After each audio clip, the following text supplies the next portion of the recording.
Assalamualaikum warahmatullahi wabarakatuh. Shalom, Om Swastiastu, Namo Buddhaya, salam kebajikan dan salam sejahtera bagi kita semua. Puji syukur, marilah kita panjatkan kehadirat Tuhan yang Maha Esa. Karena atas berkat dan rahmatnya lah kita dapat berjumpa di Naraya Hotel Universitas Negeri Jakarta di pagi hari yang berbahagia ini. Suatu kebanggaan bagi saya, Dudin Mafudin, dan rekan saya, Olivia Fazrin, selaku Master of Ceremony pada hari ini dalam acara The 5th Annual Civic Education Conference 2024 dengan tema The Future of Civic Education, What the Next? Ladies and gentlemen, welcome to the 5th Annual Civic Education 2024, or 5th ACEC, with this year compelling them, the future of civic education, what next?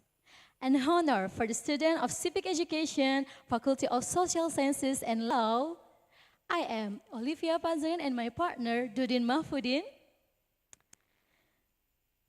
The Honorable Rector Universitas Negeri Jakarta, Profesor Dr. Komarudin MSI, Head of Indonesian Association Pancasila and Civic Education, Profesor Dr. Sapria MED, our keynote speaker, Profesor Nadarajan Thambu, Profesor Dr. Reichert, Dr. Karena Menzie Belatin, Profesor Dr. Davies, and Profesor Dr. Darmawan. Then our respected Dean of Faculty of Social Sciences and Law, Firdaus Wajidi PhD, Koordinator Pancasila and Civic Education Universitas Negeri Jakarta, Dr. Yuyus Kardiman MPD, the Regional Chairs or Coordinator Pancasila and Civic Education in Indonesia, Dean and Staff of the Faculty of Social Sciences and Law, Universitas Negeri Jakarta. Selamat datang dan selamat bergabung kepada yang terhormat Rektor Universitas Negeri Jakarta, Profesor Dr. Komarudin MSI. Selamat pagi, Prof. Ketua Asosiasi Profesi Pendidikan Pancasila dan Kewarganegaraan, Profesor Dr. Sapria MED.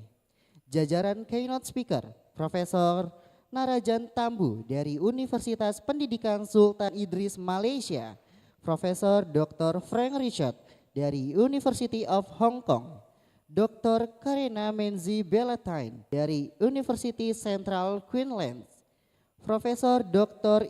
Davies dari Citizenship University of York, dan juga ada Profesor Dr. Darmawan dari Universitas Pendidikan Indonesia.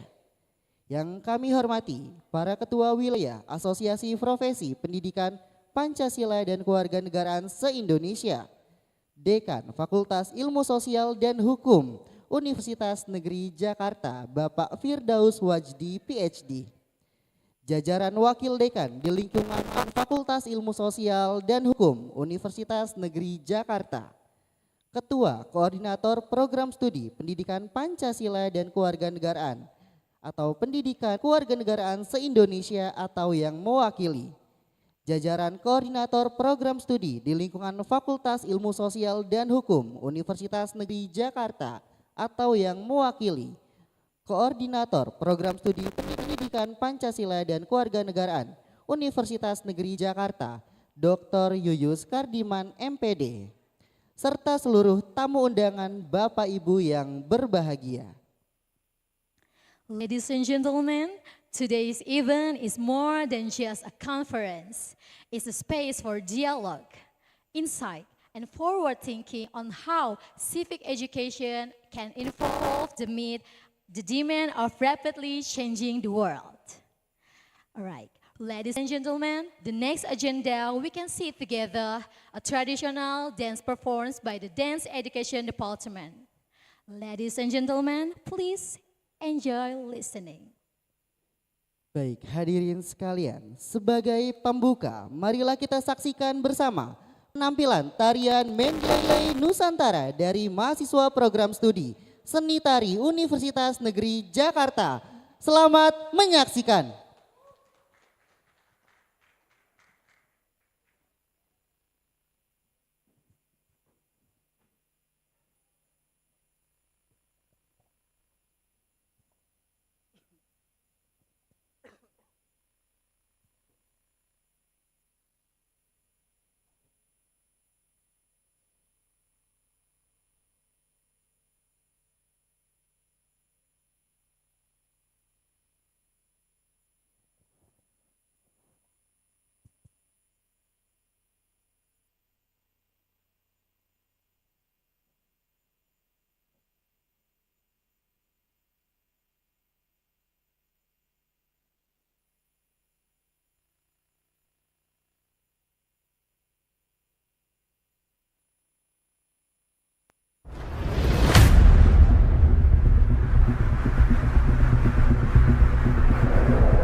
Garudaku tetap tegar, terbang gagah, jaga bersama. Garuda Pancasila adalah jiwa-jiwa kami yang mencintai negeri seperti aku. Walau konflik menghiasi sendi-sendi kehidupan kami tetap berdiri, saling menguatkan.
Araki jangan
Manuk dadan, mandung selera Sapria. Ayo terus galakan semangat Garuda Pancasila dalam setiap sendi kehidupan nyata. Ayo terbanglah tinggi Garudamu, raih asamu sampai puncak kejayaan, menuju cita-cita mulia Indonesia Jaya.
The next agenda, we can listen to the reading of the Quran.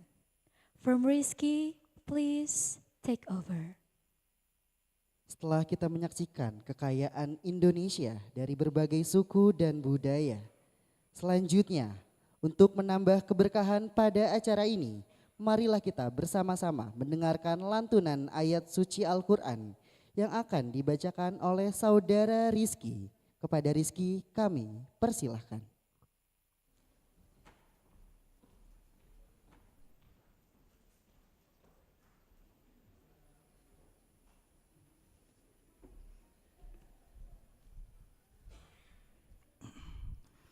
Bismillahirrahmanirrahim. Assalamualaikum warahmatullahi wabarakatuh.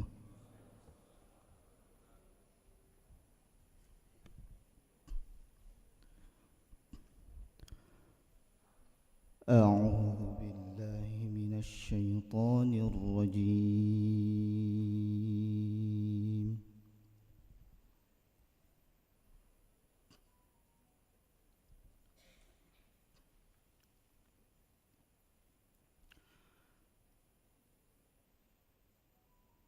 Bismillahirrahmanirrahim.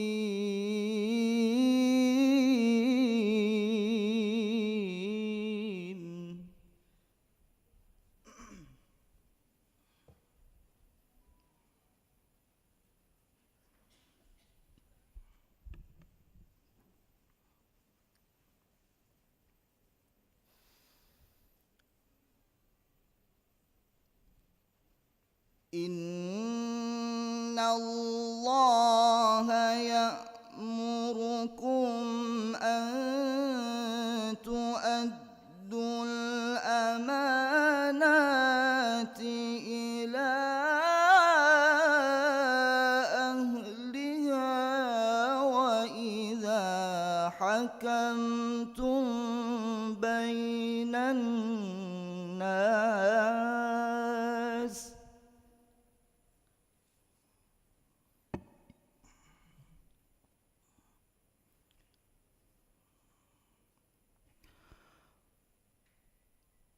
وَإِذَا حَكَمْتُمْ بَيْنَ النَّاسِ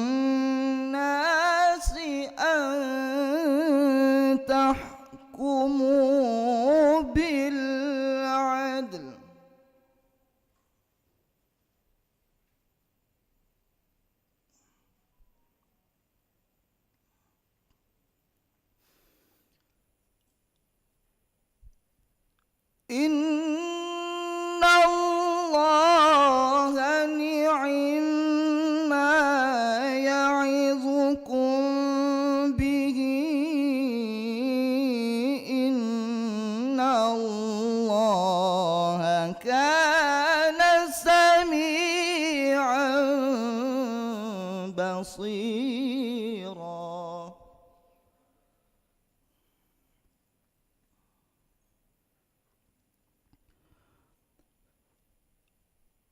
بسم الله الرحمن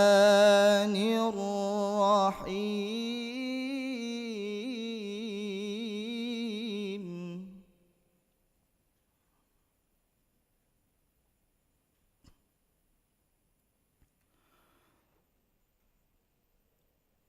يا أيها الناس إنا خلقناكم من ذكر وأنثى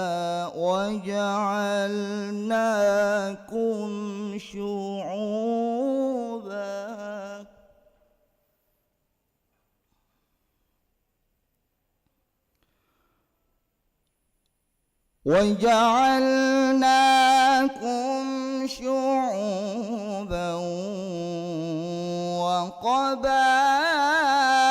وقبائل لتعارفوا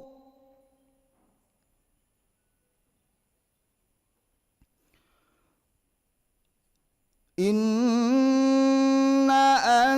أكرمكم عند الله أتقاكم إن الله عليم خبير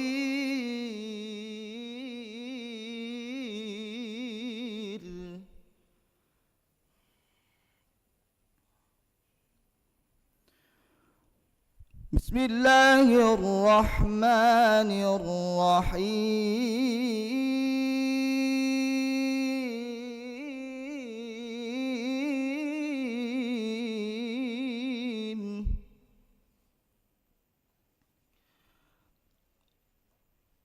يا أيها الذين آمنوا إذا قيل لكم تفسحوا في المجالس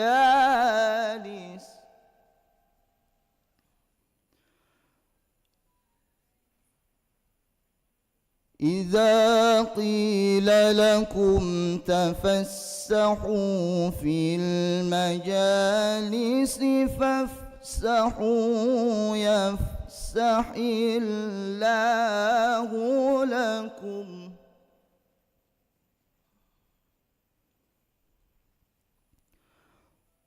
وإذا قيل انشزوا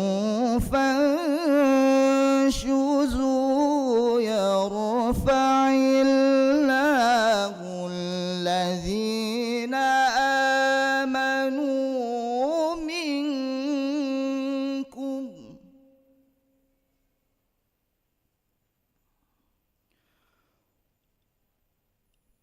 يرفع الله الذين آمنوا منكم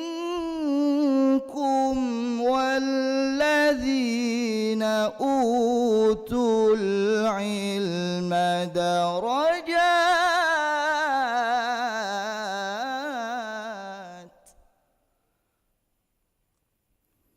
والله بما تعملون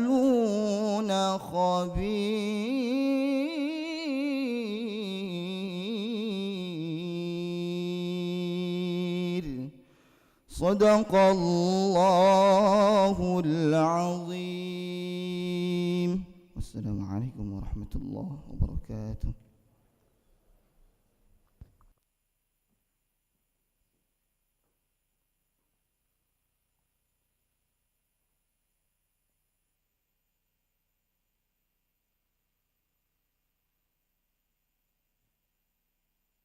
The next agenda is to sing the Indonesian national anthem.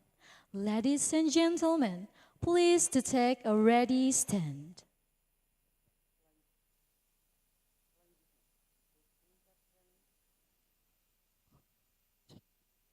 Selanjutnya, untuk meningkatkan rasa cinta tanah air kita terhadap negara kesatuan Republik Indonesia, maka dari itu, marilah kita menyanyikan lagu kebangsaan Indonesia Raya. Kepada hadirin dimohon untuk berdiri dan mengambil sikap sigap.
Hadirin dipersilakan untuk duduk kembali.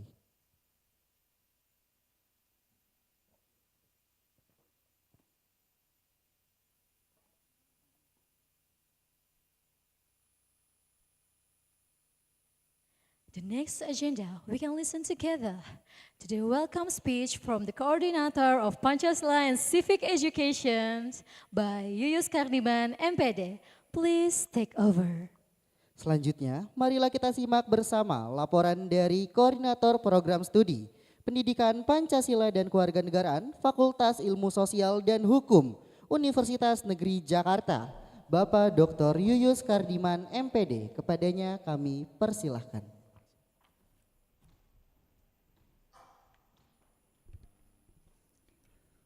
Bismillahirrahmanirrahim. Assalamualaikum warahmatullahi wabarakatuh. Good morning, ladies and gentlemen. His Excellency, Chairperson of the Indonesian Professional Association for Pancasila and Civic Education, Profesor Dr. Sapria, M.Ed. His Excellency, Rektor of Universitas Negeri Jakarta, Profesor Dr. Komarudin, M.Sc. Excellencies, Secretary General of the Indonesia Pancasila and Civic Education Professional Association, Profesor Dr. Trianto, SHMH. Excellencies, Dean of the Faculty of Social Sciences and Law, Universitas Negeri Jakarta, Bapak Firdaus Wajdi, M.A., PhD. Excellencies, Vice Dean, Faculty of Social Sciences and Law, Universitas Negeri Jakarta, Excellencies, Coordinators of Studi Programs within Faculty of Social Sciences and Law, Universitas Negeri Jakarta, Excellencies, resource persons, and all participants of 5th Annual Civic Education Conference 2024. First of all, let us praise to God, Allah Subhanahu wa Ta'ala, that today we can gather at this event both offline and online. And I say, welcome to the 5th Annual Civic Education Conference 2024 at Universitas Negeri Jakarta.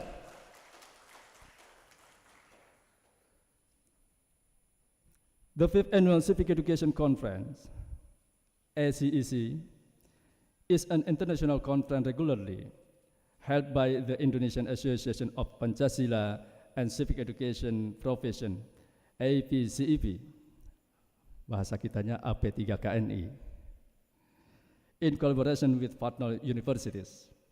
This year, we are proud to partner with the Department of Pancasila and Citizenship Education at Jakarta State University, who will serve as host of the conference.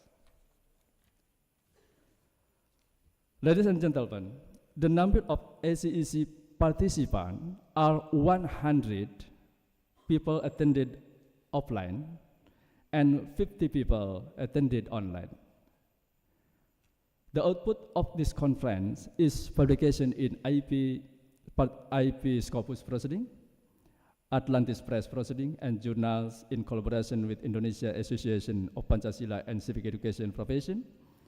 The indexed by Sinta 2, 3, and 4. This activity will be held for 4 days. The first day will be filed by keynote speaker. Thank you to the keynote speaker for attending offline and online. The second day was a panel session with speakers from Indonesian Association of Pancasila and Civic Education Profession, leader representing Western Indonesia, Central Indonesia, and Eastern Indonesia. Thank you to the panel session speaker who attended both offline and online. Insyaallah nanti hadir mewakili dari Indonesia Barat, Tengah dan Timur untuk pemateri yang panel session. Yang sudah hadir, alhamdulillah, Profesor Dr. Cipto Sumadi, terima kasih sudah hadir. Bapak Harpani, Bapak Dr. Harpani Mabtu dari Lambung Bangkurat, alhamdulillah sudah hadir. Dr. Eli dari Palangkaraya, alhamdulillah sudah hadir. Dr. Bernada Metre, Profesor Dr. Mudiono, kemudian Bapak Dr. Ajwar Ananda yang nanti diwakili oleh Profesor Maria Montesseri, alhamdulillah sudah hadir Profesor Maria Montesseri. Profesor Rusli dari Unsyah nanti insyaallah akan bergabung secara online. In addition to the panel session, we also had a parallel session where the participating participants will discuss and present their article. On the third day, there was a workshop on the new project citizen. Jadi nanti hari ketiga ada workshop bagi Bapak Ibu sekalian yang kebetulan tidak bergabung di forum Korprodi, karena dalam waktu bersamaan ada kegiatan forum Korprodi di hari ketiga, kemudian ada juga workshop. Dan nanti insya Allah workshopnya akan dipimpin langsung oleh Profesor Dr. Budi Manzah dan akan bersama-sama kita akan berangkat ke Kota Tua karena workshopnya berada di Kota Tua. Nah, kemudian a big meeting of Indonesian Association of Pancasila and Civic Education Profession setelah makan siang di hari ketiga pukul 1.30 kita akan ada pertemuan besar, meeting besar AP3KNI, nanti akan dipimpin langsung oleh Profesor Dr. Sapria. And the Numan Sumantri Award. Setelah itu kita akan ada kegiatan, baru pertama kali di kegiatan ACEC, yaitu ada kegiatan Numan Sumantri Award. Setelah itu kita akan ada closing. Hari keempat, Bapak Ibu sekalian, Bapak Ibu akan diajak untuk berkeliling Jakarta, city tour. Finally, my thank you go to Rektor Universitas Negeri Jakarta and staff, Dean of Faculty of Social Sciences and Law and staff,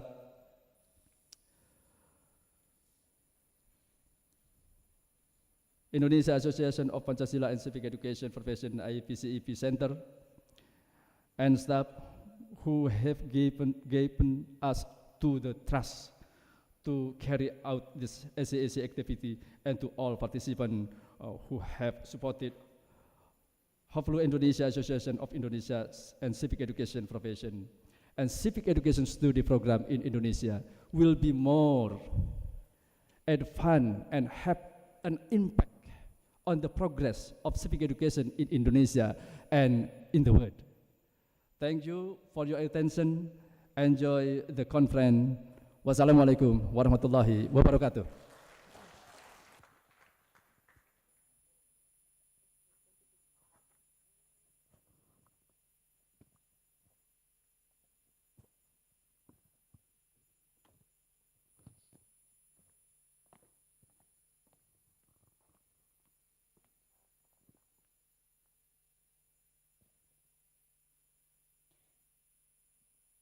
Thank you for Yus Kadiman MPD for the amazing speech. The next agenda, we can listen together to the welcome speech from the General of Indonesian Association Pancasila and Civic Education Profession by Profesor Dr. Sapria MED. Please take over. Selanjutnya, marilah kita simak bersama sambutan yang akan disampaikan oleh Ketua Asosiasi Profesi dan Pancasila dari Warga Profesor Dr. Sapria MED dan sekaligus koordinator untuk pembukaan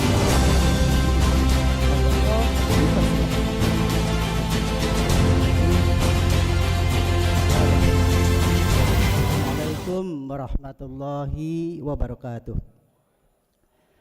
Alhamdulillahirrabbilalamin. Kita bersyukur kepada Allah. Selamat pagi, salam sejahtera dan salam sehat untuk kita semua.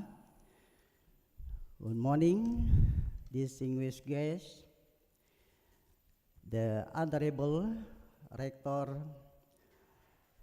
Universitas Negeri Jakarta, Profesor Dr. Komarudin Menzie,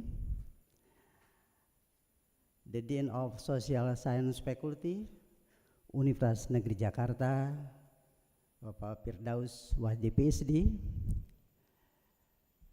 the Head of Pancasila and Civic Education Study Program, Universitas Negeri Jakarta, Dr. Yuyus Kardiman, MPD,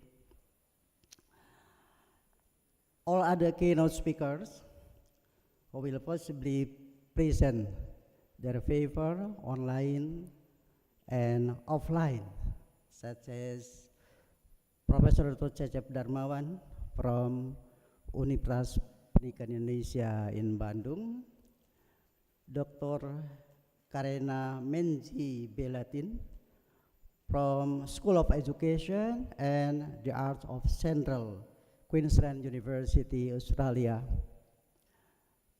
Profesor Madya Dr. Nadar Thambu from University Pendidikan Sultan Idris, Malaysia. Welcome Jakarta. Profesor Dr. Frank Reichert from University of Hong Kong and Johns Hopkins University. Professor Emeritus Ian Davies from University of York, England, and all invited speakers, namely Professor Rosli Yusuf from Universitas Syah Kuala, Banda Aceh, Professor Dr. Azwar Ananda and Professor Dr. Maria Montessori from Universitas Negeri Padang, Profesor Dr. Cipto Sumadi from Universitas Negeri Jakarta, Profesor Dr. Hasnawi Haris from Universitas Negeri Makassar. Recording in progress. Dr. Harpanin Maptuh from Universitas Lambung Mangkurat, Banjarmasin. Dr. Eli Karliani MPD from Universitas Palangkaraya.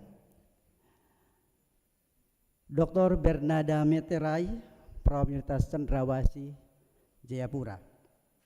And Profesor Dr. M. Murdiono from Universitas Negeri Yogyakarta. All facilitation speakers and all participants, steering committee and organizing committee, saudara-saudara, para pengurus AP3KNI di tingkat pusat dan wilayah se-Indonesia, Ada 26 provinsi, Dewan Penasehat dan seluruh anggota Asosiasi Profesi PPKN Indonesia yang saya hormati dan saya banggakan. Sebelum memulai pidato singkat ini, saya ingin menyampaikan dulu pantun sebagai sapaan selamat datang. Tapi masih belajar Bapak Ibu. Karena di Jakarta juga ada pantun, jadi sudah disiapkan. Bikin pantun semalam, walaupun hanya satu. Pak Camat sedang berada di kereta KCIC. Diduga dapat referensi dan undangan dari Sidia. Selamat datang para peserta konferensi ACEC. Semoga dapat berkonferensi dengan senang dan bahagia.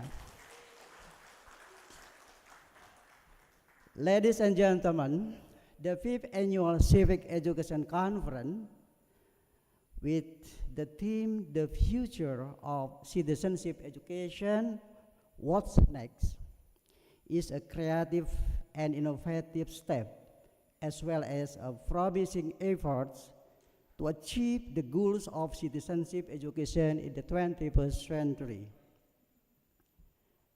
known as the era of globalization. The 5th Annual Civic Education Conference is held in collaboration between the Indonesian Association of Pancasila and Civic Education Profession and State University of Jakarta, in line with the era of information and technology and conducive condition. This conference is held online and offline or hybrid. With the theme race, is hope that this conference can produce a number of innovative ideas and increase enthusiasm, commitment, and togetherness in efforts to develop Pancasila and citizenship education in Indonesia. In the last 3 decades, citizenship education experienced high dynamics. This is marked by a change in paradigm, criterion, and weight of curriculum content, and even curriculum and learning approaches. Changes in the last decade are likely to continue. So, the theme, the future of citizenship education, what's next? At the primary and secondary education levels, there have recently been changes to the curriculum. Is this change appropriate? Have these changes responded to the challenge and needs of society, which is changing society? What about citizenship education for the future, especially in the next 1 or 2 decades? These questions are interesting to discuss through this conference. Through this conference, we want to ensure and build our commitment to national and state life and become global citizens to share experiences, best practices, research findings, product development, rules, and policies. Ultimately, we want to develop a sense of concern for all humanity to achieve civic virtue. This effort must continue to be pursued so that people's lives improve over time. Moreover, currently we are facing increasingly difficult challenges. Through this conference, we are lucky because we will be enlightened on the best ideas from a leading citizenship education expert like Professor Dr. Komarudin as Rector of Jakarta State University as the keynote speaker. Likewise, some of the best thoughts, ideas, and experiences regarding citizenship education for the future will be discussed in invited speech and final session, as well as with all conference participants. Finally, on behalf of Indonesian Association of Pancasila and Civic Education Profession and Annual Civic Education Conference Steering Committee, I would like to express my deepest gratitude and sincere gratitude to all parties who have made significant contribution to the holding of this conference. We convey our very special appreciation and sincere thanks to Director of State University of Jakarta, Dean of Social Science Faculty, and the Head of Pancasila and Civic Education Study Program, Universitas Negeri Jakarta. I also would like to express my deepest respect and thanks to all of you as invited speakers, paper presenters, poster presenters, and all those who took part in the conference, both offline and online.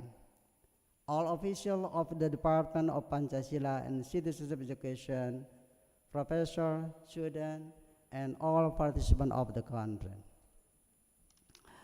Ladies and gentlemen, on behalf of all of us, we open formally our conference, the 5th ACEC, by saying Basmalah. Bismillahirrahmanirrahim. Thank you very much. Assalamualaikum warahmatullahi wabarakatuh.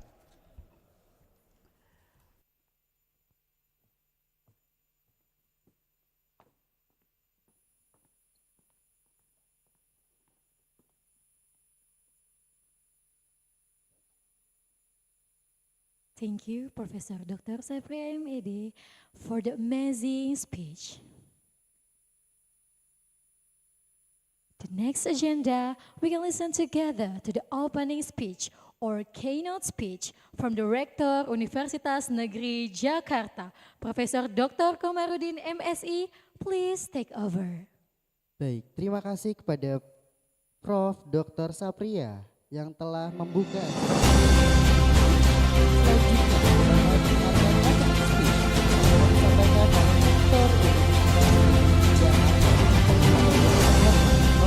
Dr. Komarudin.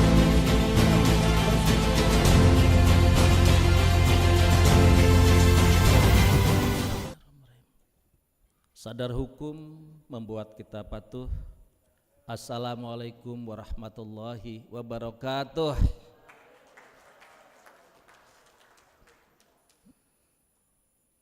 Rasanya lebih enak bahasa Indonesia sebenarnya daripada bahasa Inggris atau bahasa Cina atau bahasa lain, karena memang bahasa sendiri dan lebih ekspresif biasanya.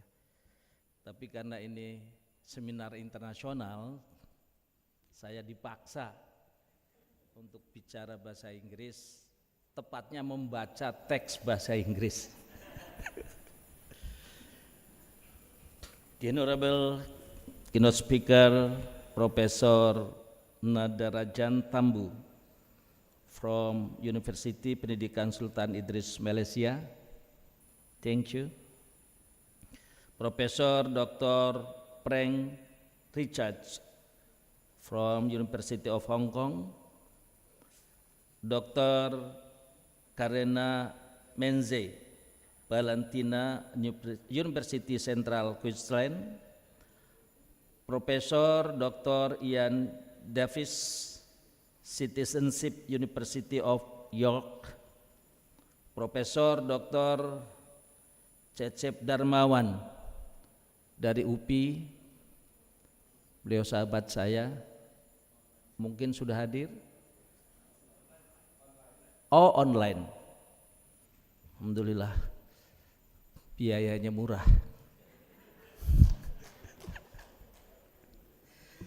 Coba kalau di luar negeri datang semua ke sini, bonyok. This distinguished invite speakers, Profesor Dr. Sapria, beliau ketua APPKN. Terima kasih Prof sudah memberi kepercayaan kepada UNJ. Insya Allah kita dukung penuh dan kita sukseskan ACEC yang ke berapa tadi? Kelima. Kita dukung penuh diantaranya dengan penampilan terbaik dari Batavia Chamber Orchestra.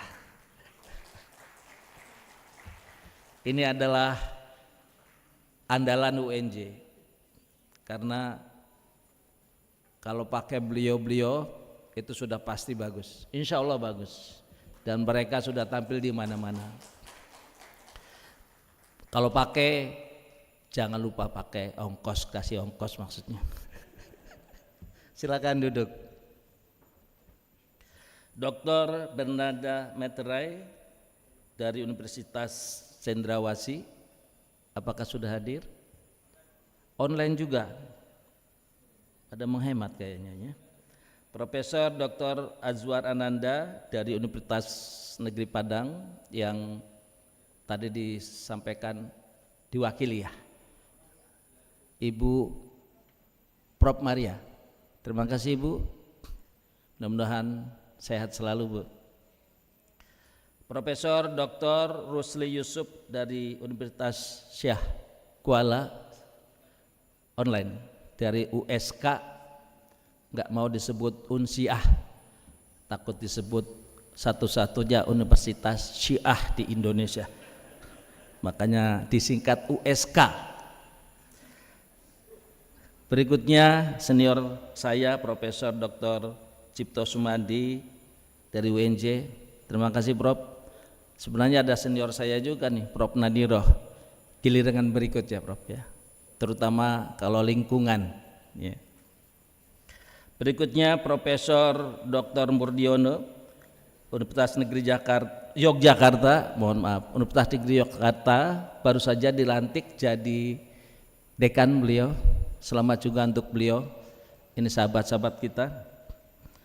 Profesor Dr. Hasnawi Haris dari UNM online juga.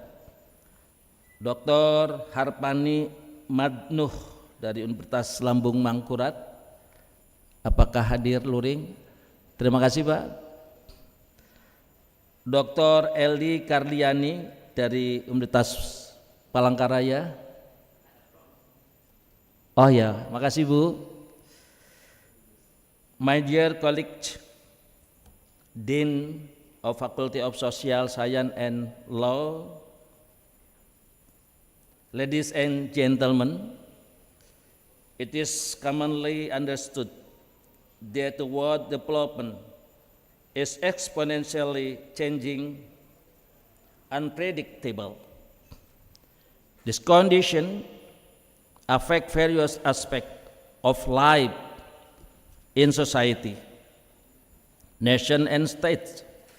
Regarding this, educational sector need to give appropriate response. So, it is critical to reframe the civic education for tomorrow life. Under the condition, I identify three paradigms of civic education for tomorrow. One, learning. In this case, civic education must be able to encourage citizens to develop themselves, to learn and create new skills. Two, thriving.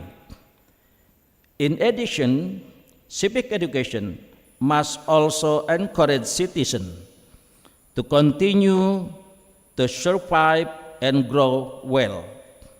In this context, a citizen does not stop at the level of learning, but more than that, he must be able to produce various innovation. 3. Serving.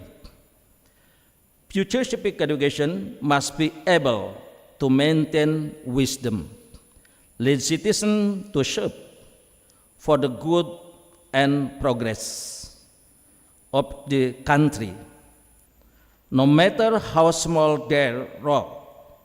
The point is, the perspective and mindset is to give value added to others. Ladies and gentlemen, now let me talk about issues of civic education for tomorrow. Issue number one is spirituality.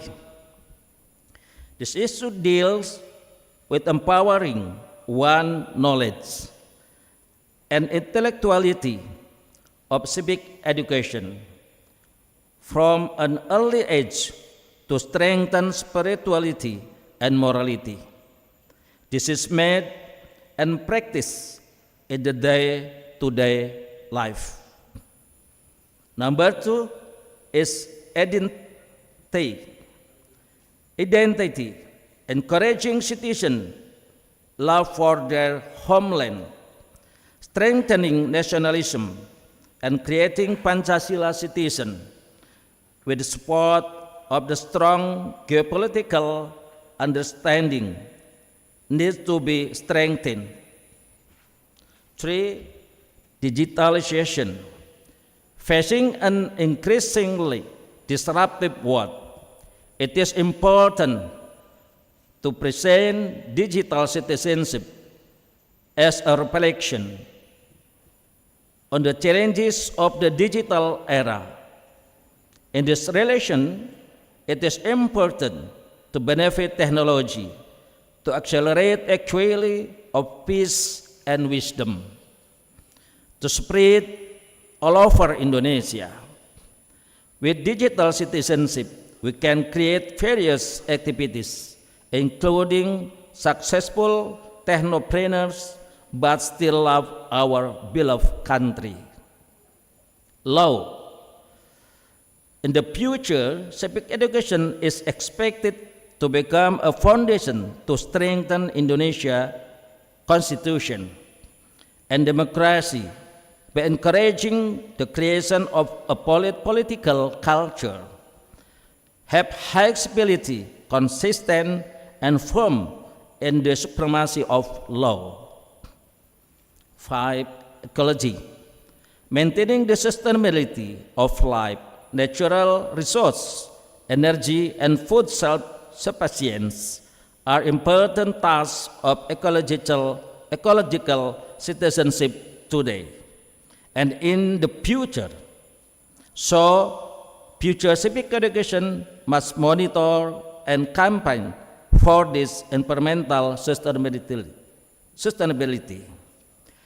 Ladies and gentlemen, in line with the issue above, I propose 5 competences to acquire about future civic education.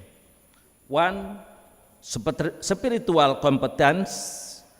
2. Spatial and nationalism competence. 3. Digital competence. 4. Legal competence. And 5. Ecological competence. These 5 competences are very important in creating and growing sustainability independence of future civic education. Ladies and gentlemen, where does the future civic education grow? It grows in many locations and in various contexts like families. As an institution, families are very important as the first and main basis of education, which play a role in instilling character, moral awareness, and wisdom. Educational institutions play an important role in forming civic skills and character in preparing good and responsible citizens. In addition, there are three other institutions which play similar functions: academic associations, public communities, and community organizations. These three institutions play an important role in formulating the foundation and action plan for civic education dealing with all aspects of life. Ladies and gentlemen, not to forget to mention, political parties also contributes its functions. Political parties, through their function, can provide civilized political education to create good citizens. Apart from that, political parties can also encourage the issues of regulation that can strengthen the role of civic education in paving the way for strengthening Indonesian democracy. Last but not least is mass media.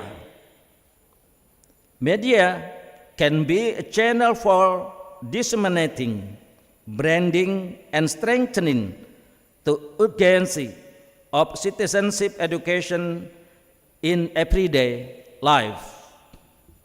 Ladies and gentlemen, before I end my presentation now, I want to discuss about the role of teachers and lecturers to cultivate future civic education. Ladies and gentlemen, to facilitate and support the new frame of future civic education, teachers are expected to role as facilitators, collaborators, and connectors, innovators, and appreciators, and role models. I think this is what I can share in this conference. I hope you can find it beneficial. Thank you. Sekali lagi kami mengucapkan terima kasih kepada AP3KNI di bawah Ketua Prof Sapria yang memberi kepercayaan kepada kami, terutama Prodi PPKN. Terima kasih juga Pak Yuyus yang memberi kesempatan kepada kita semua untuk hadir di sini dan mengelola kegiatan dengan baik. Izin saya juga ada pantun, baru saja ketemu tadi. Setelah Pak Sapria baca pantun, menyampaikan pantun, jadi saya juga tergelitik menyampaikan pantun. Belum juragan, masih pedagang eceran. Jalan-jalan ke Kota Bima, besoknya pulang ke DKI Jaya. Mari kita bangun bersama agar AP3KNI semakin jaya. Bunga selasih mekar di taman, taman yang indah penuh kenangan. Terima kasih hadirin sekalian, mohon maaf atas segala kekurangan. Billahi taufiq wal hidayah. Assalamualaikum warahmatullahi wabarakatuh. Mohon izin untuk Profesor Dr. Komarudin untuk tidak meninggalkan panggung karena setelah ini akan ada penyerahan cenderamata dari AP3KNI Kami turut mengundang Profesor Dr. Sapria untuk bisa menaiki ke atas panggung.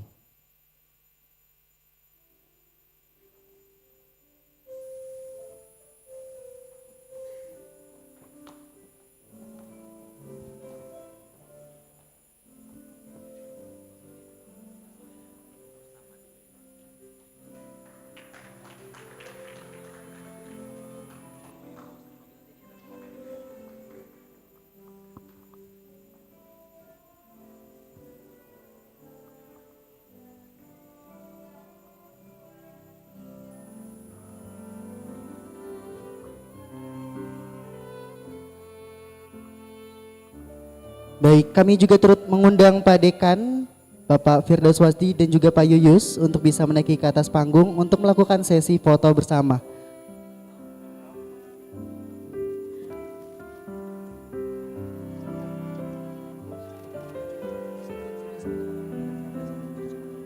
We would like to invite Professor Dr. Cipto Sumadi, Professor Nadiro to join with us to take documentation session. Baik, kepada tim dokumentasi boleh dibantu untuk diarahkan.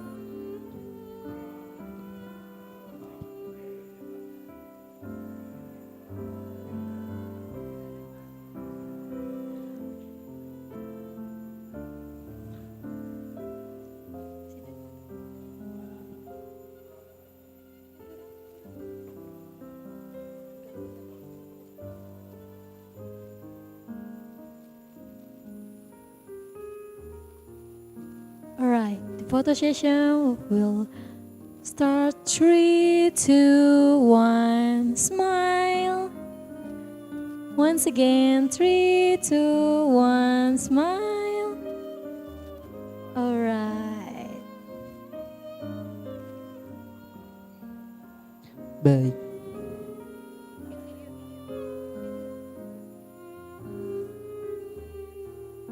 Three, two, one, smile.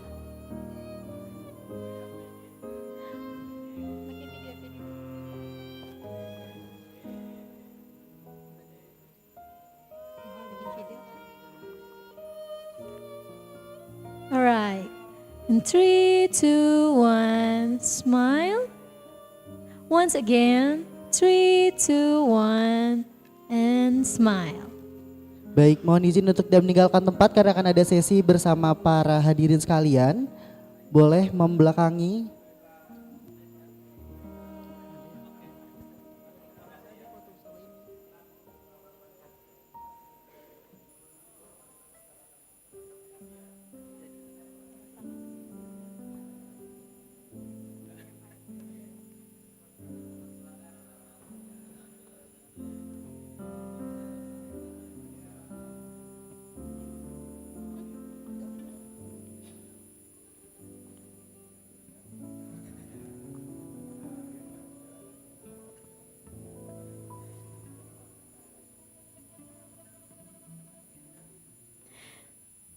Thank you, Professor Dr. Komarudin, MSc, for the amazing keynote speech.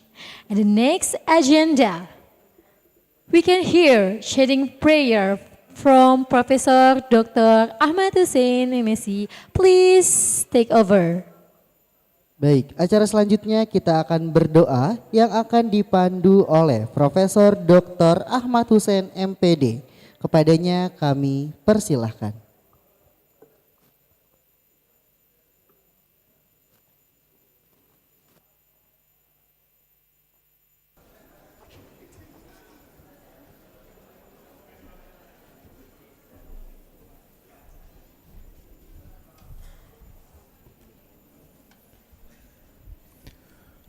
Assalamualaikum warahmatullahi wabarakatuh.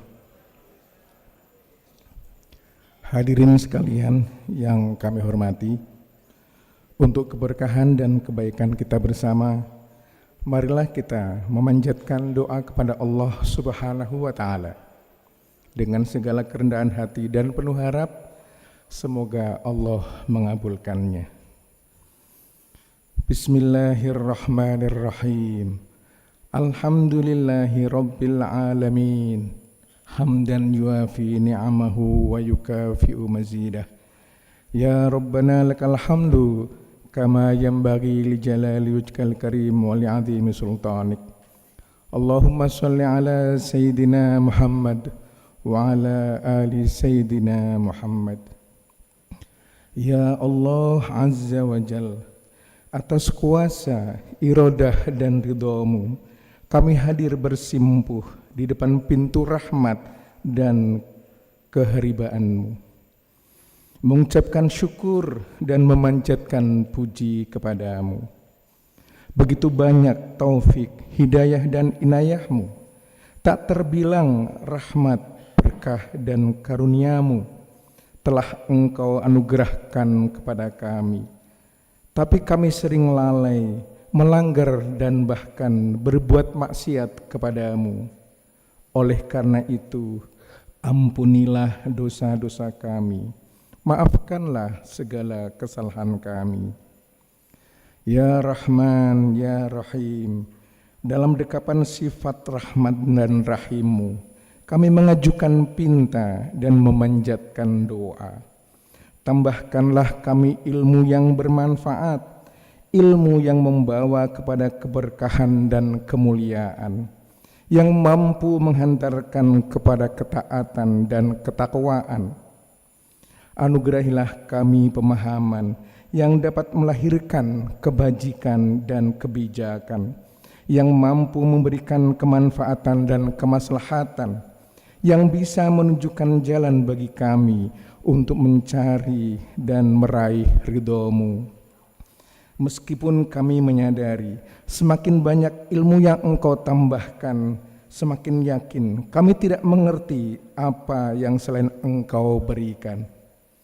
Ya Allah, ya Tadil Muhtadun, berilah kami petunjuk, kekuatan dan kemampuan sehingga kami dapat menjalankan tugas dan menunaikan kewajiban, meningkatkan upaya dan kinerja, menebarkan ilmu dan kebajikan kepada peserta didik kami, menularkan kesadaran dan kebijakan kepada sesama anak bangsa kami untuk mentaati dan meraih jalan dan titah-Mu, mengikuti jejak dan langkah Rasul-Mu.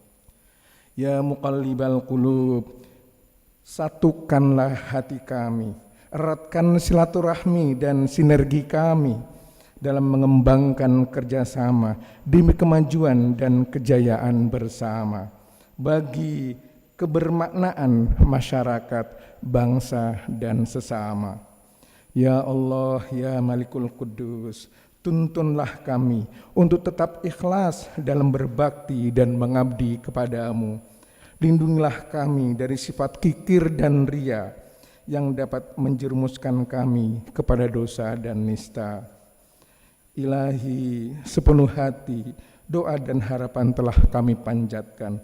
Sepenuh penantian kami menghibah, kiranya Engkau berkenan kabulkan. Rabbana atina fid dunya hasanah wa fil akhirati hasanah wa qina adzabannar. Subhana rabbika rabbil izzati amma yasifun wa salamun alal mursalin walhamdulillahi rabbil alamin. Assalamualaikum warahmatullahi wabarakatuh.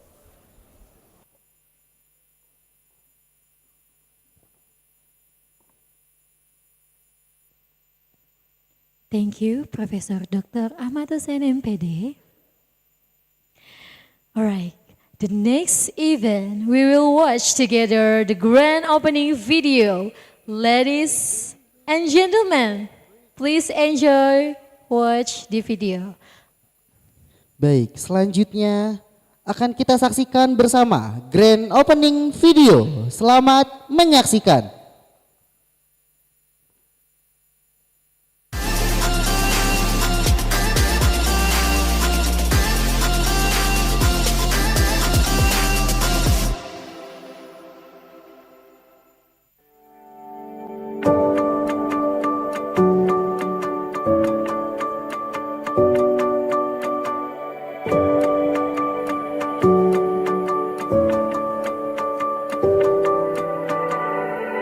Ladies and gentlemen, Welcome to the 5th Annual Civic Education Conference, organized by the Indonesia Association of Pancasila and Civic Education Profession, in collaboration with our esteemed partner universities. Days when we were kids, reaching for something just beyond our fingertips.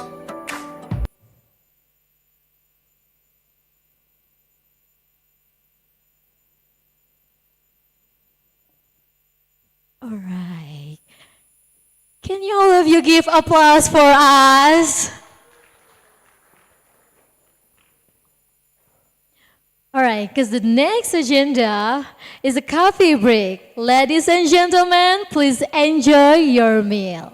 Baik, selanjutnya kini kita tiba di acara sesi break sejenak yang akan diiringi oleh Batavia Chamber Orchestra. Kami persilakan hadirin sekalian untuk menikmati hidangan yang telah disediakan.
Sita-sita di hitam manis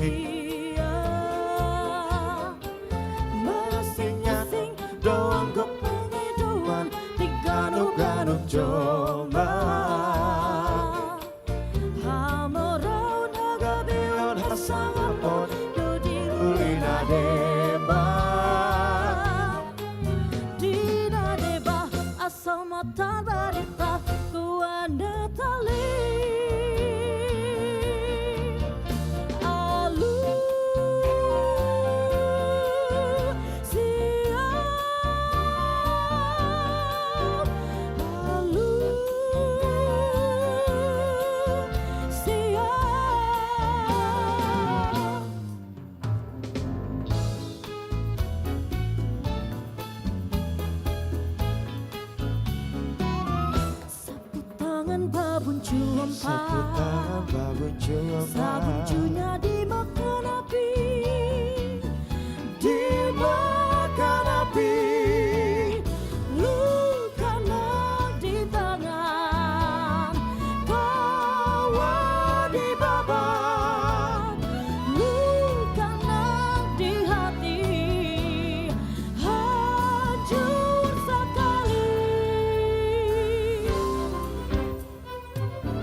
ngapung luhur jauh di awang-awang, meber kenjang jangna bangun tayak karingrang, kuku narang goas rejeng pamatuk nangeluk, ngapak mega barihi bernatarik nyuruhu.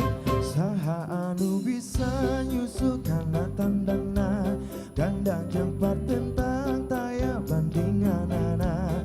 Dipika gimir, dipika serap pusat sama, taya karang Pancasila leber wawanena.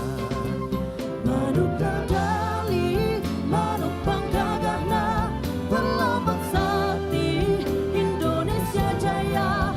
Manuk dadali, pangka kuncarana, rasanya hiji, rukun sagabena, hirup sauyunan tarapa hiri-hiri, silipikannya ada inggis bela pati.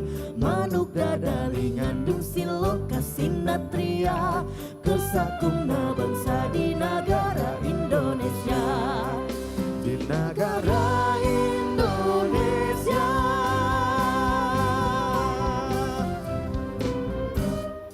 rasa sayangi, rasa sayang sayangi, lihat dari jauh, rasa sayang sayangi, rasa sayangi, rasa sayang sayangi, lihat dari jauh,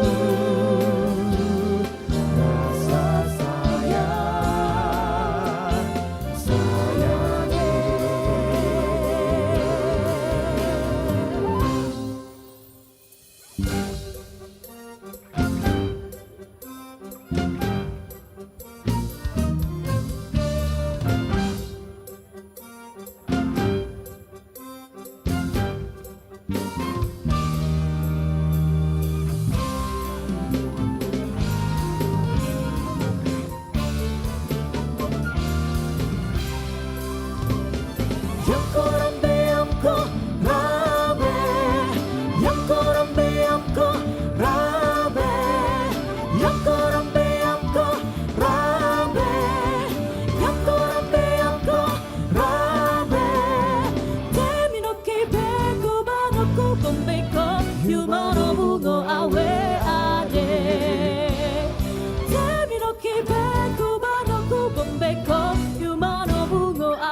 Down and oh my soul so weary, when troubles come and my heart burden be, then I am still and wait in the silence until you come and see the world with me. You raise me up so I can stand on mountain. You raise me up to walk on stormy seas. I am strong when I am on your shoulders. You raise me up to more than I can be.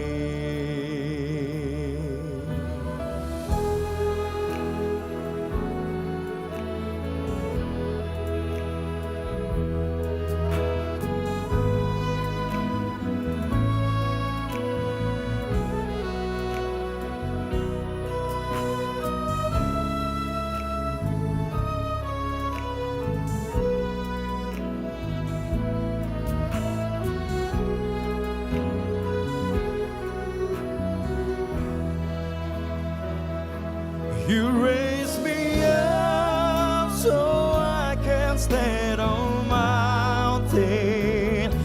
You raise me up to walk on stormy sea. I am strong when I am on your shoulders. You raise me up to more than I can be. You raise me up so I can stand on mountain. You raise me up to walk on stormy sea. I am strong when I am on your shoulders. You raise me up to more than I can be. You raise me up to more than I can be.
Walaupun banyak negeri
Indonesia is the most beautiful land in the universe. The land where we were born, the nation where we grow up. So many colors that live together in peace, with a million timeless treasure, with an abundance of natural wealth. Indonesia is not just wonderful. Indonesia is a wonderland.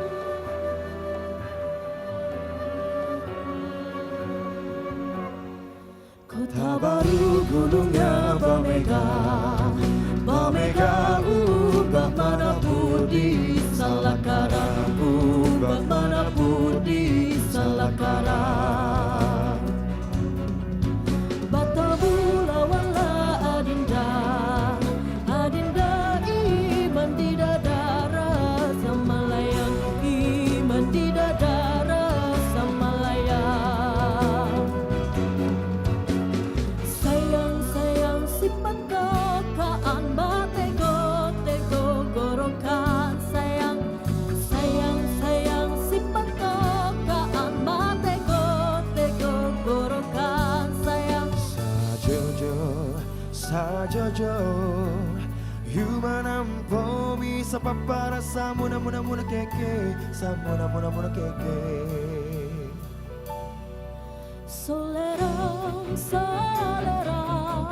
Selera anak yang manis, anak manis janganlah dicium. Sayang kalau dicium merahlah pipinya.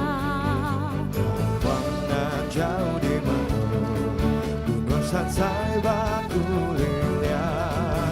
Takkan ojo kawan-kawan alamu sampai bersulian-sulian.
Jauh di awang-awang, baby kencang jangan bangun kayak karinggang.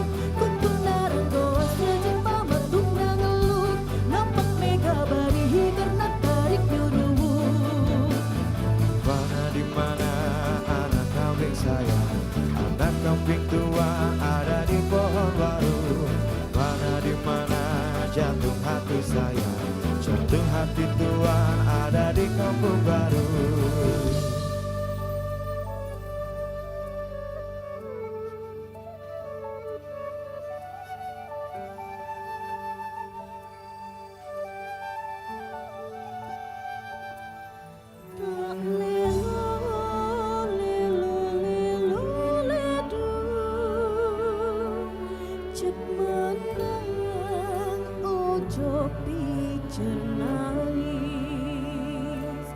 Anakku sing payu rupane, dadia pendekaring bangsa.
Beri tepuk tangan sekali lagi yang meriah untuk Batavia Chamber Orchestra.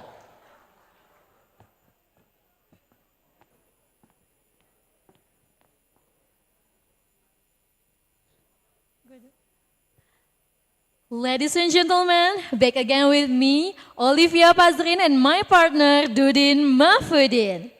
After the coffee break, we will go into the main agenda. But before that, we would like to call our moderator, our amazing moderator in this morning, to Dr. M. Mona Ada, MPD. Please take over. Baik, hadirin yang terhormat, acara akan segera dimulai kembali. Selanjutnya, kita akan memulai sesi berikutnya yaitu penyampaian Keynote Speakers. Yang akan memandu acara sesi pada hari ini, kami turut mengundang Dr. M. Mona Adha, MPD sebagai moderator pada sesi pertama. Kepada Dr. Mona Adha, MPD, kami persilahkan.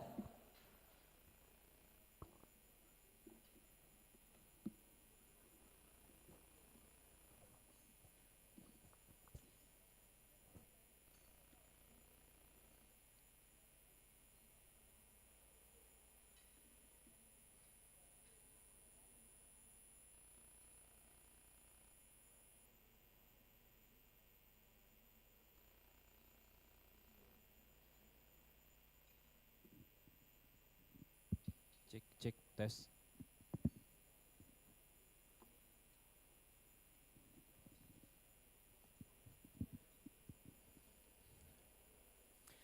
Assalamualaikum warahmatullahi wabarakatuh. Good morning everyone. I'd like to extend a heartfelt welcome to all of you joining us today at the 5th Annual Civic Education Conference 2024, where we gather to explore the future of civic education, what next. It's truly a privilege to be here among such distinguished guests, thought leaders and passionate individuals from all regions. Before we begin, I'd like to take a moment to thank our sponsors and partners for their generous support in making this event possible. Before we dive into our program, I have a few information. Please ensure your mobile devices are silenced. We will have designated question and answer session after each keynote address. So please hold your questions until then. You can also submit questions via our conference application for those attending virtually.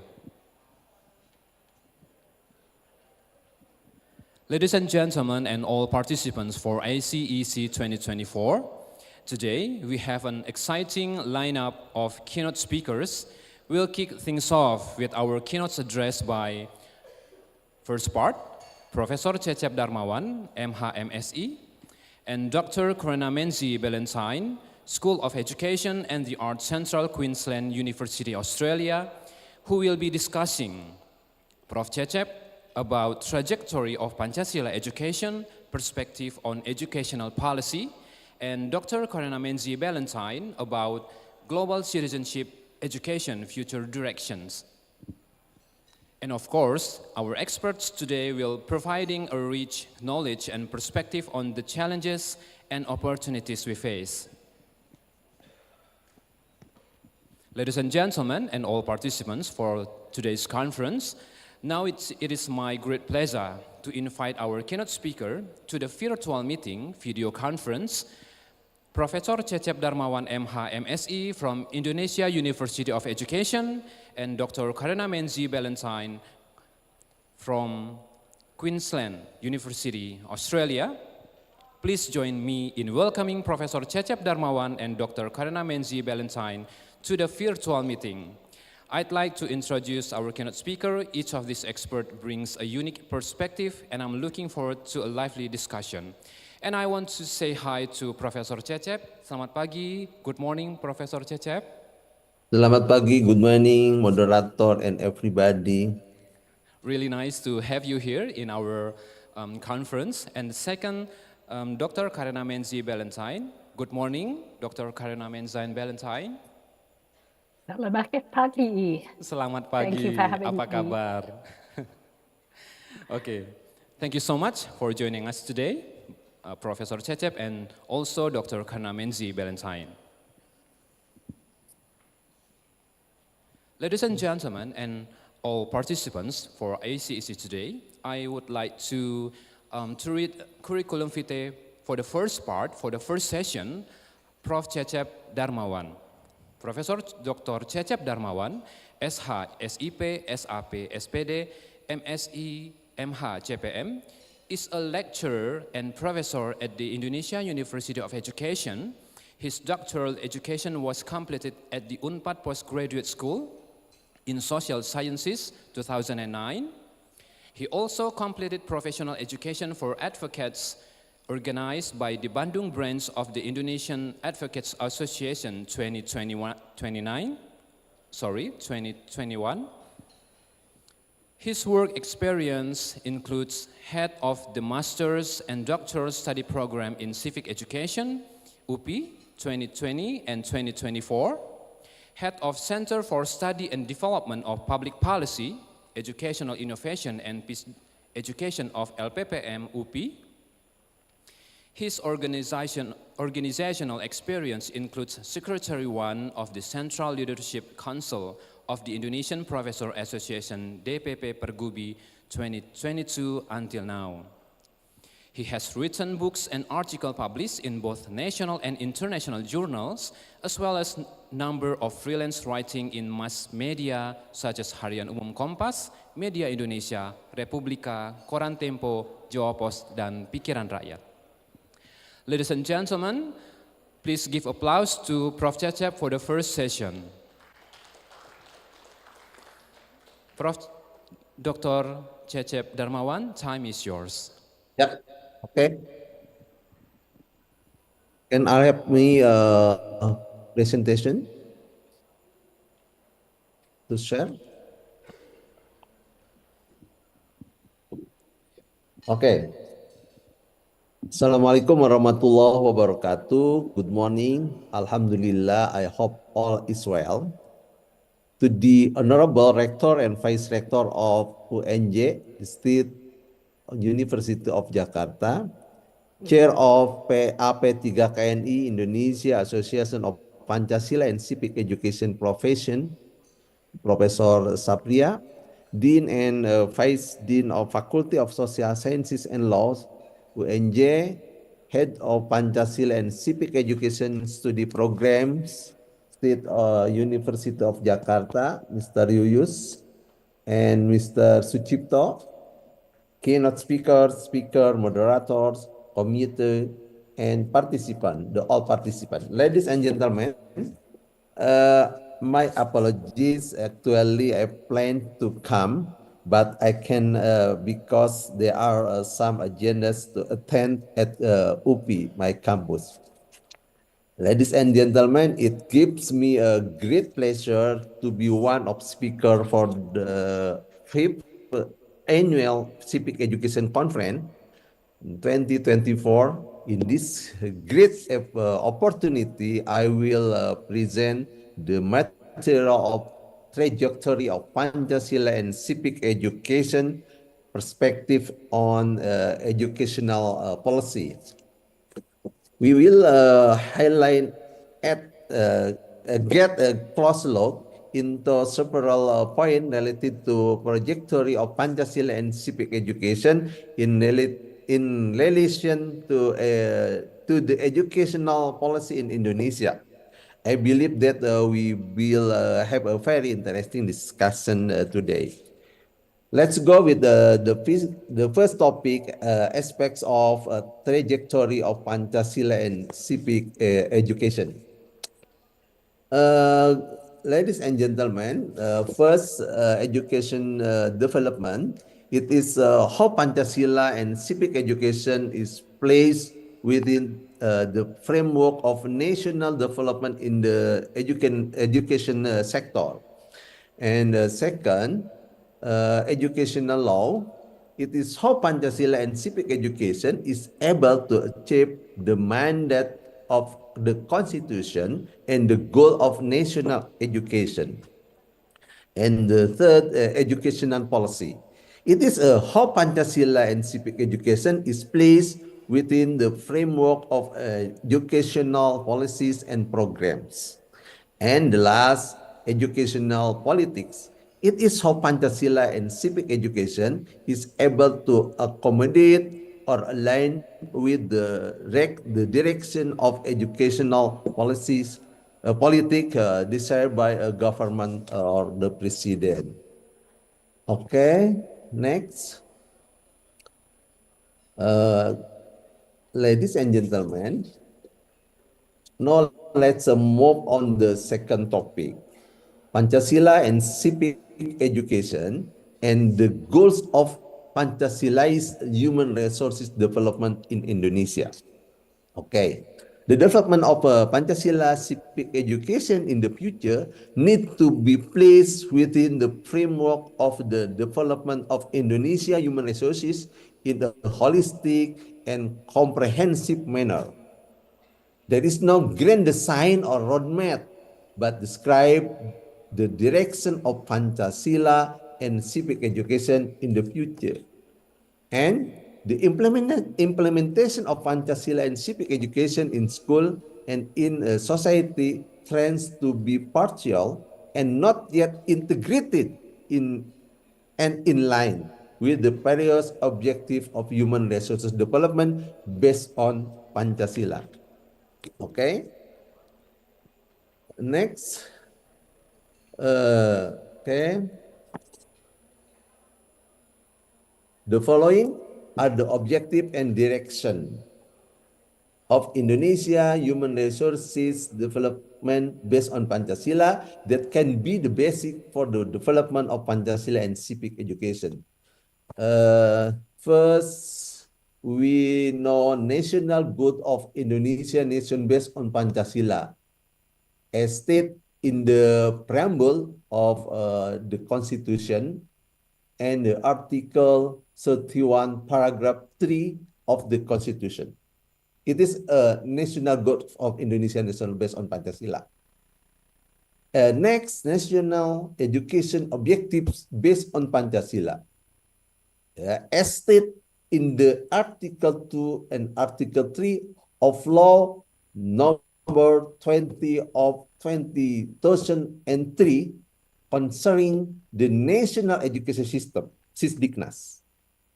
Next, long-term national development goal based on Pancasila, as stated in that Law number 59 of 2024 concerning the 2025 and 2045 long-term national development goals. It is a long-term national development goals, RPJP. Next, medium-term national development goal based on Pancasila, it is RPJM, as stated in the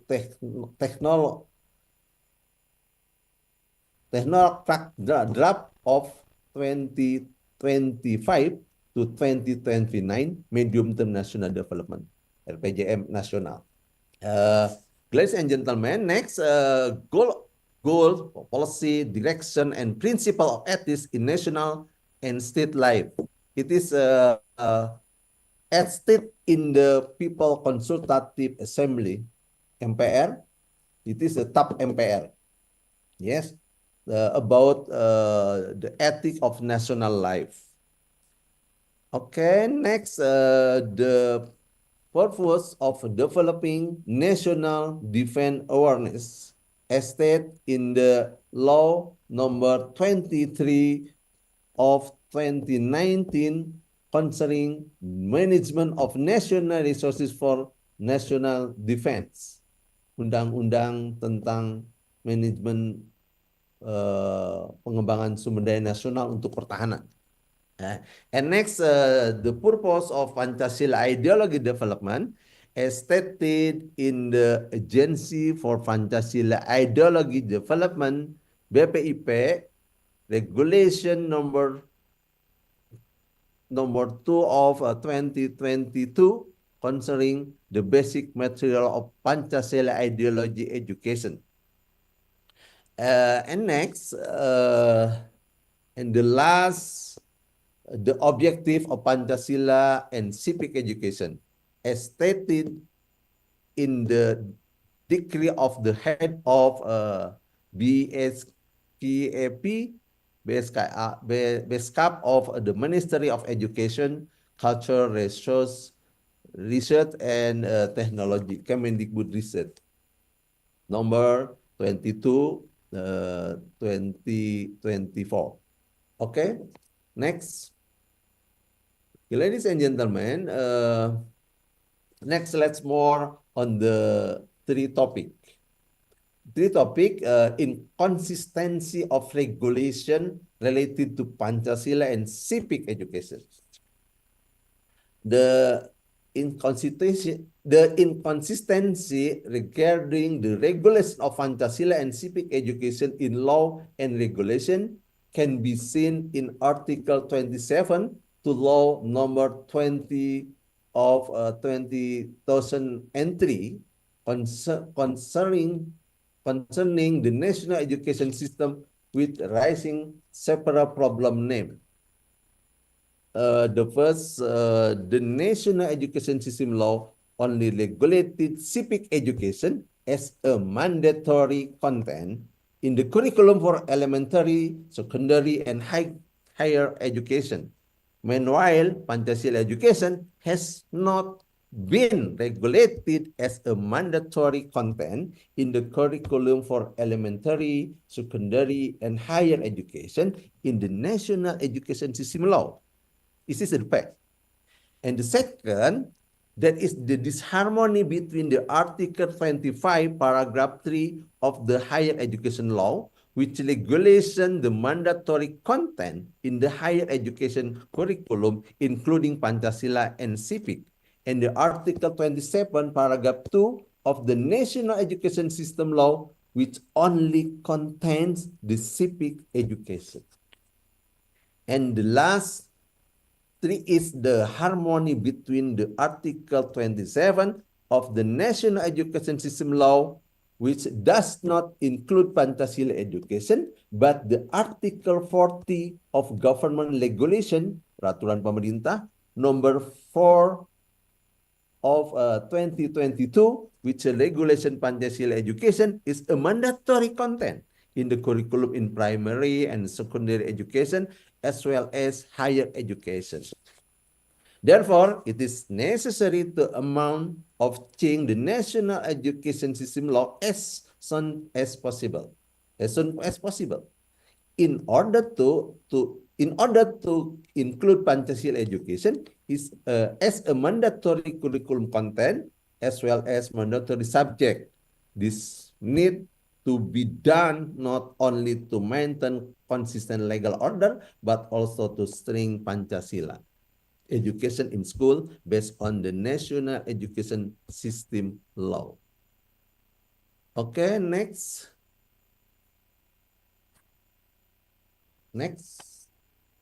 Thank you.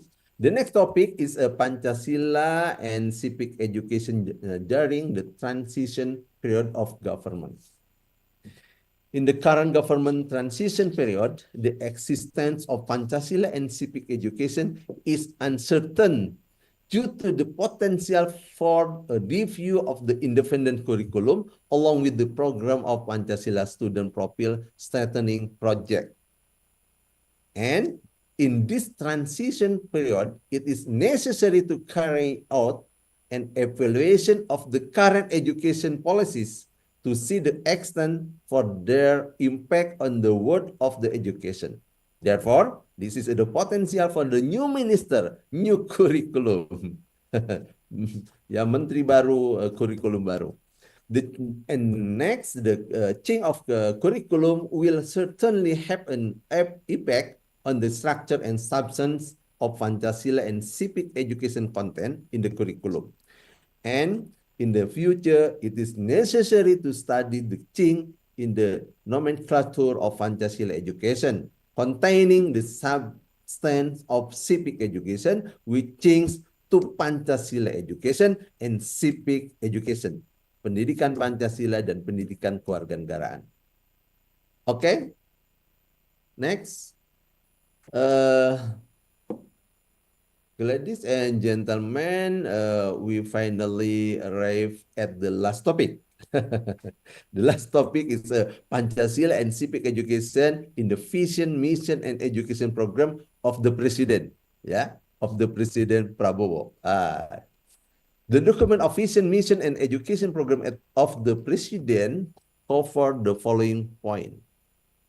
The first Asta Cita mission, namely strengthening the ideology of Pancasila, democracy, and human rights, and the strengthening of development of human resources, science, technology, education, health, support, achievement, gender equality, and strengthening the role of women, young, and people with disabilities.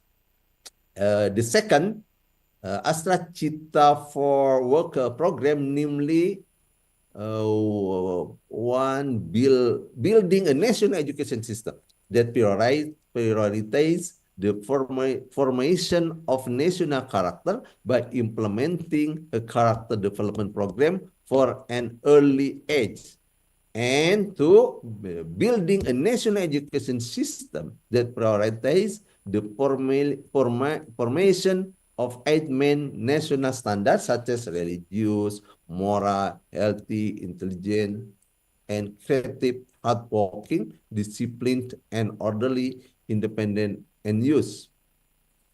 Ladies and gentlemen, in related to the document of the vision, mission, and education program of President mentioned earlier, there are one question and one statement raised. There are: how can Pancasila and civic education accommodate or be in line with the direction of educational policy decided by the government, the President?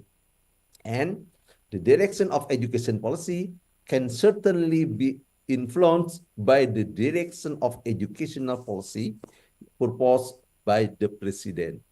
I think so. Okay, next. Conclusion. To bring me to end my presentation, yes. Including the future trajectory of Pancasila and civic education will be influenced by various aspects, namely, first, the direction of development in the educational sector. Second, the reconstruction of educational law that is able to accommodate Pancasila education in the curriculum. The third, the future direction of education policy after the evaluation of previous education policy. And four, and the last, the direction of education policies discussed by the President. Okay? Ladies and gentlemen,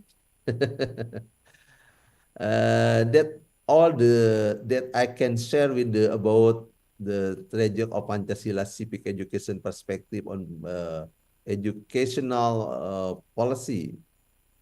To close my presentation, I would like to thank you for your time and kind attention. If there are any question, we will happy to answer them in the question and answer session. Have a wonderful day. Thank you. Terima kasih. Anak Raja makan siri. Cukup sekian dan terima kasih. Oke, moderator. Thank you.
Okay.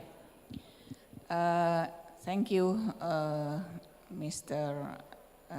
Cecep and moderator.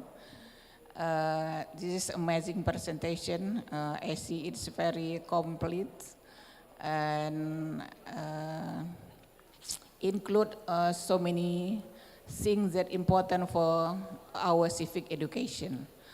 But I would like you to elaborate maybe in the future, what kind of policy from government that can be help our developing civic education more suitable for reality. So a teacher not confused.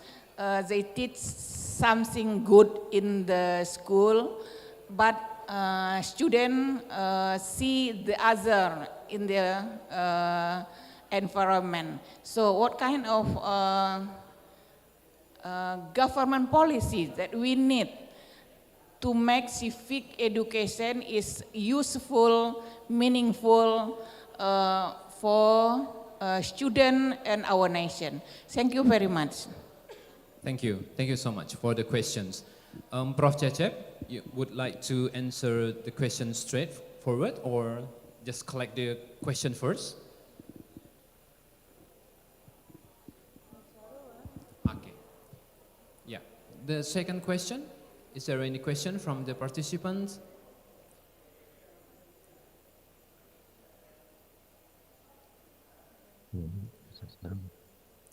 Yeah. Okay, Prof. Cecep, meanwhile, maybe you can answer the questions from the first question. What kind of policy from government, let's say, to see the situation right now between good and bad, and how to make the civic education beneficial for our society and for all students and for the education? Time is yours. Okay, thank you for your question. Ibu siapa? Who is? Halo? Ibu Maria dari Padang, Prof. Cecep. Oh, yeah. My friend.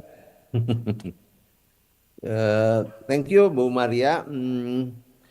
I think Pancasila and civic education in the future must be strong substance for ideology and subject matter from Pancasila, Constitution, Bhinneka Tunggal Ika, and so on. Not only that, how Pancasila and civic education is able to achieve the mandate of Constitution. Yeah. And next time, I hope the name Pancasila and civic education, only the civic education, Pancasila and civic education only, not only Pancasila education. Yeah, because Pancasila and civic education, it is integrated in the discipline in civic education. Cannot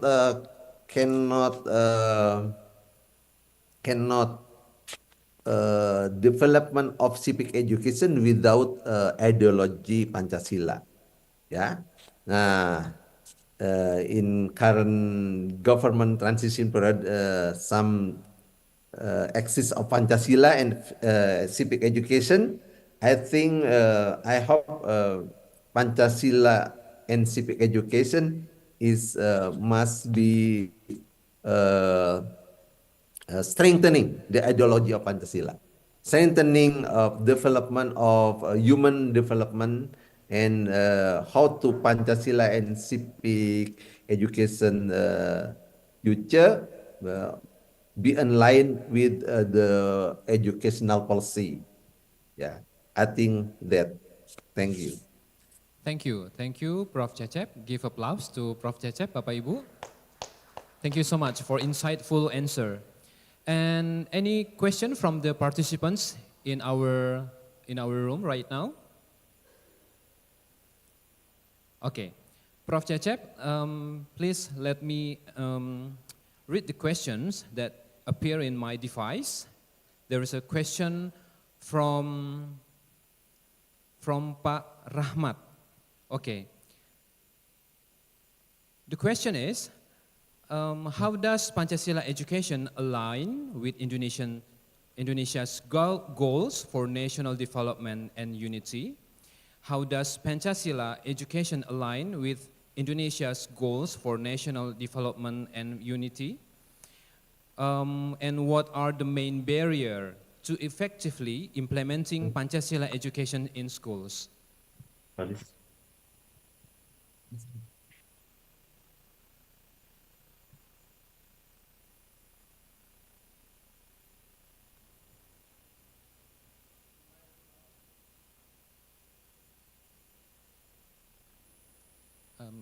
Can you unmute the speaker? Okay. Okay. Thank you for your question. I think some handicap to teach Pancasila and civic education in the school or campus higher education. The first, how the quality of the teacher and lecturer. Yes, yeah. I think they have a certificate from a civic education program.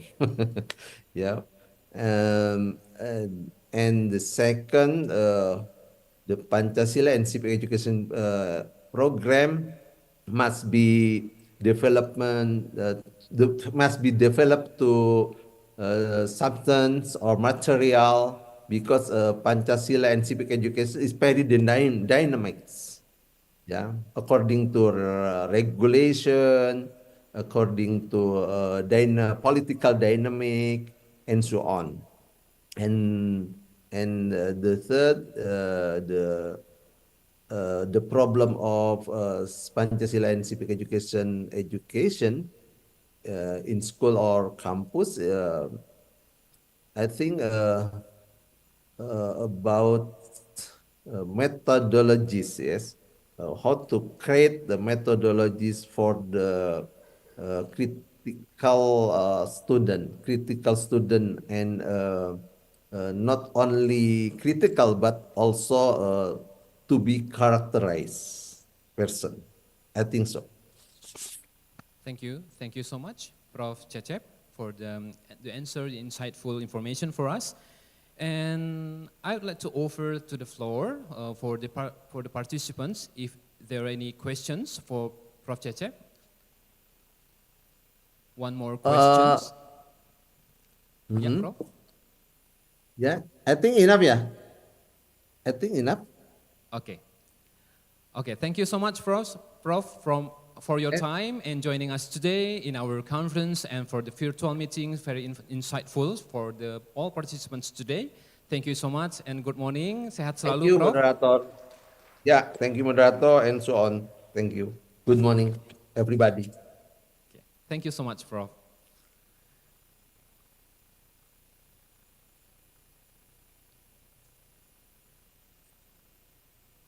Ladies and gentlemen, and the participants from ACEC 2024, allowed me to represent and to introduce the second speaker to address her presentations today. I'd like to read her curriculum vitae. Dr. Karena Menzie Ballantyne, BA, BEd, MEd, Stud, EDD. Karena Joy Menzie Ballantyne from Central Queensland University, 6 University Drive, Branyan, Queensland, Australia, for the work address. And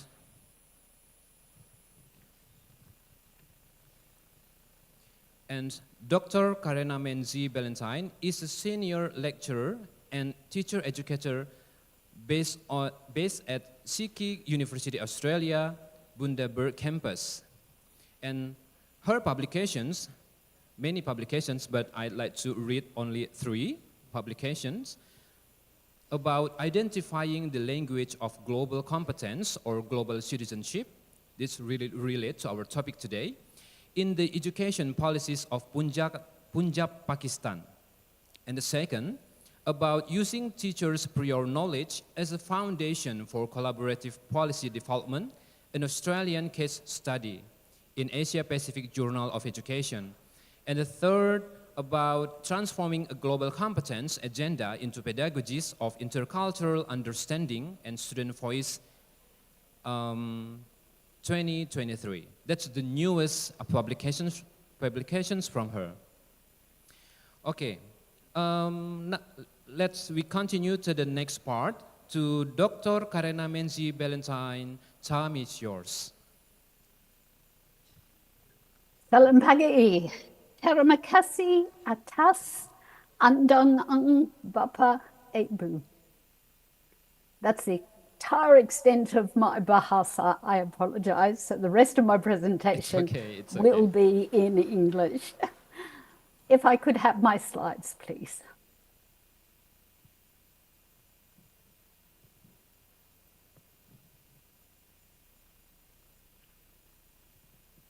Or I can share my screen, either way.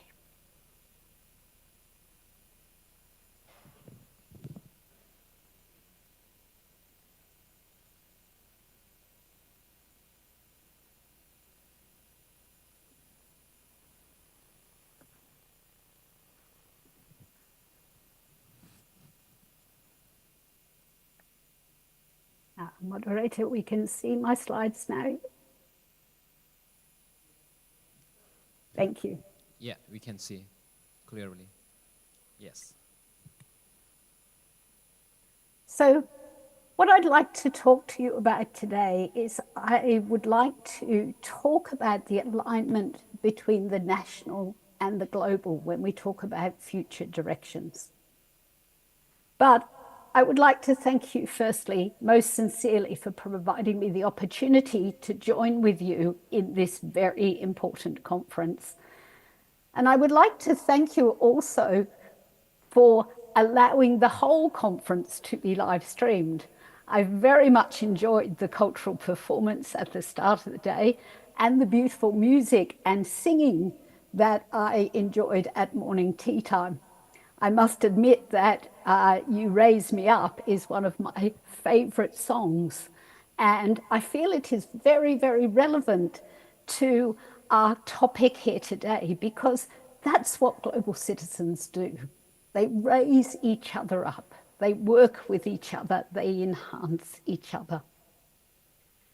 But before I begin, as is the Australian tradition, I would like to acknowledge the traditional owners of the lands from which we gather and meet today. I pay my most sincere respects to all elders and ancestors, for they hold the wisdom and stories of generations. I like to show this slide at the start of my presentations because I will talk in terms of global citizenship education today, but many in the room or many listening online may know similar agendas by different names. And there are nuances between these terms, so it's really important that we acknowledge where these terms have come from historically, what is their intent, and what philosophies are sitting behind them. But when it comes to the actual practical implementation of this type of education, there are many, many parallels. And that is why I group them all together, because all of them are about the knowledge, the skills, the values, the attitudes, and the actions of people in the 21st century, in our global community, as well as in their local communities.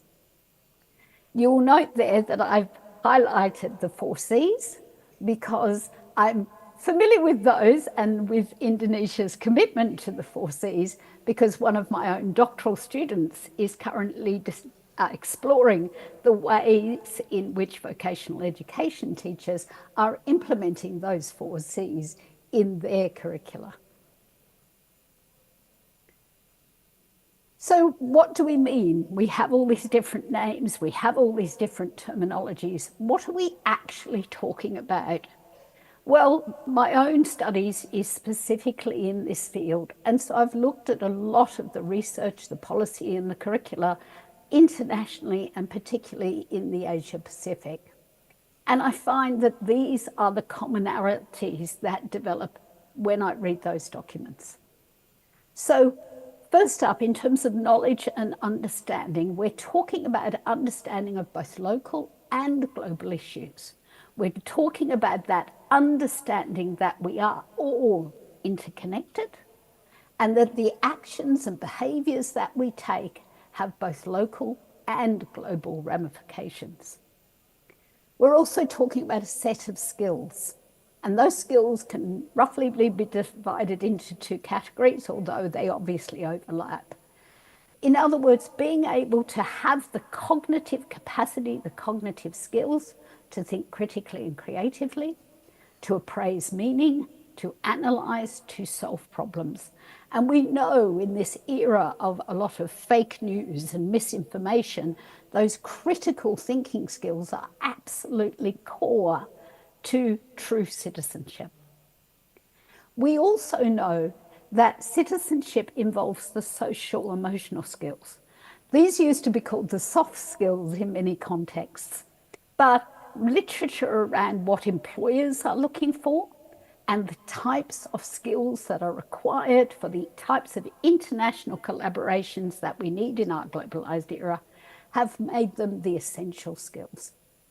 So whether we are preparing students for work or whether we are preparing them as citizens to engage in their communities, it is important that they have self-knowledge and awareness, adaptability.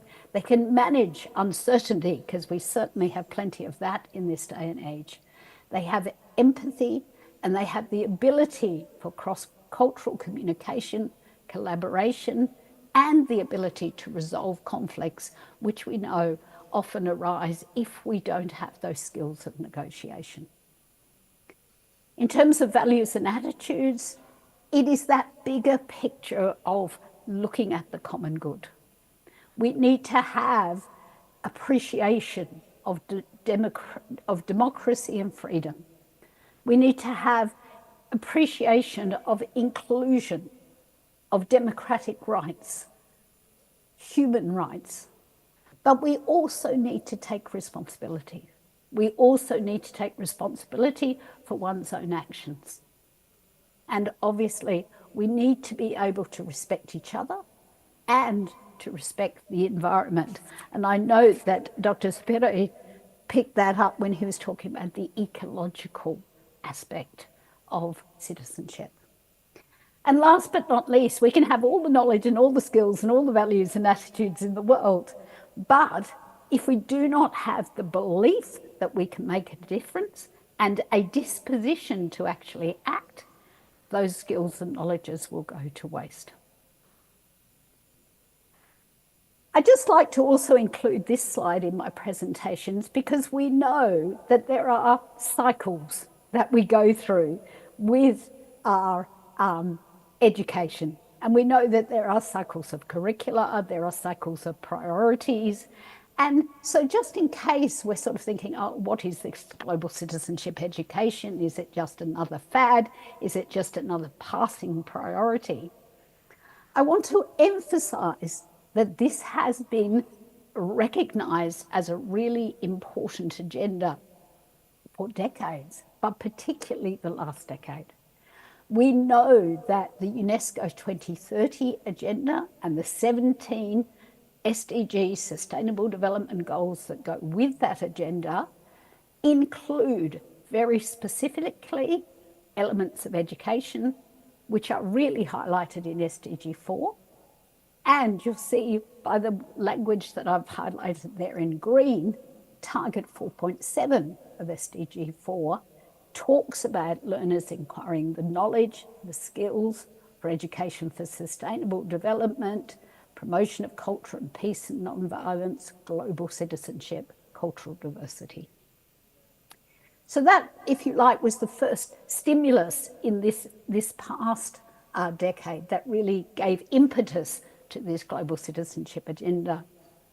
Then coming from a little bit more of a market-oriented perspective, the OECD acknowledged that we need these knowledges and skills, and they have called that package global competence, and they recognize that this is employers want, this is what we need to achieve the SDGs. So in 2018, they included a global competence assessment in their PISA student assessments. They developed a framework for this, and since then, they have included a number of assessments around things like critical and creative thinking. So there's another acknowledgement of the importance of this global agenda. And thirdly, and most recently, we have UNESCO's recommendation on education for peace, human rights and sustainable development. And I had the honor of working with UNESCO in developing the Asia-Pacific roadmap for implementation of those recommendations. And should anybody be interested in that roadmap or more information, I'll provide my email at the end of this presentation, and I'm more than happy to, for you to get in touch with me.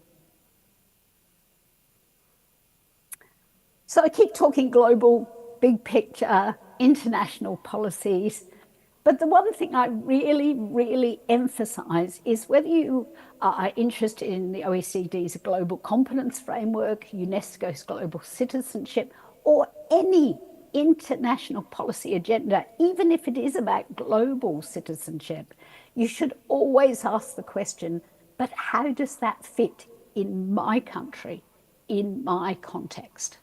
We should never just take and adopt policies from other countries or international policies, because we know that there are culturally specific elements to our own nation, to our own school, to our own university, that we need to be considering before we implement such ideas, such policies, such curricula. And so I always like to remind people that, like Pancasila, global citizenship education is not a subject. It is, if you like, a lens through which we see education, lens through which we see the development of our students. It's a framework for learning, a way of thinking, planning, and importantly, connecting with our wider community. Professor Sapria made the important point of the role of the family in all of this. And we need to always remember that we as educators can be the facilitators, the collaborators, the innovators, but we need to work with our parents, our caregivers, our wider community in order to really take a holistic approach to this type of education. So whether you see global citizenship education as a lens, whether you see it as the foundation from which you build, or some of the schools that I work with like to see it as an umbrella that brings together all their policy, curricula, extracurriculars, etc. Whether each of those images work for you, the important part to remember is the contextualization. How does this fit with my country, with my context? The second point I'd really like to emphasize through this presentation is that educating for global citizenship and national civic education are not competing agendas. I think in the early days there was some nervousness that perhaps we would lose identity, we would lose important cultural aspects, we would lose language, we would lose other elements that are absolutely fundamental to who we are and who our nation is.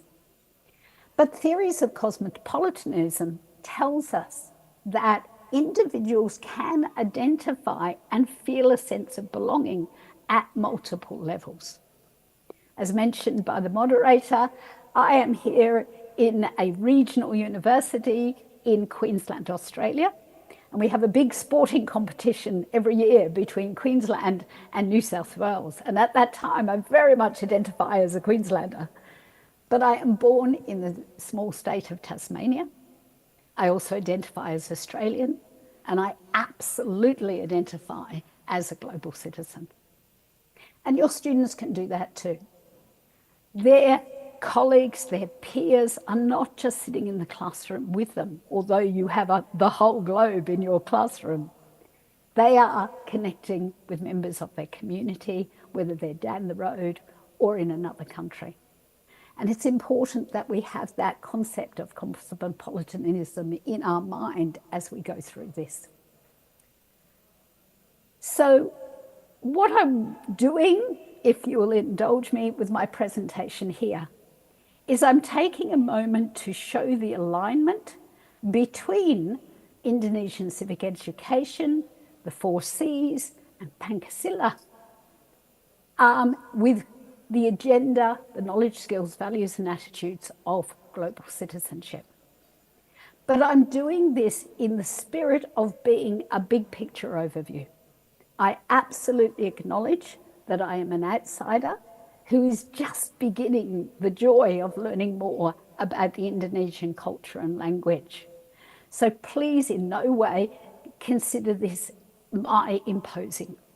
Please consider this as a perspective that is provided to stimulate thought and discussion.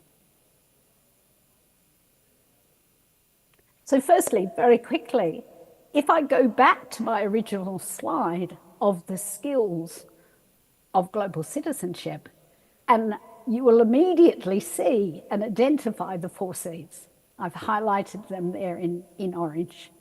So that critical and creative thinking, that ability to problem solve, that communication and collaboration, already simply by addressing, incorporating the 4 Cs into our curricula, we are providing students with the necessary skills for global citizenship and national citizenship.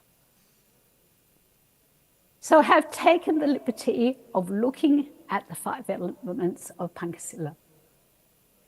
And so I want to explain, if we start with the belief in one and only God, I want to explain that the fundamental tenet of education for global citizenship is to build the knowledge, skills, values, and attitudes that underpin intercultural understanding, including interfaith understanding.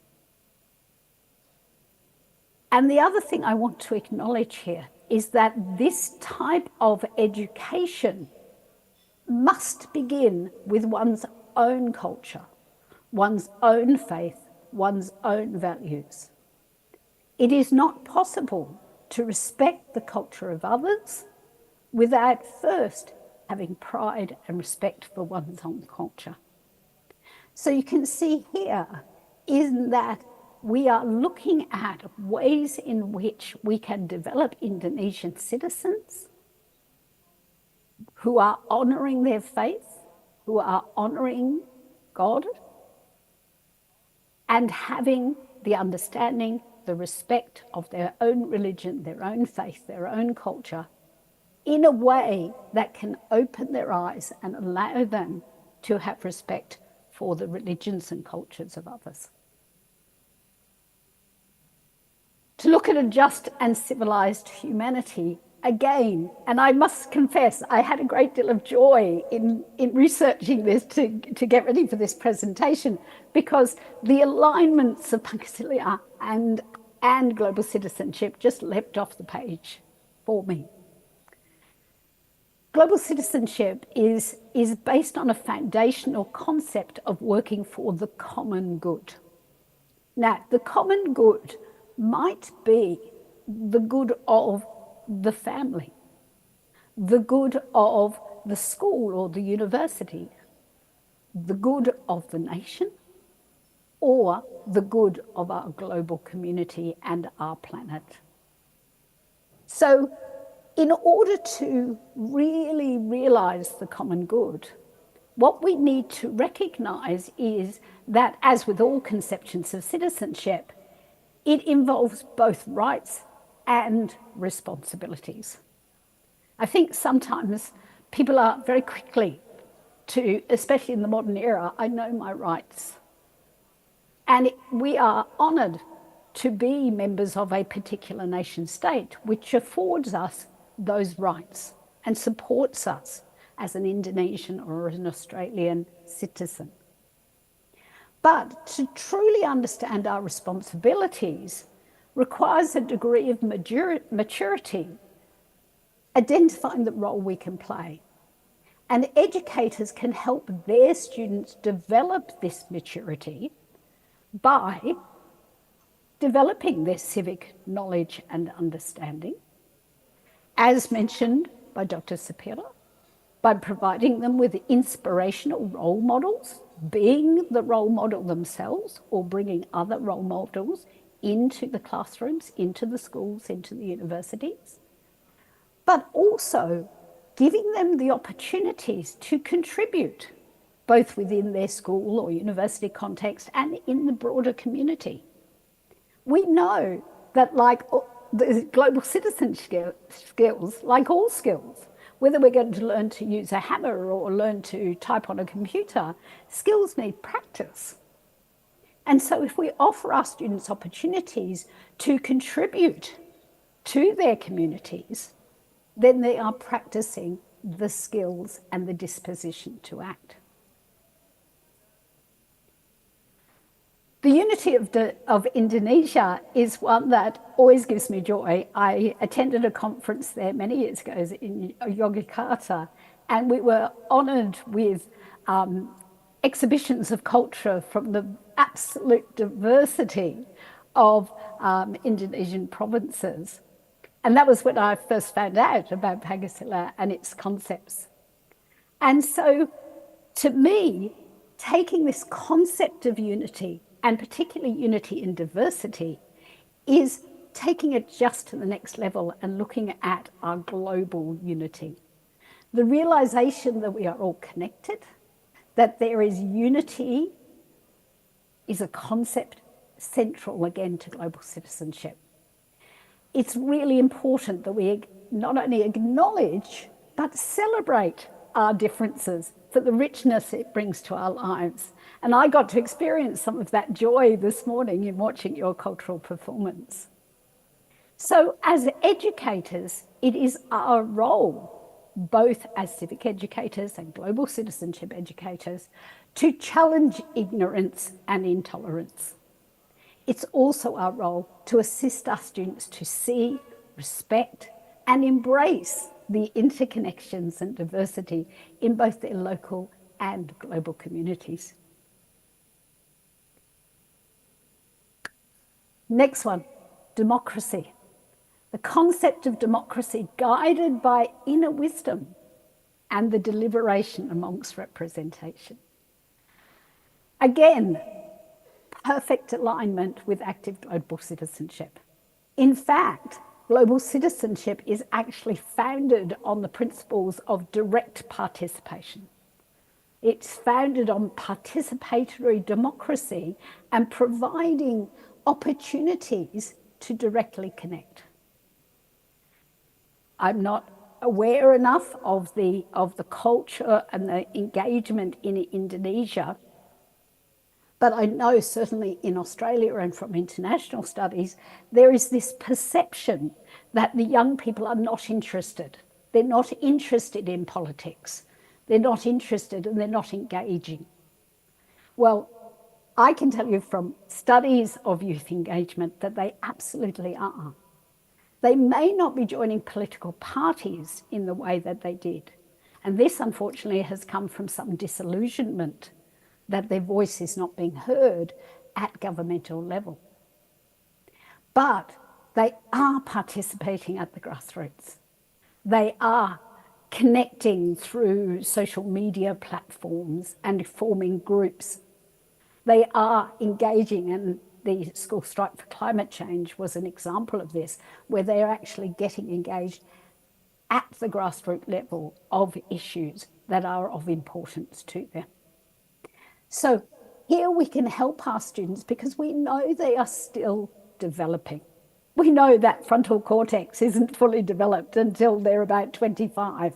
So sometimes they will act in ways that are not founded on information, not founded on knowledge. So this is where we can get the balance right as educators. We can provide them with opportunities to build that knowledge and skills, but we can also inspire and motivate them, but give them guidance as to ways that they can engage that are appropriate and effective, rather than confrontational. I appreciate having presented at Islamic State University just recently, and we were having a conversation afterwards about the fact that if I'd done that presentation in Australia, there would be students throwing their hands up and asking questions. And this was problematic culturally because I was trying to encourage those students to engage and to ask me questions. It was explained that sometimes that's seen in Indonesian culture as challenging the expert. And so it's really tricky to get that balance right. And our honourable speaker earlier mentioned, how do we get that balance right to be the critical citizens, but in ways that are appropriate, in ways that are respectful, but in ways that allow open collaboration and conversation. And last of the points, of course, is social justice for all people. Again, the alignment is so clear. You will see that the document I mentioned, the latest recommendation on peace, human rights and sustainable development, recognises that we cannot have true citizenship, we cannot have true peace, we cannot have true engagement unless we are coming from a place of social justice and equity. So how do we help students to understand this? Because it can be quite a complex and nuanced concept sometimes. So how do we help them to explore and develop understanding of things like quality of life, equity, access, human rights? And having developed an understanding of them, how can we help them to develop the values they need to uphold these concepts in their community? And again, if I can come back to that idea of active citizenship, like everything, if we have an opportunity to practice. Now that practice can be in your classroom. We can bring in some democratic values, some democratic principles, some opportunities to engage. It is sometimes nerve-wracking for teachers, I know, because we have to give up a little bit of our power. And some people are concerned that that would be problematic to hand over some degree of power to our students. But it can be done in ways in which we are nurturing students' understanding of respect, rights, and responsibilities. So we can give them choice on smaller things within the classroom or within the school. Or we can give them an opportunity to engage with their community where they can see social justice activities in action, where they can undertake service learning and perhaps help to support the less fortunate members of their local and global communities. So hopefully what I've explained here today is that the whole idea of Indonesian civic education, the concept of Pancasila, is actually totally complementary with the principles of education for global citizenship. Now we understand, and I'm sure it's the same in Indonesia, it certainly is here in Australia, that educators are very concerned about crowded curricula, about time constraints, about work intensification. So I'm going to finish with the provocation that perhaps if we bring together the philosophy of Pancasila and Indonesia's commitment to civic education with the concept of global citizenship, that this might actually be the lens that enables educators to provide a holistic education that will allow their students to thrive. It can be the perfect integrator across subjects. It can develop consistently the values and attitudes, knowledges and skills across disciplines, across the schools, and provide students with the opportunity to contribute to those local and global communities. Terima kasih. Thank you so much for inviting me again today. And I look forward to collaborating further with UNJ through the new Indonesia-Australia Teacher Education Collaboration, of which my university, and fortunately myself, is going to be a part. Thank you. Okay. Thank you so much, Dr. Menzie, for your amazing presentation to all our participants here, online and offline, through Zooms and also directly here in Naraya Hotel. Dr. Menzie allowed me to collect questions from participants. Bapak dan Ibu, if you have any questions for Dr. Menzie, please raise your hand.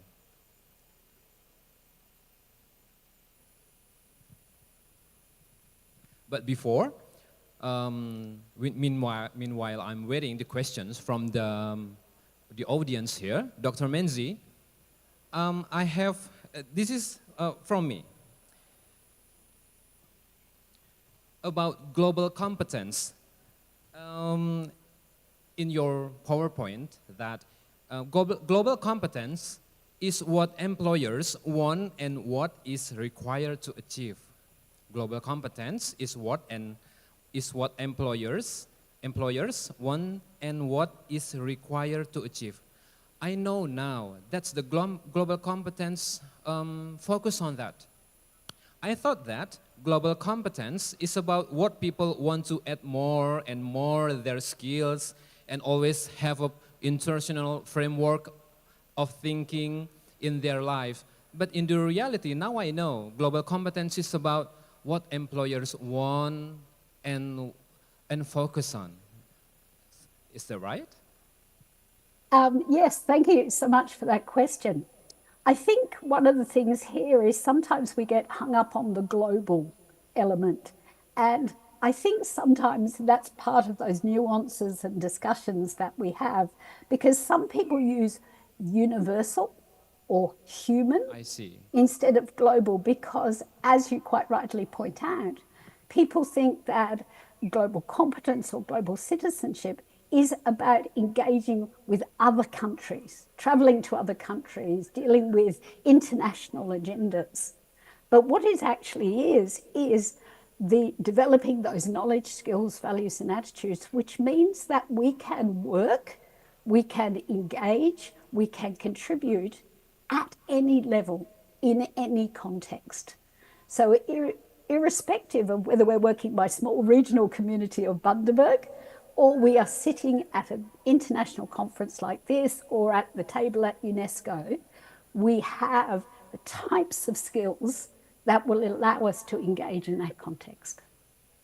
I see.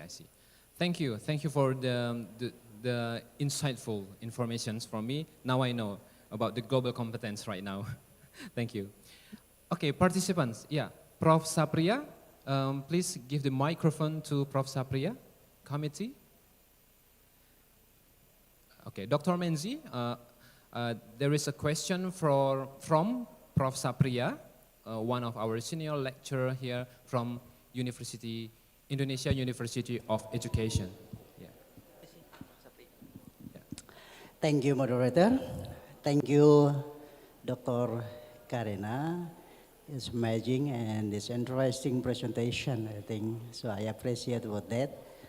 I quote from your presentation, from your slide. You said that it is not enough to develop our children's knowledge and skill. As educators, we also have an obligation to inspire and motivate them with a disposition to act. I think this is important sentence for me. But when we implement this, it's not easy, actually, to develop this position for our children in the class, in the school. So, could you give us the recommendation or your experience in Australia, how to develop this position, the children's position in the classroom? I know that in Australia, when I was studying there, no civic, but on the studies of society and environment, I think, when I was studying in Melbourne. I graduated from La Trobe University in Melbourne. Please, thank you. Thank you very much for your question. And thank you also for your wonderful presentation this morning. I very much enjoyed it. And I'm hoping that perhaps we can exchange emails, because I would like to be in touch and find out more about your wonderful organization and the work that you're doing. Yes, I agree. It's difficult to provide those opportunities and those motivations. The first suggestion I would have, and this is what I do with all my pre-service teachers, is when it comes to the classroom, the biggest role model is you. So I encourage teachers, because I know the nature of teachers is that they are already out there doing things with their communities. They might be part of the parents' committee for the local sporting club, or they might be contributing to an organization that delivers meals to the elderly or something like that. So my first suggestion is for the teachers to bring those examples into the classroom, not to be afraid to enhance the curriculum with their personal experiences, to demonstrate to the students the ways in which they can get involved. Then the second part of it is very much bringing the community into the school and the school into the community. And we need to do that in order to step away from this silo that schools sometimes are. And I noted the question from somebody earlier that talked about connecting to the students' world and making it meaningful and useful. And so one of the ways that we can do this is bring those guest speakers into the classroom, bring those role models who are leading charities or leading service organizations, bring them to the assemblies, bring them to the classrooms, but also provide opportunities for the students to go and contribute to those organizations. And I know we talk, I think in your own speech, you were talking about some of those pockets of excellence that are already out there, but we need to make this more systematic. So role models is my first suggestion. Bringing the community into the classroom and the classroom into the community is my second. But my third is, in the Australian context, we have the Australian professional standards for teachers. And the first standard is know your students. The second one is know your curriculum. And the reasoning behind that is, as was pointed out by that question earlier, first we need to engage them. We need to excite them. And so the way to do this is to identify ways to connect the curriculum to their real world. And if I may give you a concrete example of a teacher I worked with. The teacher had to teach about globalization in her geography class. And she was thinking that this would not be a topic that would be particularly interesting to the students.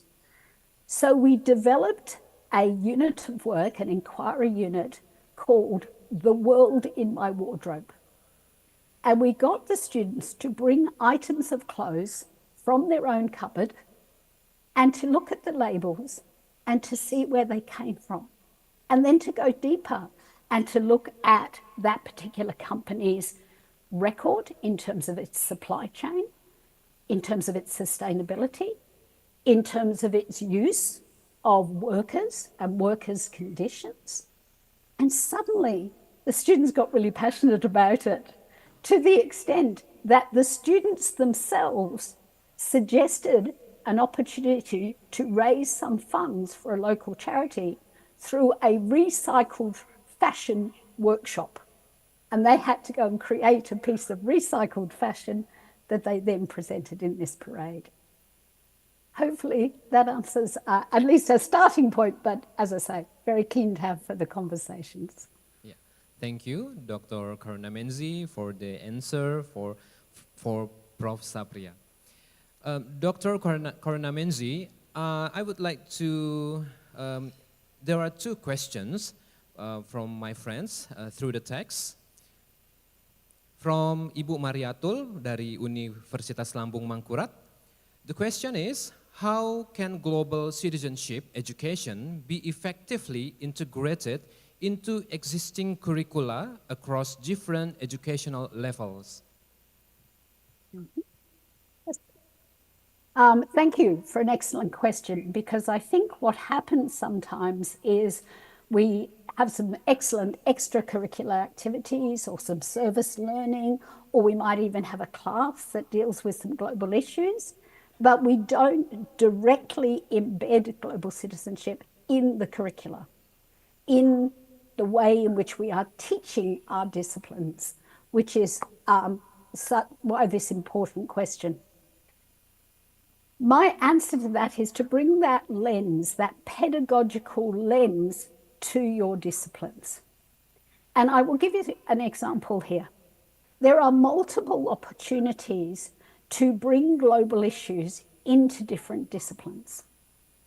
So for example, we developed for the Queensland Department of Education some units of work, some inquiry units for different disciplines in which we highlighted the global citizenship element.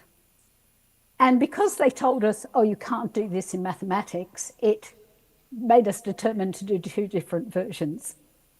So one version we did with mathematics is the children were learning about area and perimeter. And so we brought into that the concept of sustainability. And instead of just learning these concepts abstractly, they learned them through studying deforestation and working out how many acres we are losing a year, the size of this, comparing it to something familiar to the students, such as the football field or the school oval. So that was one version that we did. The second version we did was we brought intercultural understanding.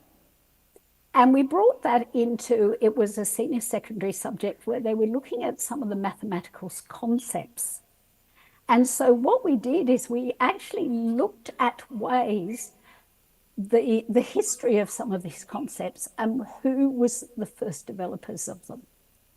And so through this, we managed to bring in an Islamic lens, because we managed to show that a number of these key people who had developed some of these mathematical concepts actually came from some of the Islamic countries. And this was something that was completely new to the students, because we don't learn history of Indonesia in the degree that people, of course, in Indonesia would. So it enabled us an opportunity to give insights into another culture, another country, through mathematics. And that's just two examples. I could give you lots more if anybody's interested. Okay, yeah, thank you, Dr. Karuna Menzie. The last question from Ibu Camelia dari Universitas Sriwijaya.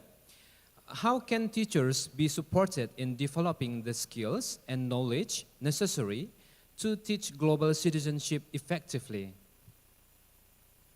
Thank you again. An absolutely vital question, because as was pointed out previously, the only way this can be brought into the curricula is by providing the teachers with the professional development to be able to apply the global citizenship lens.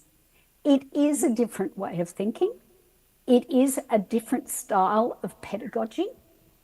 And so it is important that we bring this into our teacher education, and that for those teachers already in the classrooms, we provide some opportunity for development that was mentioned earlier of undertaking units in civic education. And those units of civic education can be national and global citizen, as I've just demonstrated. Again, I like to give concrete examples. So I will again give an example of my own lecture, which I'm going off to do straight after this conference, is we have here in Australia, the humanities and social sciences are combined in the primary years. And we have within that history, geography, economics and business, and civics and citizenship. So to introduce the humanities and social sciences subject, and to particularly teach about civics and citizenship education and concepts such as opportunity cost and wants and needs and scarcity of resources in economics and business, instead of just teaching a subject called HAS, we designed a subject called Sustainability through Active Citizenship. And in that, the assignments for the students are actually to develop a podcast around the best ways to teach civics and citizenship education in their classrooms. But the second assignment is to work in a large group to develop a sustainability action plan for a school or a community area or a park. And the idea of the large group is to demonstrate the types of groups that you would work with their many competing agendas and many different ideas, if you were working in an active citizenship context. We then ask the students to reflect on their process and how it might influence their pedagogies for teaching sustainability and civics and citizenship education in their classrooms. This is just one example. Thank you so much, Dr. Karuna Menzie, for the insightful knowledge and information for us. Ladies and gentlemen, and all participants, the 5th ACEC 2024. Before we close our agenda for the first part, I'd like to wrap up from the, let's say, the conclusion from the two speakers, and we give applause for the two speakers today.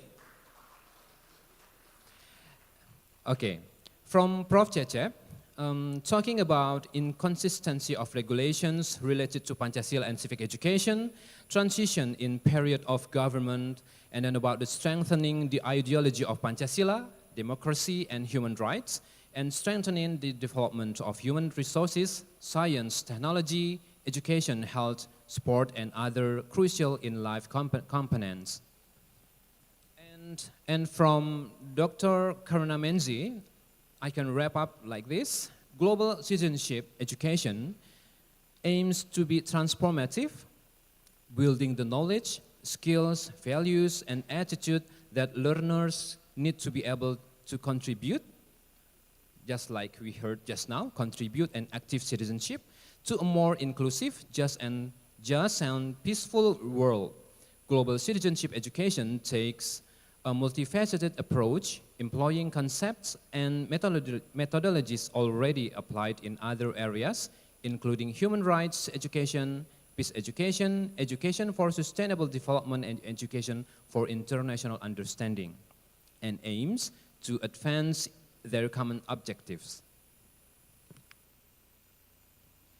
Ladies and gentlemen, thank you so much for your time, and I would like to thank you so much to our two speakers, Prof. Cecep Darmawan and Dr. Karuna Menzie Ballantyne. And I'd like to remind everyone, all participants, that we'll break for lunch shortly. Please be back here for the next agenda and for the next keynote speaker. The third topic, there are three topics. First, contemporary moral pedagogy and education. The second, digital citizenship and online teaching environments. And the third topic, fundamental ideas and perspective on the curriculum with special reference to civic education. Ladies and gentlemen, Bapak Ibu and all participants, ACEC 2024 enjoy your meal, and the opportunity to network with one another. Thank you so much for your time and your attention. Wassalamualaikum warahmatullahi wabarakatuh.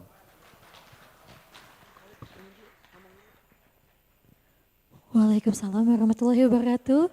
For Dr. Mona, please don't leave the stage because we have a present for you, the certificate for you.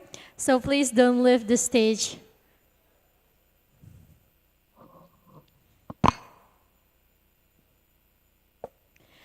Maybe we invite Pak Yuyus for give the certificate for Dr. Mona, please. Baik, selanjutnya kita akan menyaksikan pemberian plakat atau cenderamata kepada Dr. Mona sebagai moderator kita pada hari ini yang akan diberikan langsung oleh Koordinator Program Studi Pendidikan Pancasila dan Kewarganegaraan Universitas Negeri Jakarta. Boleh Bapak Ibu berikan tepuk tangan yang meriah.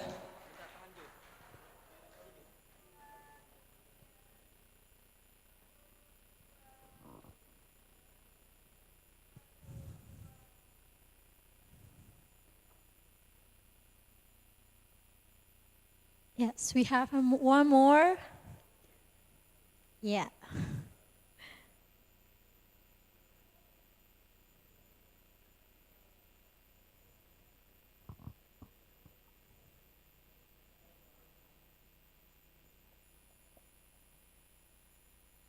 And 3, 2, 1, smile.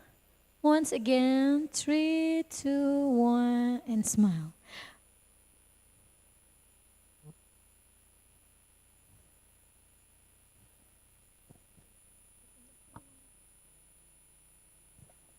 Oke, boleh berikan Bapak Ibu tepuk tangan yang meriah untuk Dr. Mona karena telah memandu sesi diskusi pada hari ini.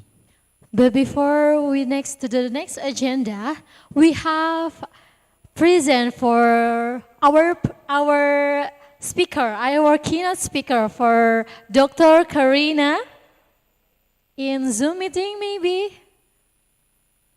And yeah. All right, in the next agenda, we'll go, which is in the lunch and break session. To the invited guests and the participants, please enjoy the meal and take a break. Demikianlah sesi pertama kita pada hari ini, maka tibalah kita pada sesi makan siang dan waktu ibadah. Bagi Bapak Ibu yang ingin melakukan ibadah, kami perkenankan dan selamat menikmati hidangan yang telah disediakan. Kita akan kembali lagi pada pukul 13. Selamat beristirahat dan selamat menikmati hidangan yang telah disediakan. Terima kasih.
Entering the gate of knowledge through Universitas Negeri Jakarta, you will experience a unique atmosphere where multicultural perspectives meet in academic practices.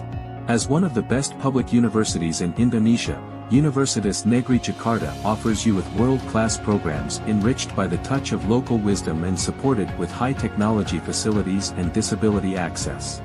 Universitas Negeri Jakarta has played an important role in developing education, science, art, technology, and sports since 1964. Universitas Negeri Jakarta serves students of diploma, undergraduate and postgraduate program. They are deployed in 8 faculties and 1 postgraduate program.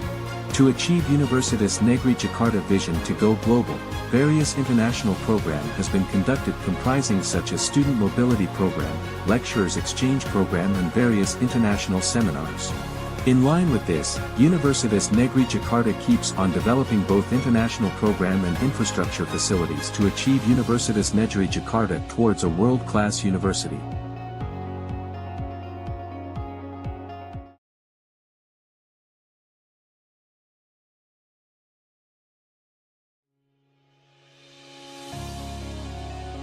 Entering the gate of knowledge through Universitas Negeri Jakarta, you will experience a unique atmosphere where multicultural perspectives meet in academic practices. As one of the best public universities in Indonesia, Universitas Negeri Jakarta offers you with world-class programs enriched by the touch of local wisdom and supported with high-technology facilities and disability access. Universitas Negeri Jakarta has played an important role in developing education, science, art, technology, and sports since 1964. Universitas Negeri Jakarta serves students of diploma, undergraduate and postgraduate program. They are deployed in 8 faculties and 1 postgraduate program. To achieve Universitas Negeri Jakarta vision to go global, various international program has been conducted comprising such as student mobility program, lecturers exchange program and various international seminars. In line with this, Universitas Negeri Jakarta keeps on developing both international program and infrastructure facilities to achieve Universitas Negeri Jakarta towards a world-class university.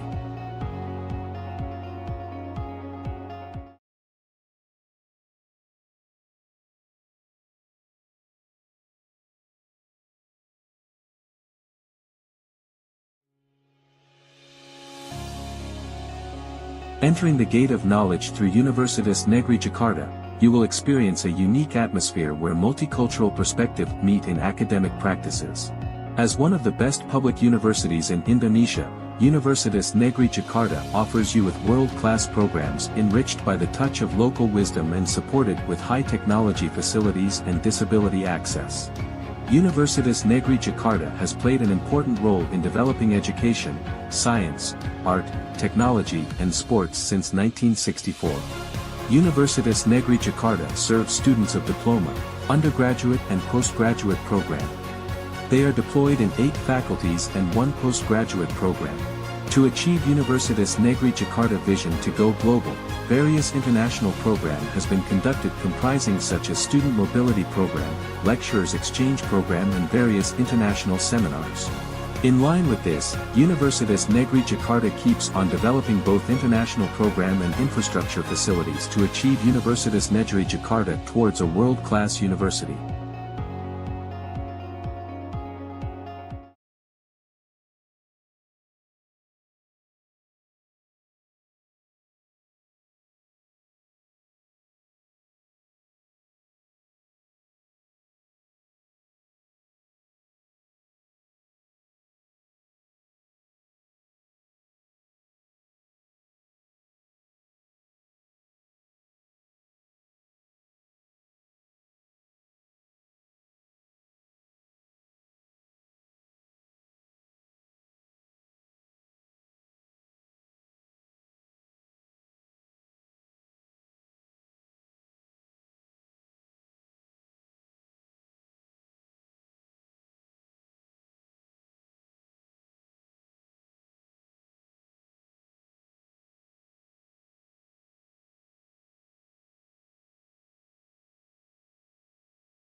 Sebentar lagi acara akan kita mulai. Bagi Bapak Ibu yang masih berada di luar ballroom, harap segera memasuki ke dalam ballroom.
Di luar ballroom harap segera memasuki ruangan karena acara akan segera dimulai.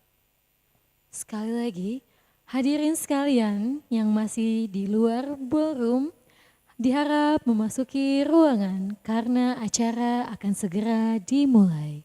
Terima kasih.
Mohon perhatian Bapak Ibu hadirin sekalian, acara akan segera kita mulai.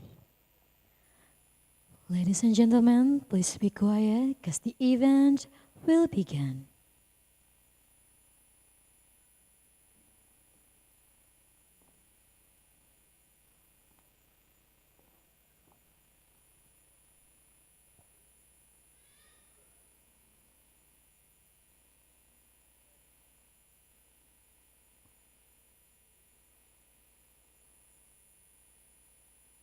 Good afternoon, everyone. Welcome back again with me, Olivia Pazrin, and my partner, Dudin Mahfudin, to the 5th Annual Civic Education Conference 2024, or 5th IACEC, with this year's compelling theme, The Future of Civic Education, What Next? Baik, selamat siang hadirin sekalian. Setelah tadi kita istirahat sejenak untuk menikmati makan siang, selanjutnya akan ada sesi yang kedua. Namun, kita akan mengundang terlebih dahulu moderator kita pada hari ini, yaitu ada Ibu Sri Rahayu ACEC M. Biomed. Kepada Bu Sri Rahayu, kami undang untuk naik ke atas panggung. After we have a lunch and break session, we'll go into the next agenda. But before that, we would like to call our moderator again, Dr. Sri Rahayu ACEC M. Biomed, please take over. Please give big applause for Ibu Sri Rahayu.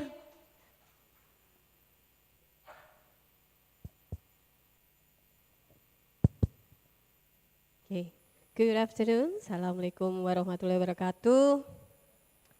Maybe we still wait for other participants, but before that, maybe we just start the afternoon session. His Excellency Dean of Social Sciences, respectable Vice Dean, distinguished also the head of AAPCEP Indonesia, head of Civic Education Program all around Indonesia. How many provinces do we have? Padang? Give applause for Padang. Makassar? Oh, di luar. Bali. Belum datang. Irian Jaya. Cendrawasih. Istirahat. Bandung. UPI, Bandung. Walaupun sendiri kasih applause juga, Bapak Ibu. Please also give applause, even only one person. How about the other participants who still with us this afternoon? From Medan, Horas, Pak. This is from Medan, from Depok. Wow. Any other from Kalimantan? Wow, our new city, Kalimantan. And then also from Surabaya, opore. Okay, so this is very a glad pleasure for me. I'm Ayu, that will be the moderator of this afternoon session, and we have already have our three fabulous speakers. The first speakers, let me please introduce our first speaker, Prof. Professor Madya Nadarajan Thambu there. Please give a big applause for Prof. Nadarajan. And we have another two speakers join us at the Zoom. Can you please open the Zoom, operator? Okay. So we already have, hello, good afternoon. Hello, good afternoon, Boleh di spotlight one more speaker? One more speaker, Professor Ian. Hello, let me please greet our speaker today, Professor Frank Reichert from University of Hong Kong. Hello, good afternoon from Indonesia, Prof. Hello, good afternoon, everyone. Okay, connection okay? I can hear well, yes. Okay, thank you, Prof. And the next but not the least, I think this will be Professor Ian Davies from England. Hello, Prof. Ian. Hello, good afternoon. Good afternoon, Prof. Connection okay, Prof? Yes, thank you. I can hear you. Okay, please give a big applause for our two professors who has already joined us at the Zoom platform. So ladies and gentlemen, our discussion will be firstly start with the presentation of all three presenters. That will be start from Professor Nadarajan, then will be continued by presentation from Prof. Frank, and the last is Prof. Ian Davies. And then after that, we will continue with Q&A session until 4 o'clock. So without further ado, maybe I will give the floor actually for our first speaker. But looks that Prof. Nadarajan is coming out to toilet. So maybe we skip or we just wait for Prof. Nadarajan? Skip or Prof?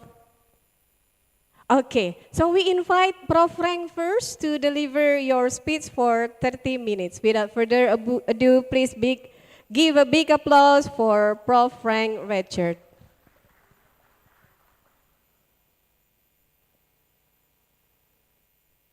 Okay, thank you. So I'll share my screen.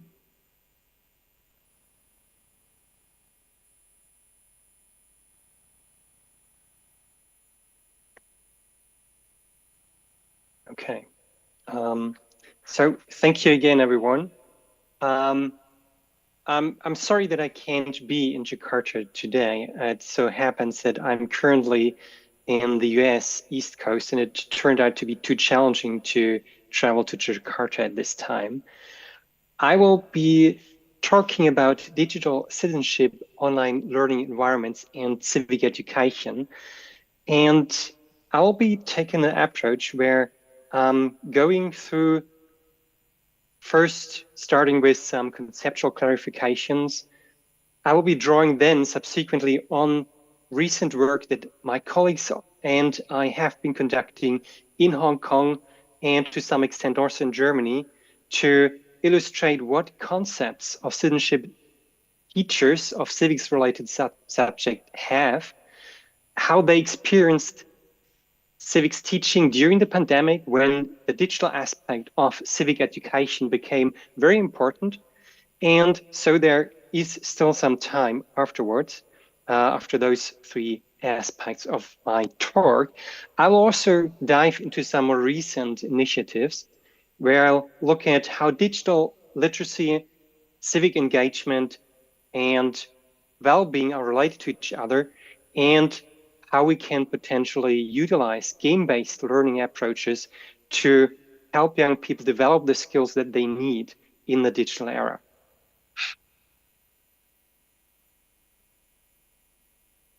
So let's start with some conceptual clarifications then.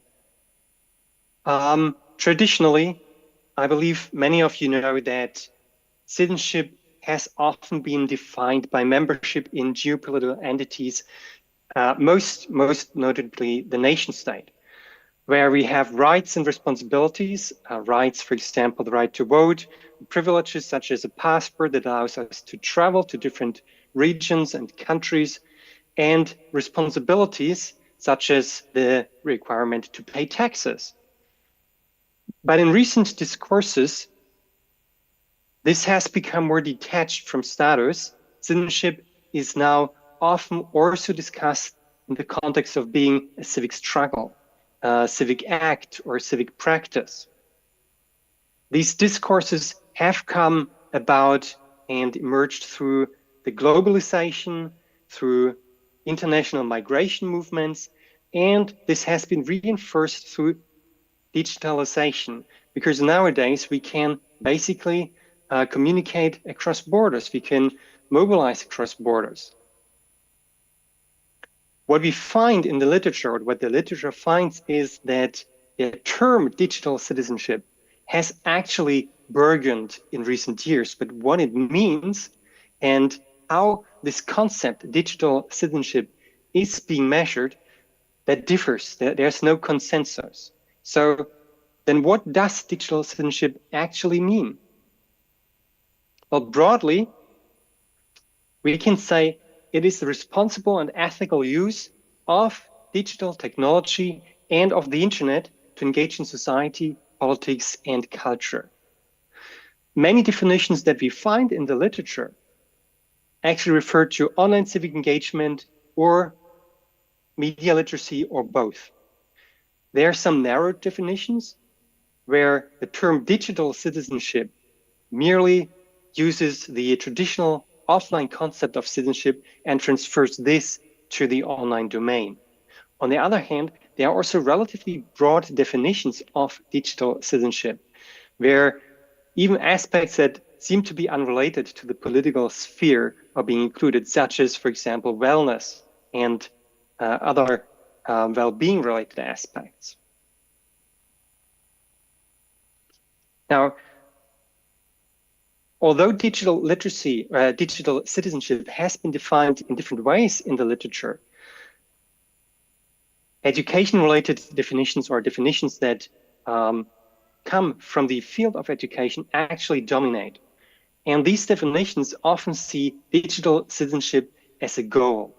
And they often focus on digital skills, on digital norms, and on social and political participation through digital technologies. Among the definitions that we find in the literature that have also been used to measure digital citizenship, we see that two definitions actually dominate. One is the definition by Ribble and colleagues, the 9 elements of digital citizenship that emphasize the need for individuals to understand and practice safe, responsible, and ethical behaviors in the digital realm.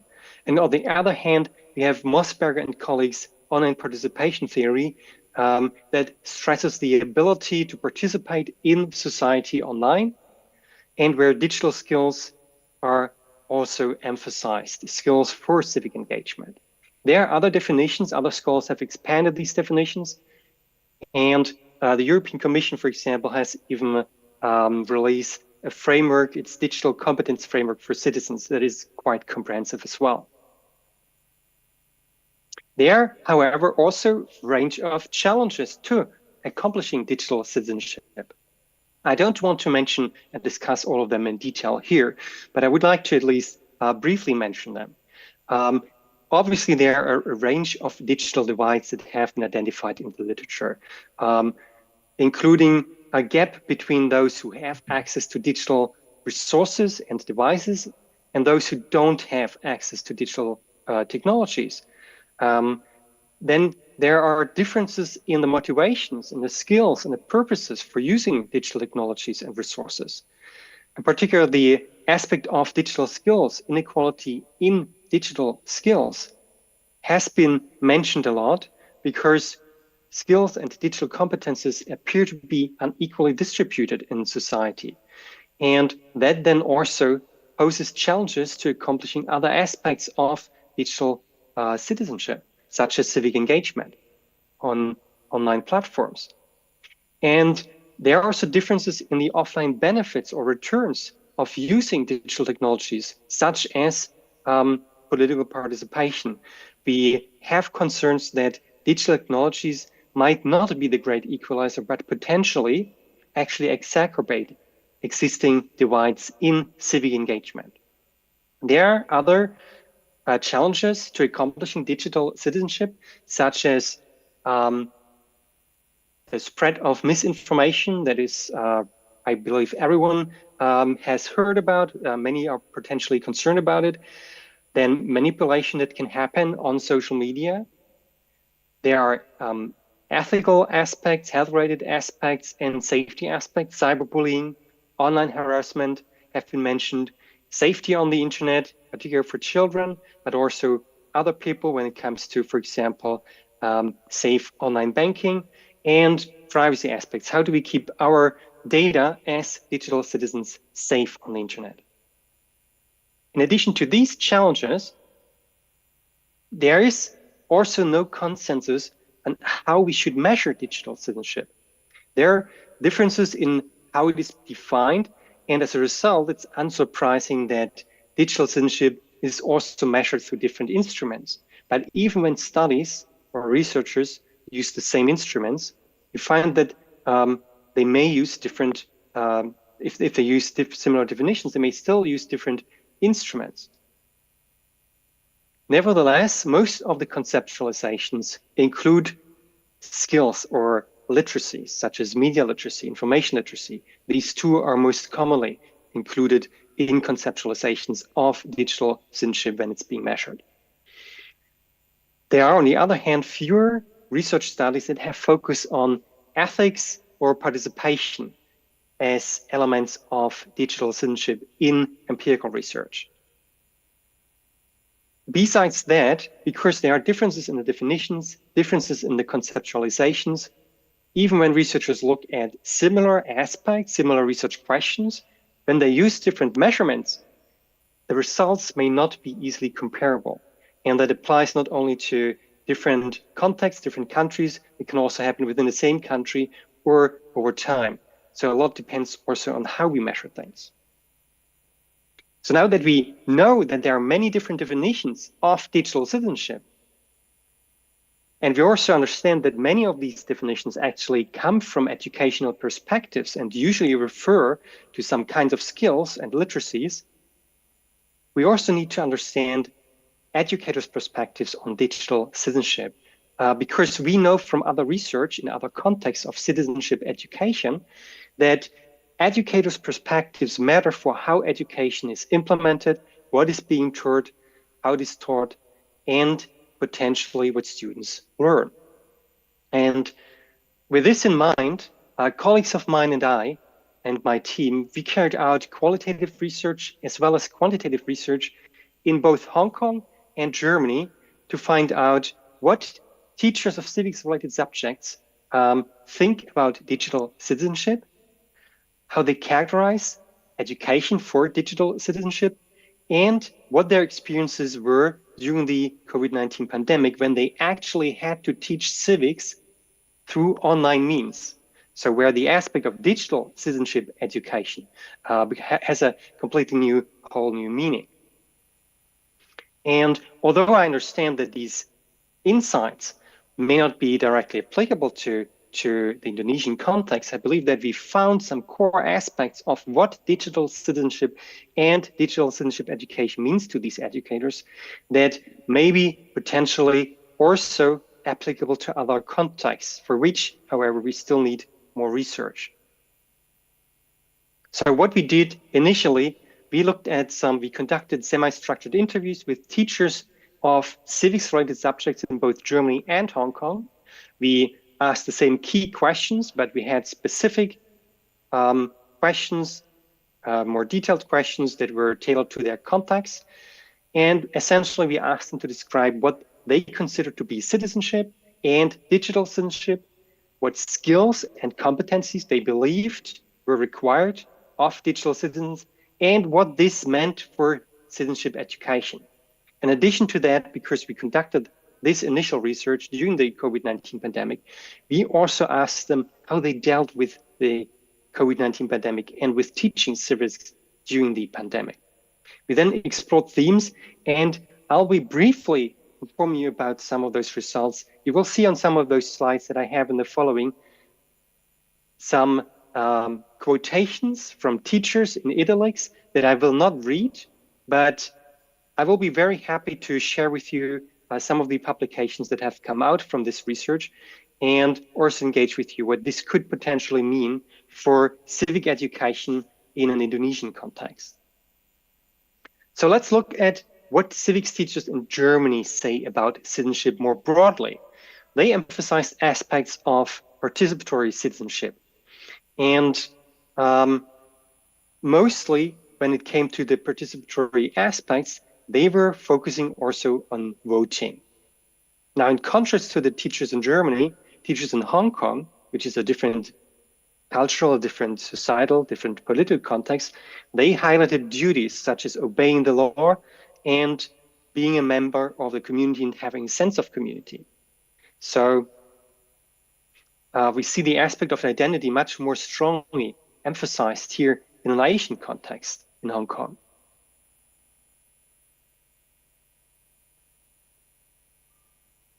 The interviews further revealed that the teachers in both contexts held similar beliefs about digital citizenship. So they mainly referred to traditional competence models in both contexts. They viewed citizenship as an extension, or digital citizenship as an extension of traditional citizenship in the offline realm. They stressed digital skills. They emphasized easier access that was possible through digital technologies, but they also highlighted challenges such as cyberbullying, disinformation, and privacy risks as aspects of digital citizenship.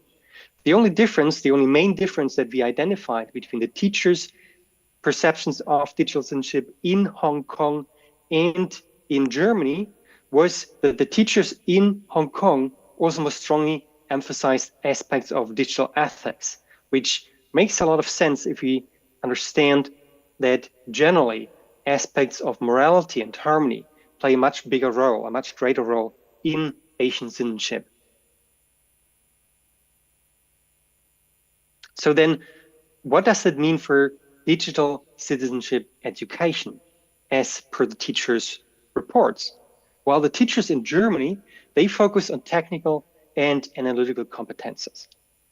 They suggested that digital citizenship education was tasked with preparing young people for their participation in society and to form judgments in the digital realm, online on the internet. In both Hong Kong and Germany, the teachers also commonly emphasized there was a need for adequate infrastructure. So this was something that they were very concerned about, that the schools didn't provide the infrastructure, that the students might not have the infrastructure at home. And there were also concerns about the curriculum and time constraints. This is, for example, mentioned by the Hong Kong teachers here. But the Hong Kong teachers, in addition to those constraints and issues, also thought about respectful behavior on the internet, law abidance, and information literacy as things that citizenship education had to provide and be concerned about in the digital realm.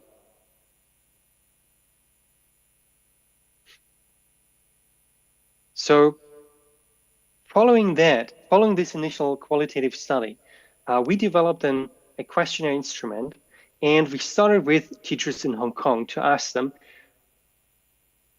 to what extent they thought these were important aspects of digital citizenship.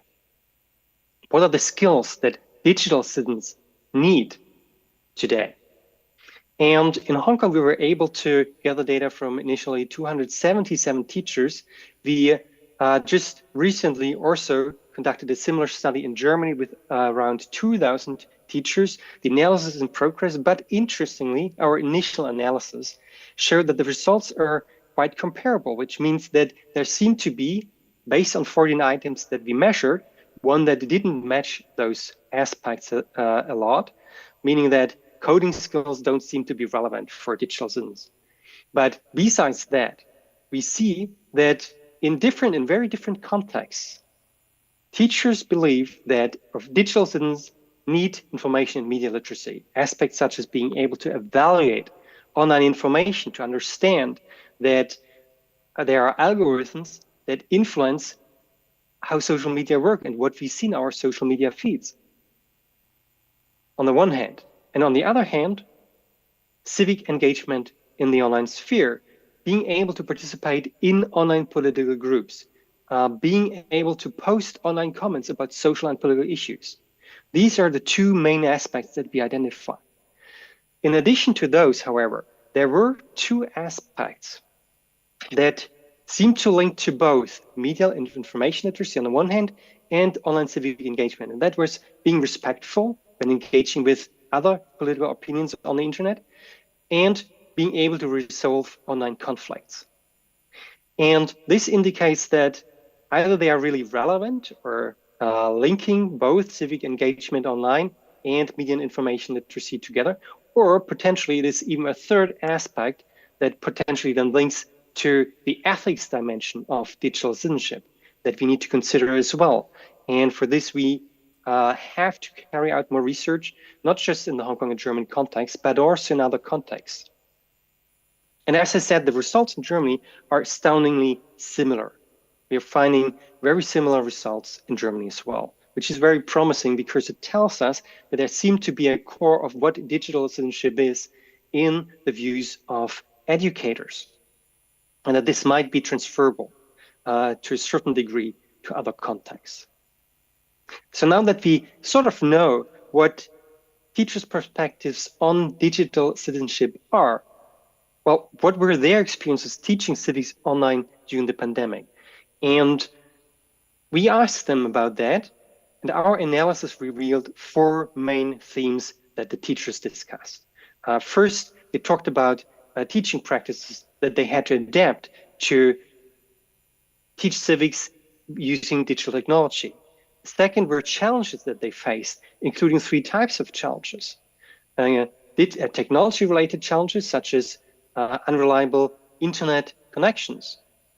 Then there were challenges related to the subject matter. For example, the teachers mentioned that it was very difficult to conduct discussions about civic issues online.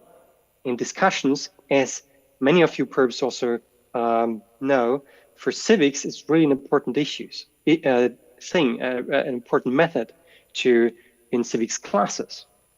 And the third type of challenges that they mentioned were student-related challenges, such as student motivation or lack of digital learning proficiency, but also the family background, resources in the home. The third theme that emerged in our analysis was that there were a few teachers who actually also reported how they had dealt with these issues, these challenges that they encountered. And finally, although all teachers that we interviewed perceived the suspension of face-to-face teaching civics classes as an inconvenience, they also saw some opportunities. And I do not want to spend too much time on going over this. I want to briefly highlight the similarities on the one hand and the differences between the 2 different contexts.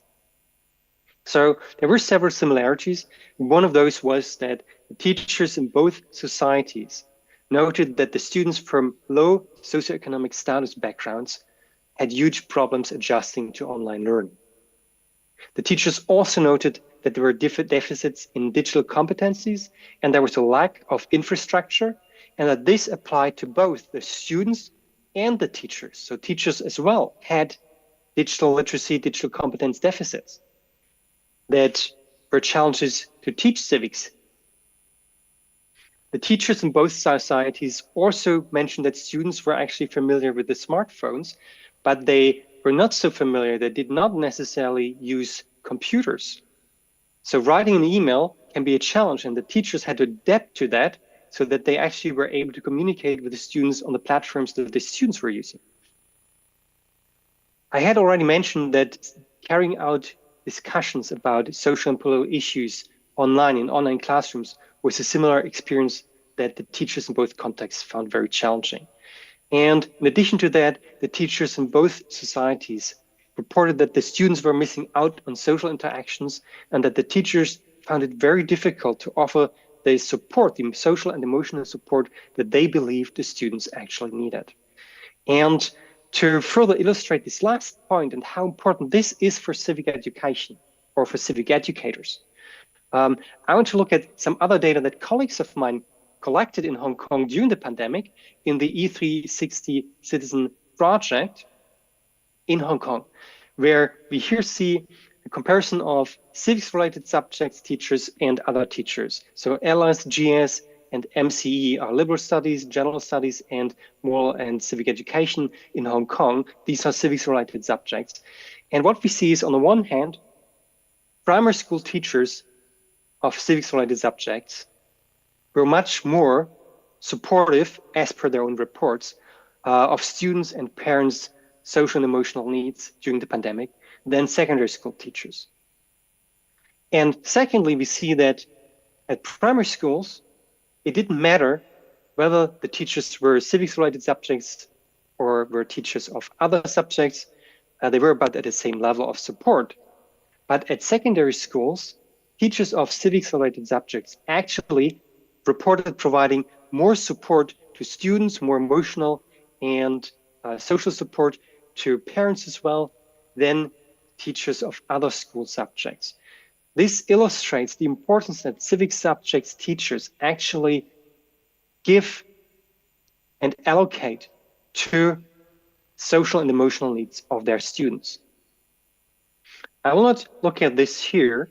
I want to instead now continue with the differences between the Hong Kong and German context in terms of the experiences that the teachers had teaching civics during the pandemic. So in Hong Kong, one experience that the teachers had was very different from other contexts, because there are in some schools students that live in mainland China. So, and for these students, it was a challenge to access certain software, certain applications, certain content on the internet. And the teachers were struggling with that, and the students were struggling with that. Teachers in both contexts also mentioned data privacy concerns. However, what they actually meant by those data privacy concerns was actually different. So the teachers in Hong Kong, they were more concerned about providing a safe space for discussion. And they were also concerned about, well, what happens if parents, for example, listen in the classes and our discussions? Will they report me somewhere? Will there be negative consequences for me as a teacher? And in Germany, on the other hand, the teachers were really primarily concerned about what happens to students' data. Are students' data safe? Is it legal what they're doing? Can we carry out online assessments? Are we allowed to record videos, classes online and post them on our, for example, Moodle Classroom? Or is this against the law? So those were different concerns that they associated with data privacy. Teachers also, particularly in Germany, mentioned fake news and the pandemic as a perfect example, on the fake news about vaccines, as a great example to actually discuss something relevant, something timely in civics classrooms. In Hong Kong, the teachers also mentioned fake news, but they rarely linked this to the pandemic. They often were rather thinking about cyberbullying, for example. So in Germany, we saw the pandemic also as an exemplary case for civic education. In Hong Kong, there was at least one teacher, and it was really only one teacher that that talked about it as the pandemic, this online learning, also being a great opportunity for self-directed learning for students. And there was a quote, and I'm happy to sort of share this quote with you, but I would now want to move on to the next aspect. We know that how teachers see digital citizenship and how they experience online civics teaching and learning during the pandemic, but what about the students? Most definitions, as I mentioned earlier, and even teachers' concepts, seem to revolve around forms of digital media and information literacy on the one hand, and civic engagement on the other hand. So let's look at the links between civic engagement and digital literacy in students.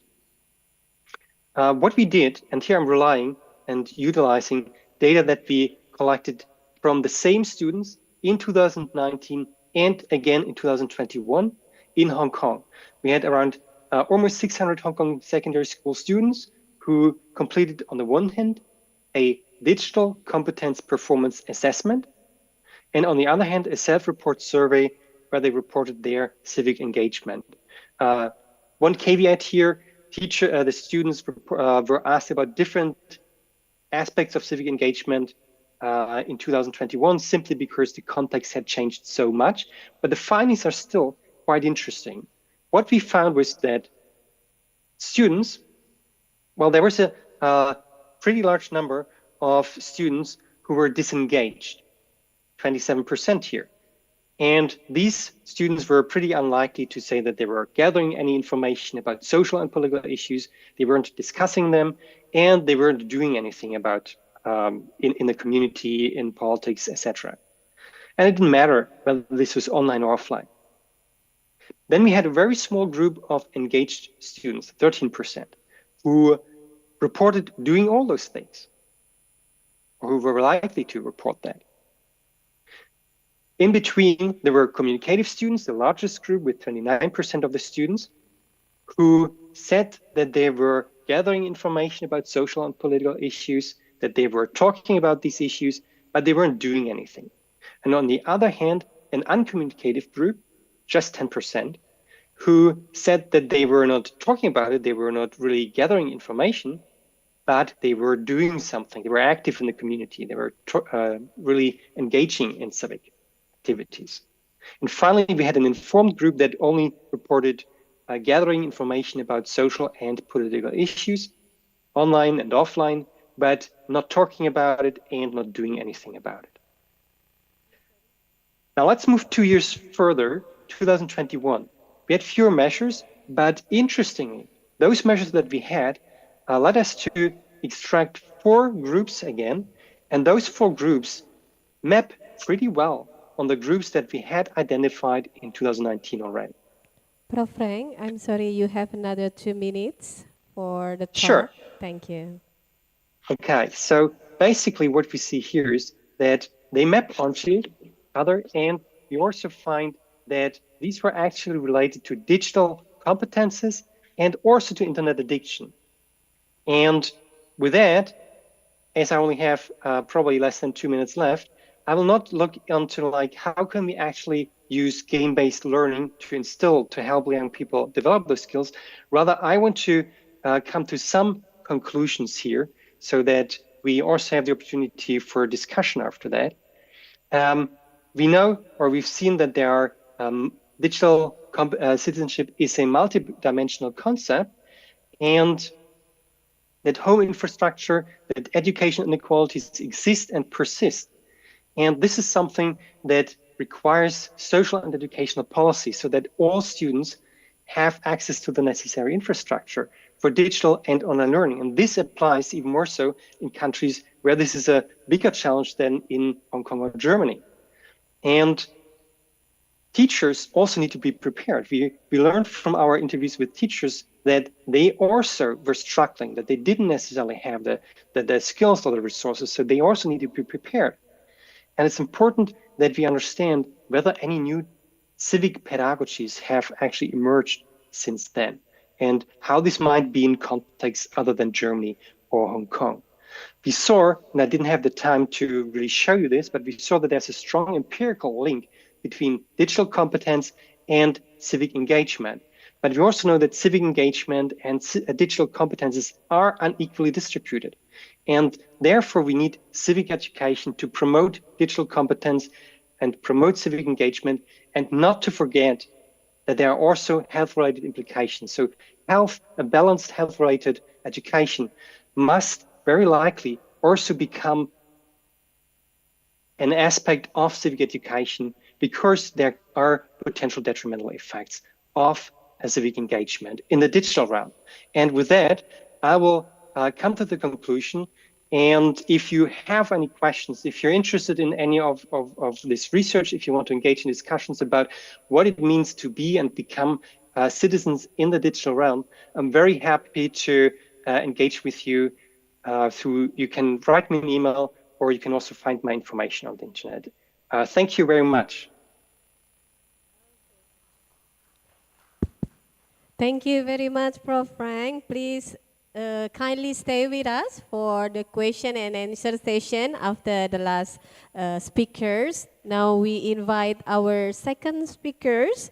Please welcome Professor Dr. Madya Nadarajan Thambu, PhD from Sultan Idris Education University, Malaysia. To Prof. Nadarajan, we invite you to come to the stage. Please give applause for Prof. Nadarajan, ladies and gentlemen.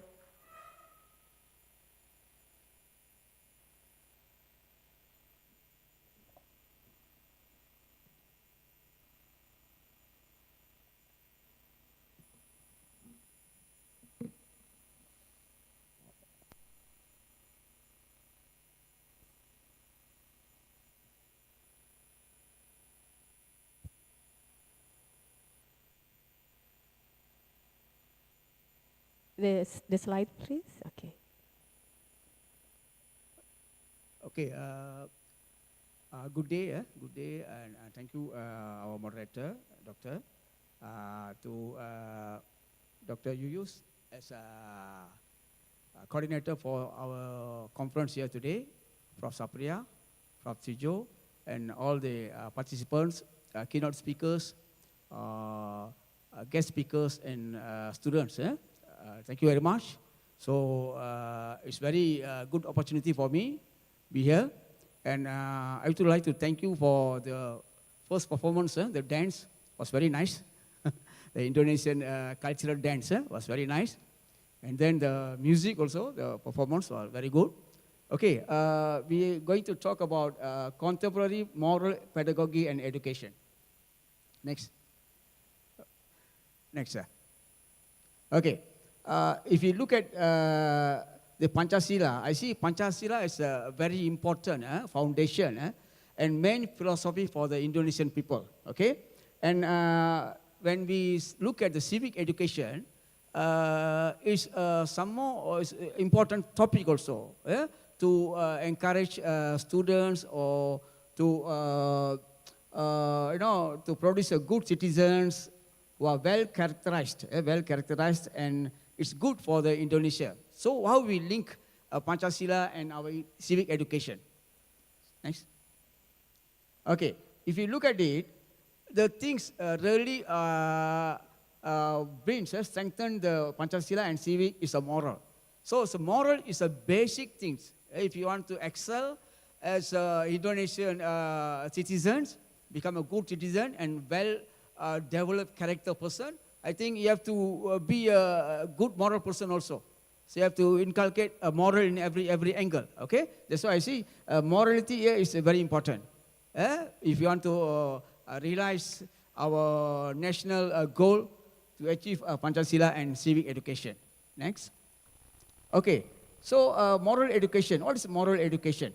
It's about moral values, ethical principle, and responsibility. Basically, civic and moral education is almost same. Yeah, our aim is to develop a good moral person. We instill good moral values, and end product is we want to create the good and responsible moral person. I think it's our end of the studies. Okay. Okay. The focus of moral education in Malaysia. You see, in Malaysia we have moral education as a subject, as a separate subject. So we teach moral education from primary school, sekolah dasar, and secondary school, SMR and SMP. So we going to teach them a moral education. Okay. Then last time we have civic, but we slowly we move to moral education. Okay. This is the focus of our moral education. In moral education, we have 3 domains. Okay. Our head, our heart, and our hand. Our head is the cognitive development. Our heart is emotional development. Our hand is more to behavior development. Okay, this is our model of holistic moral person. Okay, insan berakhlak mulia. We have penakulan is more to cognitive level. Emosi is more to our consign, kesedaran hati nurani, consign. And the third one is our perlakuan, our behavior, good moral behavior. This is our aim in Malaysia. Okay.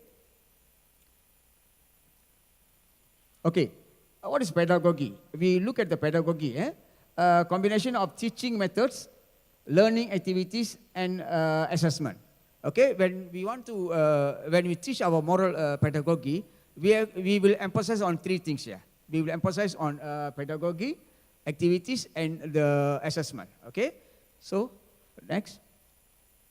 Okay, this is our pedagogy, teaching methods. We must focus on teaching methods. Second is learning activities and assessment. Okay, this is our pedagogy. Okay, look at the, moral pedagogy refers to the methods and approaches used to teach ethics and values.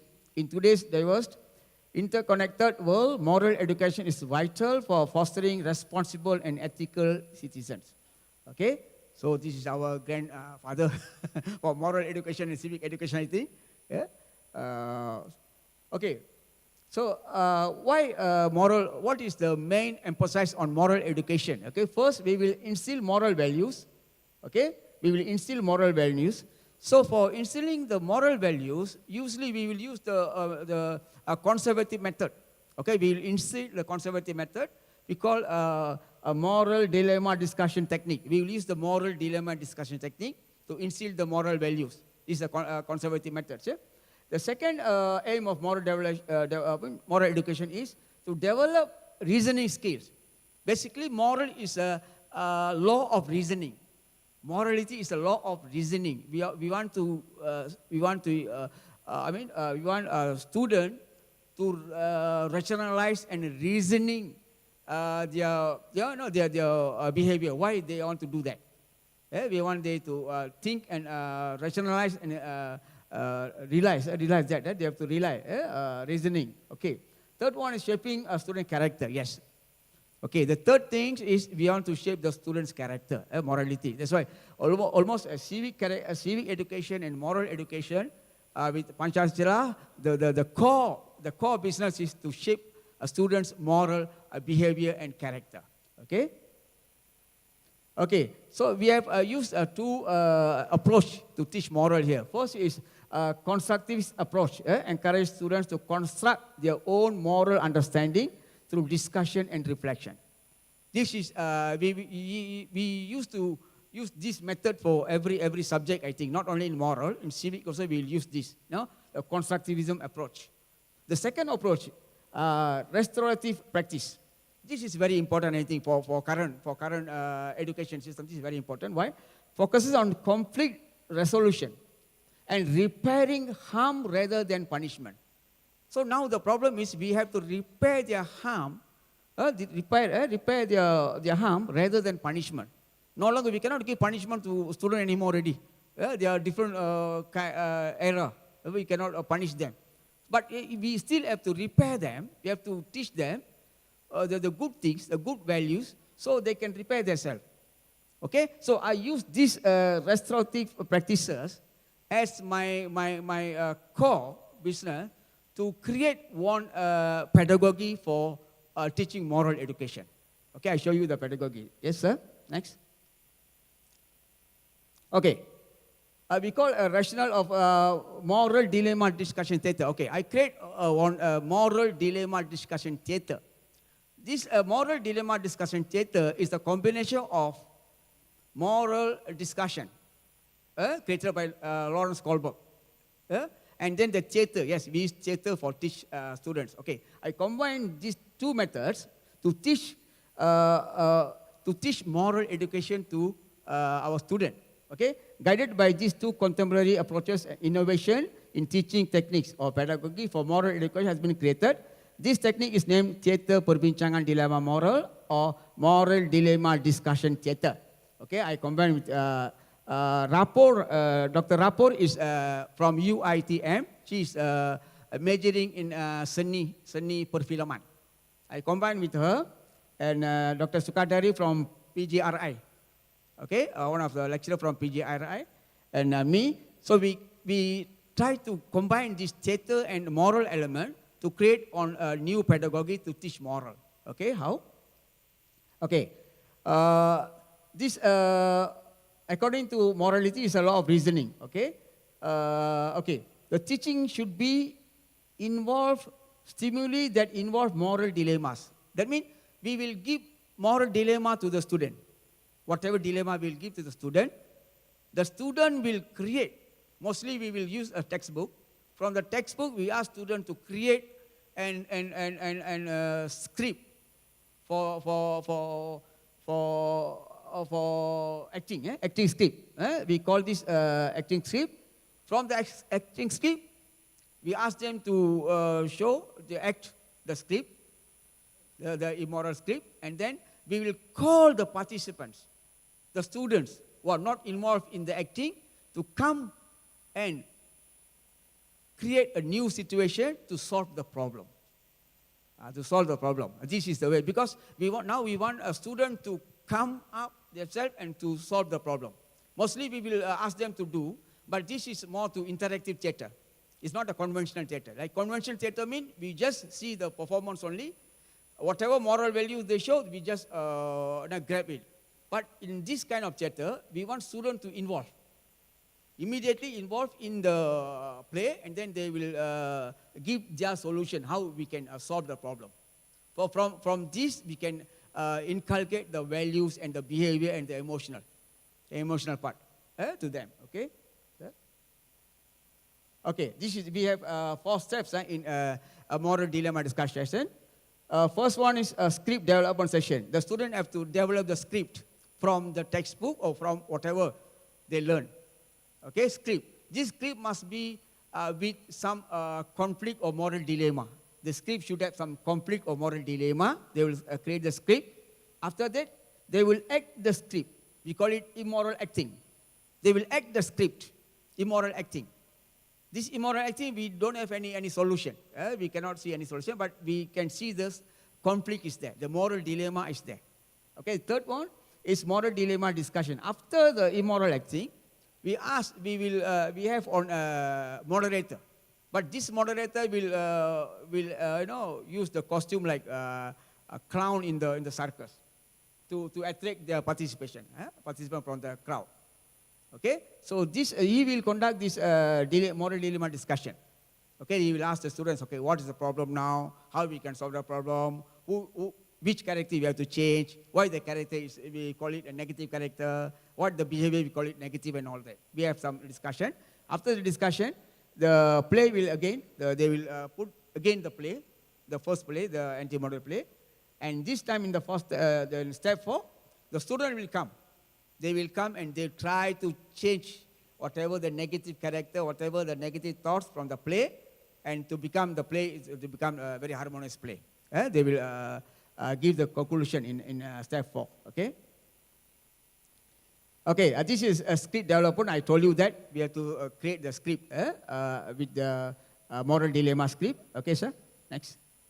This is immoral acting. The whatever script, the anti-moral script, they will act it out as a immoral acting. Okay, but this acting we don't have any solution. We can see the conflict only. That one.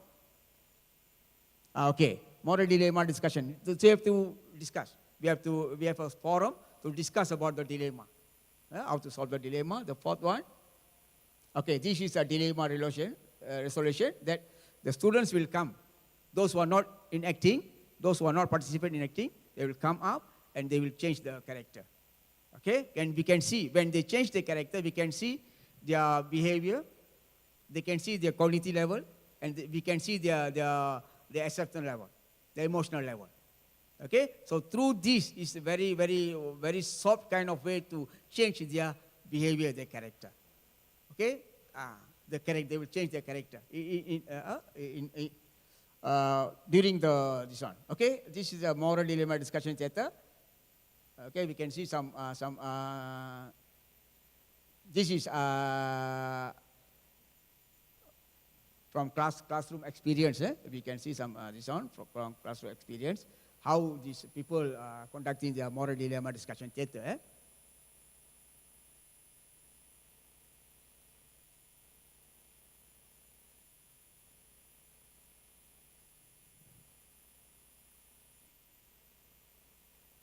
This is a teacher will start their program. Okay, this is our students, our first degree student. Okay, they start their program before they wear the costumes as a joker. The teachers will start the program. All first degree students. And this is the character when they go into the character.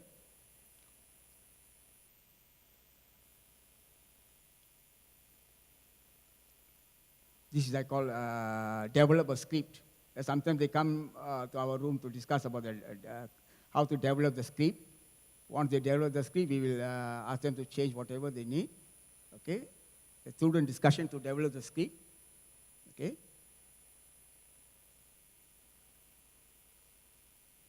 The conflict with the script with the conflict moral dilemma. With the moral dilemma, they will create this.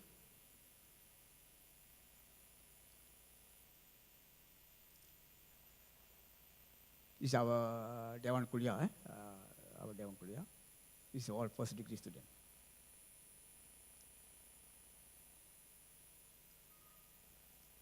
Okay, this is lakunan immoral, anti-model acting. This is anti-model acting. This is anti-model acting.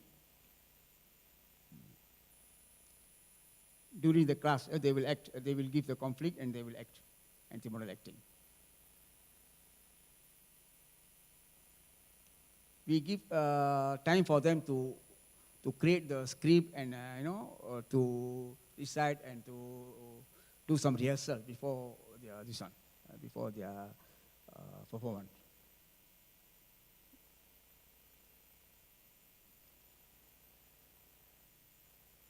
In Malaysia, moral education, only non-Malays will take the moral education. But when it comes to teachers, we combine. This is the teacher play the role as a joker. You see, they will wear these kind of things as a joker. They will become a joker to conduct the forum session. Okay, this is a joker. They will conduct the forum session. They will wear all kind of costumes. Their creativity. We can ask them to become whatever they want. The main purpose is to attract the audience. Look at them, so good. Their costumes, like real theater people. Real theater people. Okay.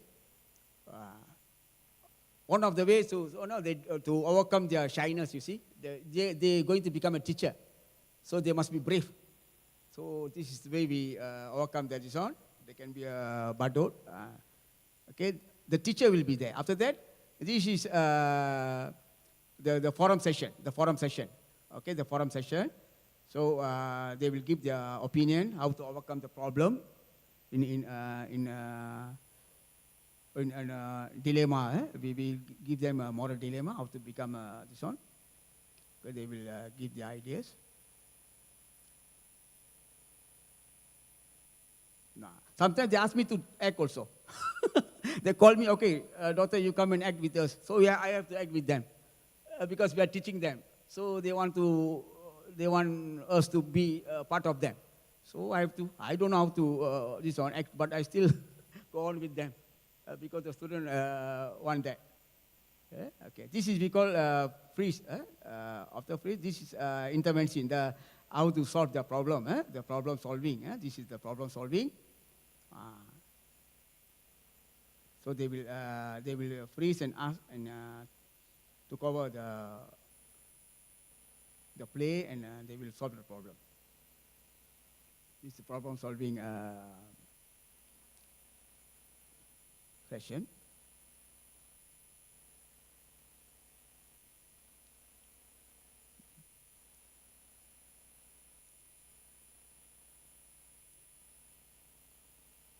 Same is a problem solving acting.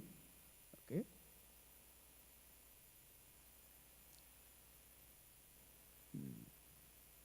So how they're going to solve the problem? First is conflict. Now they try to solve the problem with their own perspective. Okay.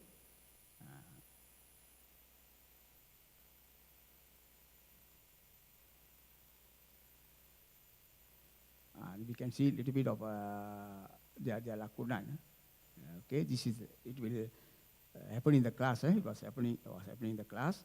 They still hold the script because they are not professionals, but still hold their script to do their performance. Ada suara, tak ada suara Pak ya? Ada tak apa? Ini ada suara sikit itu. Tiada ya?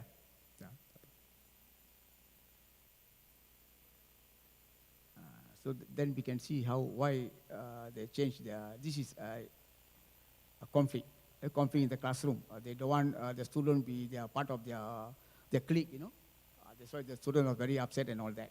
This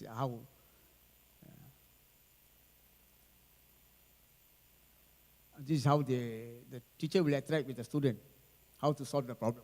This is a moral session. This is what you call forum session. How to this on. Forum session.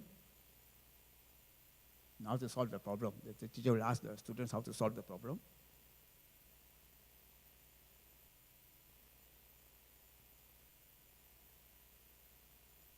I was busy there taking video.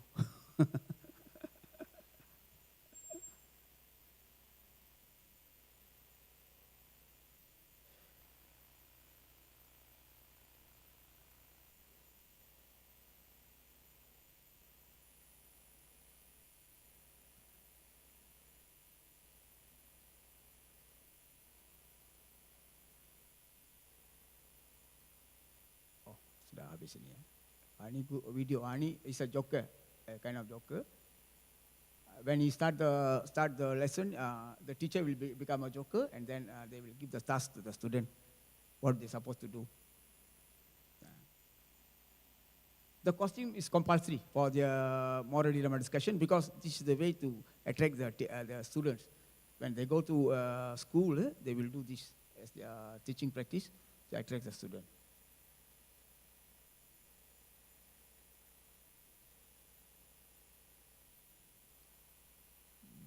This is another situation. It's another situation.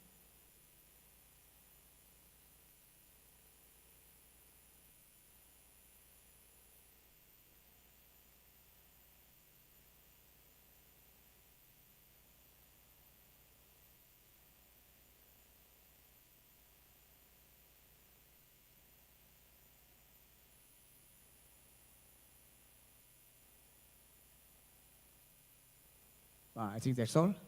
Sekian terima kasih. This is the kind of innovation. Okay, the impact of the education, policy development, civic responsibility, school climate. So that means we create some innovation in teaching so that the teaching become very lively and attractive to the student. Okay, so I think we can use the same thing in civic education too. Okay. Okay, used as a contemporary pedagogy to integrate contemporary moral and ethical issues. Okay, reinforcement exercise for students to learn how to confront and handle moral dilemmas in a real life. This is very important for them. Educators, policymakers, and community must ensure that moral element and moral pedagogy remain core and component of Pancasila and civic education. Okay, now I heard in Indonesia we have the Pancasila education as a separate subject. So I think we can try to use this kind of method to impose as a innovation for teaching. Now I'm now on the progress. I'm trying to do this wayang kulit. How to use the wayang kulit interactive as a teaching model for moral education. Is still under research and all that. So that's all I think for today. Thank you. I leave the floor to moderator. Thank you very much. Okay, thank you very much, Prof. Nadarajan, please kindly stay with us until the Q&A session. And now we would like to invite our speaker, Professor Dr. Ian. Professor Dr. Ian Davies from Citizenship Education, University of York, England. Prof. Ian, are you still with us? Yes, I am. Okay. Okay, Prof. So the next 30 minutes will be your time to talk on your discussion. Thank you very much. I'll just share my screen.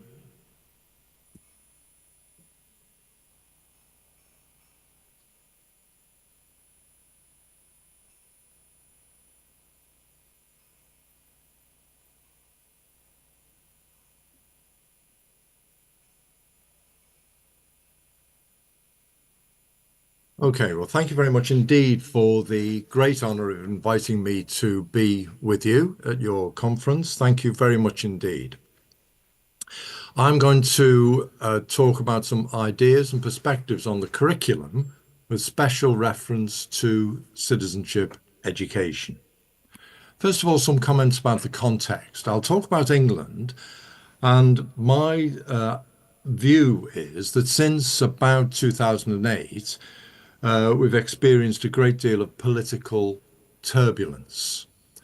In part, that's due to the financial crisis, to COVID, to international difficulties. But with education, there have been a lot of significant reform, radical reform, marketization, centralization, managerialism, and it's meant that schools are in a difficult position. they're underfunded, there's a certain amount of difficulty for them to be supported and to know what to do to be successful. The national picture is very complicated because while we have a heavily centralized system, there is at the same time a lot of evidence of fragmentation and incoherence.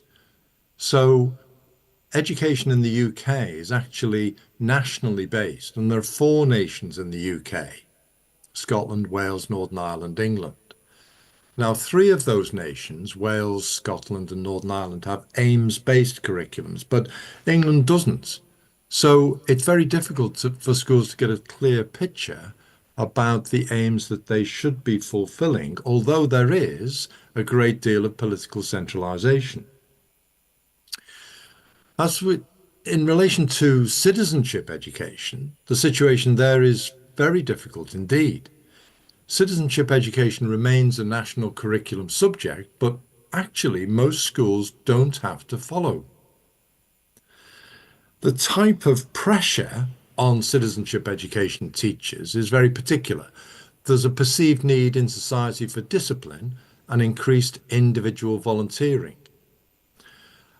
As the different political parties discuss and compete, they have very different views about what citizenship education should be. And there have been generally very great uncertainties about Britishness. You may have heard about Brexit, our leaving of the European Union. Some politicians see us in one way, some politicians see us in another way. Some separate from collaboration with other countries, some, in my view, more appropriately joining a global community. There are official preferences for traditionally framed forms of knowledge. So citizenship education is not preferred. It's seen as new and low status knowledge.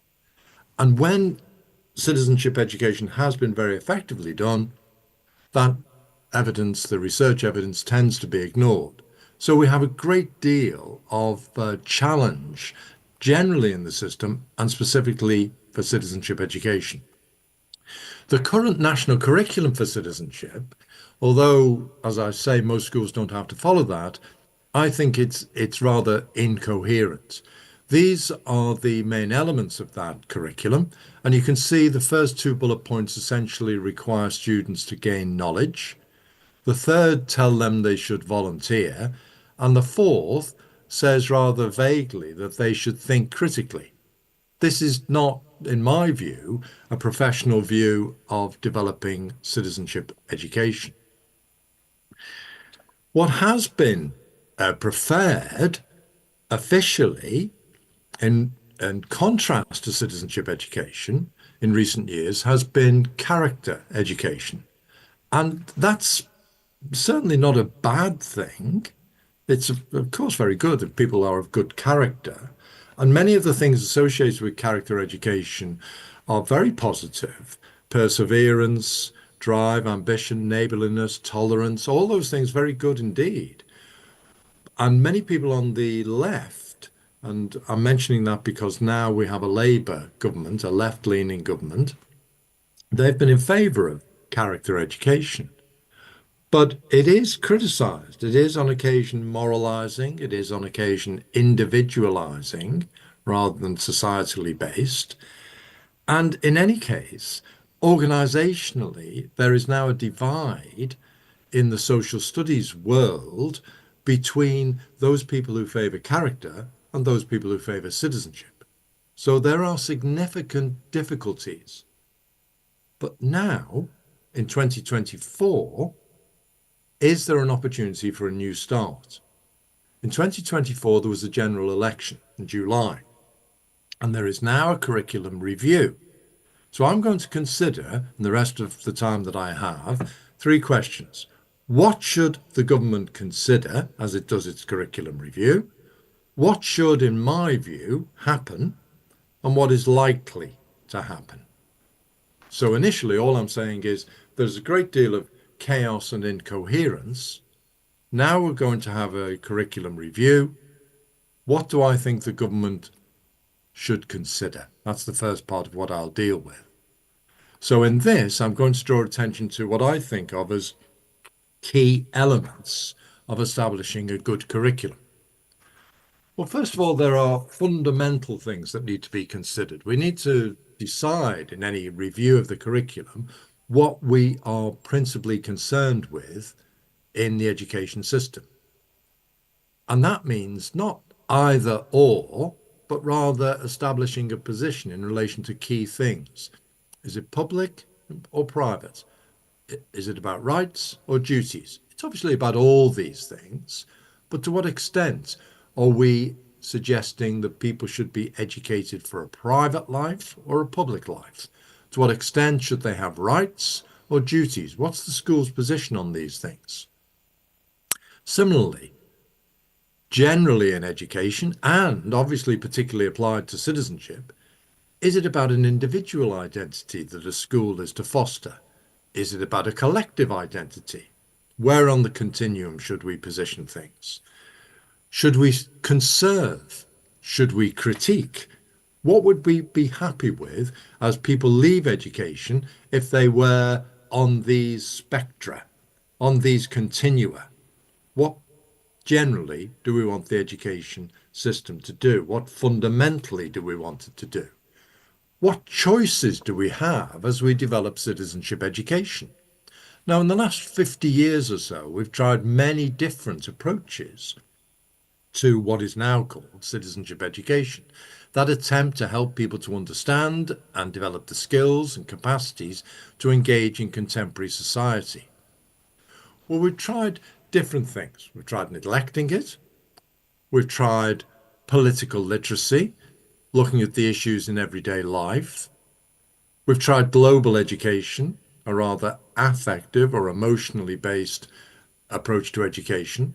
We've tried what was called in the early 90s education for citizenship, which principally at that time was about young people's so-called voluntary obligations. In other words, their capacity to volunteer and support others that couldn't be required by government, but that young people would somehow come to accept that that was their duty.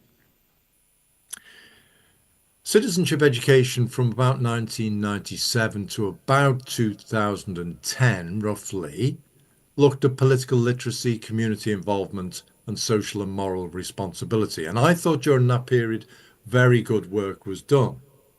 But the current phase, we are now really in a return to neglect. And there's arguments between those who favour citizenship education relating to identity politics, interculturalism, globalism, populism, and character education. There's now a contest for what sort of citizenship education we should have and what the curriculum should look like. Well, in considering what the government should think about in its curriculum review, it needs obviously to be clear about what curriculum is.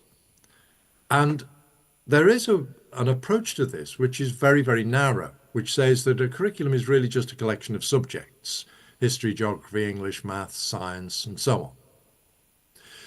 I would much prefer, and I'm using here a long quotation, which I won't read, long quotation from the government in 1985, which said that the curriculum was really very expansive. It's about many different things. All those activities designed or encouraged to promote the intellectual, personal, social, and physical development of its pupils. It's about everything. Curriculum is all-encompassing. And we should remember as well in talking about the curriculum that there are different ways in which we can see it being considered. Formal curriculum and informal curriculum, a non-formal curriculum, and the curriculum that we intend policymakers make decisions, the curriculum that is actually enacted, what the school might do in relation to those policies, and what the curriculum is when it's experienced And there may be gaps between the intended, the enacted, and the experienced. Curriculum is expansive and it's complex. And we need to decide what sort of curriculum that is. What do we want? Now, I think very usefully, Alistair Ross talked about 3 drivers for the curriculum. And those 3 drivers, or what purposes there are for curriculum, might be shown as these. Firstly, those people who want content. Now, content I put in inverted commas because it isn't just information, but rather it's areas of knowledge: mathematical, physical, scientific, religious, literary, and so on and so on. Some people would say that's what we want the curriculum to look like. We want to have a critical, liberal examination of the best that's been thought, said, and done. Now, secondly, there are those people who argue for objectives. The curriculum should be something that helps people join the economy, or promote social justice, or be good people in some sort of way. And finally, thirdly, there are those who argue that the curriculum should be around process. And that's often associated with people in child development who would say that really it's about ensuring there are opportunities for young people to grow. It's human development. Now, the curriculum may be constructed so that it focuses on content, on objectives, or process, or actually normally all 3. But the balance between those things depends on what we want. And we have to be explicit about seeing the choices that there are before us. I also think the government has to consider whether schools are to be communities. And by that I mean 2 things. Firstly, communities in themselves. Is the school a community? And will the curriculum, all the things that the school does, be organised to ensure that the school is a community of mutual respect, tolerance, and harmony? And do we want schools to interact with other communities, their local community, the national community, the global community? I think the government should be considering the role of community in education as it develops its curriculum review. If it's going to consider content, again, I'm quoting from a document from decades ago, a government document of 1985, which said that the curriculum should aim to be broad by having an agreed range of areas of learning and experience. And in that breadth, there should be a consideration of balance and relevance and progression. So the curriculum becomes something which isn't just a series of bits and pieces of information provided by different specialists. It should become something which is coherent. And in relation to areas of knowledge, to say again, these are the ones that philosophers and government policymakers have at times drawn attention to. And I think these things are ones that help us give a coherent sense of what the school does. But if we're drawing attention to areas of knowledge, then I think we also need to think about the way in which those areas are packaged. Now, by that I mean often it's important to give subject titles to the work that we do. So it's more straightforward for all sorts of audiences if the curriculum does have obviously accepted titles like history, geography, maths, English, science, and so on. But what I'm suggesting is that those titles shouldn't be regarded as silos, as separate entities which are filled with information and then delivered to pupils who are required to remember them and regurgitate that information in exams. Rather, those things are, in practice, I think, really hybrids. That when you do history, you will also be doing a bit of maths, a bit of English, a bit of science. There will be some knowledge connections between those areas. And if we bear that in mind, we won't then have the difficulty of seeing citizenship education as completely separate from other things, we will see it as being properly integrated.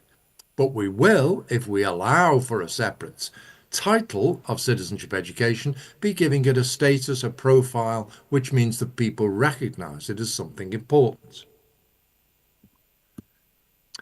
I also think that it's important to rely on, I would say, the work of people from years ago, like Jerome Bruner, who would suggest that it's possible to characterize knowledge so that all learners can benefit from engagement with that knowledge at all levels. So why I'm stressing that is, I don't think we should say, well, democracy is complex. Let's wait until they are 18, 19, 20 in order to be able to understand democracy. Democracy is a concept which can be understood by very young students. And I think we should allow that engagement to happen. We should characterize knowledge as something which is connected to a conceptual framework that is appropriate for all. Now, of course, in any consideration of curriculum, pedagogy, teaching and learning is absolutely vital. And I think we should recognize what teachers do, what they're very good at. They are academic specialists. They know their knowledge. But they're also very good at working with people in partnership. They can talk to people, they can listen to people and understand them, they can communicate so they can help people develop their learning. Teachers are experts in their academic field and they're experts in ways of working with others. They can establish partnerships and they will have a constructivist approach which allows them to guide their students and at the same time to develop the knowledge that they are working with. Assessment is obviously very, very important in any development of the curriculum. And in this, we need to make a clear distinction, I would say, between assessment, which I think is very useful and actually inevitable, and testing. Testing of information which may have its place on certain occasions, but which is really rather constricted in its use. It's restricted. Now, when people genuinely engage with assessment, I think it is most useful if they have that complex understanding of the different types of assessment that are available to teachers. And teachers are experts in using different sorts of referencing. They can use, for example, norm referencing, where they assess students in the context of other students. In other words, I mean, who's top of the class? Oh, you came top? Well done. Or you came bottom? Oh dear. That's norm referencing. But they're also expert, I think, in what's known as criteria referencing. In other words, assessing using particular objectives. I'm not going to compare you against other students. I'm going to say how well or not so well did you understand a particular thing. Now, in that sense, it could be possible that everybody in the class understands it. We're not interested in just simply ranking the students. We're interested in assessing whether they have understood a particular thing. And there is another sort of referencing, which is referred to as IAPCEC referencing, where students are compared with what they did previously. So they were doing this 6 months ago, now they're doing that. Is that good or is that not so good? In using these different sorts of referencing, what I think is appropriate is that we're not concerned so much with testing in a narrow way, but what we're concerned with is assessment for learning. And teachers in their daily interactions, and their minute-by-minute interactions actually, will be assessing students. And of course, students will be assessing teachers to see whether they are being helped to understand things or not. Assessment is vital, it's potentially very valuable, and it should be considered in any reflections on the development of the curriculum. In order to develop a curriculum that's worthwhile, a great deal of support is necessary. Teachers can't do it by themselves. And I will draw attention to two types of support. One, evaluation. I think research and professional investigations are essential. We need to reflect on what we're doing and feed that back to teachers to help them as they develop their work. And secondly, I'll refer to something I call scaffolding. In other words, the partnerships across a wide range of individuals and organizations. Education is a shared responsibility. There will be policymakers, local education authorities, professional associations, NGOs, charities, parents. All these people need to be brought into the picture, not to agree uniformly about one particular thing, but to work together so that improvement may occur. Okay, so that's what I think the government should be considering. And there are about 8 or 9 different things in there about knowledge and how it's packaged, and assessment and pedagogy, and so on and so on. What do I think should happen? Well, if I'm being that indulgent about saying what I think should happen, I think very broadly, I think we should be working in 3 areas: articulation, legitimation, and implementation. By articulation, I mean it's very important for us to be able to explain what we want. Often citizenship education is talked about in very vague terms. That's not good enough. Secondly, legitimation. Is it possible that we can persuade powerful individuals and groups to endorse what we want? Legitimation. Once you get official support, good things tend to happen. Sometimes. Implementation. Can we actually ensure that we get things done? Now, these 3 things are very, very challenging indeed, but I think they're worth working on. What do I think would be good citizenship education? Well, I think we know what works. There's plenty of research that shows us what works. I'm rather wary of that phrase, what works, but nevertheless, if I can use it broadly here, what I'm trying to say is the elements of a good citizenship education curriculum are very clear. We need some contemporary content. It has to be about today. So in other words, a history teacher may be making a good contribution in so many different ways, but that's not enough. It needs to be about today. There has to be a public context. Now, I'd want to frame that rather expansively. I'm not saying there's a simple and easy division between the public and the private. I think very often those things are helpfully interconnected. But there should be a public context. And I'm emphasizing that because I don't think citizenship education is going to be met if we have a personal and social education program, which tells people about their health, about making friends, and so on and so on. Those things are obviously important, but it's not really good enough for citizenship education. It needs to have a public context. I think there needs to be a conceptual framework. There needs to be relevant, substantive concepts, things like power, authority, justice. People need to understand those things, engage with those ideas. That's substantive. What is the subject or area of knowledge about? But they also need to engage with what I think can be called procedural concepts. What do people do as they are doing that area? And I think it's about inquiry, it's about advocacy, it's about participation. They need to be able to do things.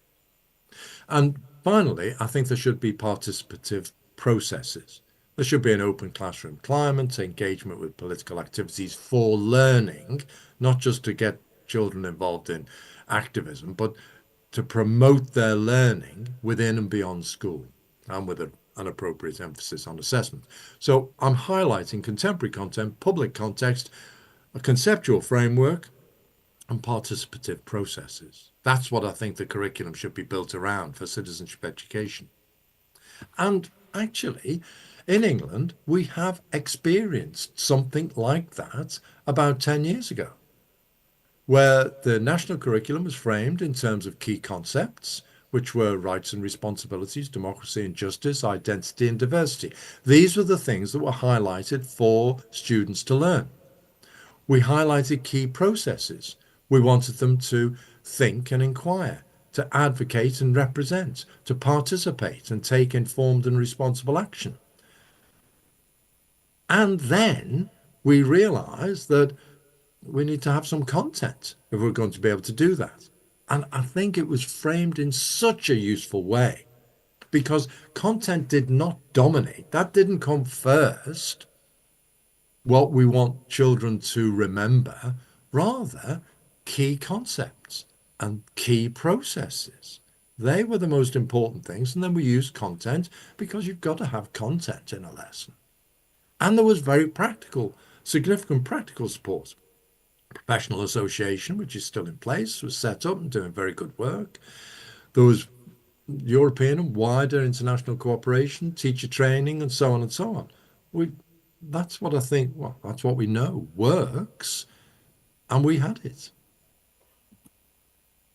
But those very impressive outcomes, I mean, I'll just give a couple of quotations here, from a researcher, Paul Whiteley, but also from the Government Inspection Agency, Ofsted, and citizenship was thriving. But I have already explained why that was largely thrown away. That turbulence, those radical reforms, those party political differences, a failure to articulate, a failure to legitimate, a failure to implement, okay. We're now not in such a good position. Now, I've already said, this is what I think the government should consider. I've already said what I think, in my view, should happen. I want to, in this last part of what I'll say, draw attention to what I think will actually happen. Well, Sorry, we Prof. have choices. Prof, we have another 3 minutes left. That's for your perfect. talk. Thank you very Thank much. you. We have choices. If we're dealing with the political, the community, and the moral, we have choices. What do we want? In the political, do we want to focus on civics, on the institutions? Do we want to focus on issues? Do we want to focus on identity? In community, do we want to focus on the collective or individuals? Do we want to promote consensus or critique? In the moral, do we want clarification? Do we want inculcation?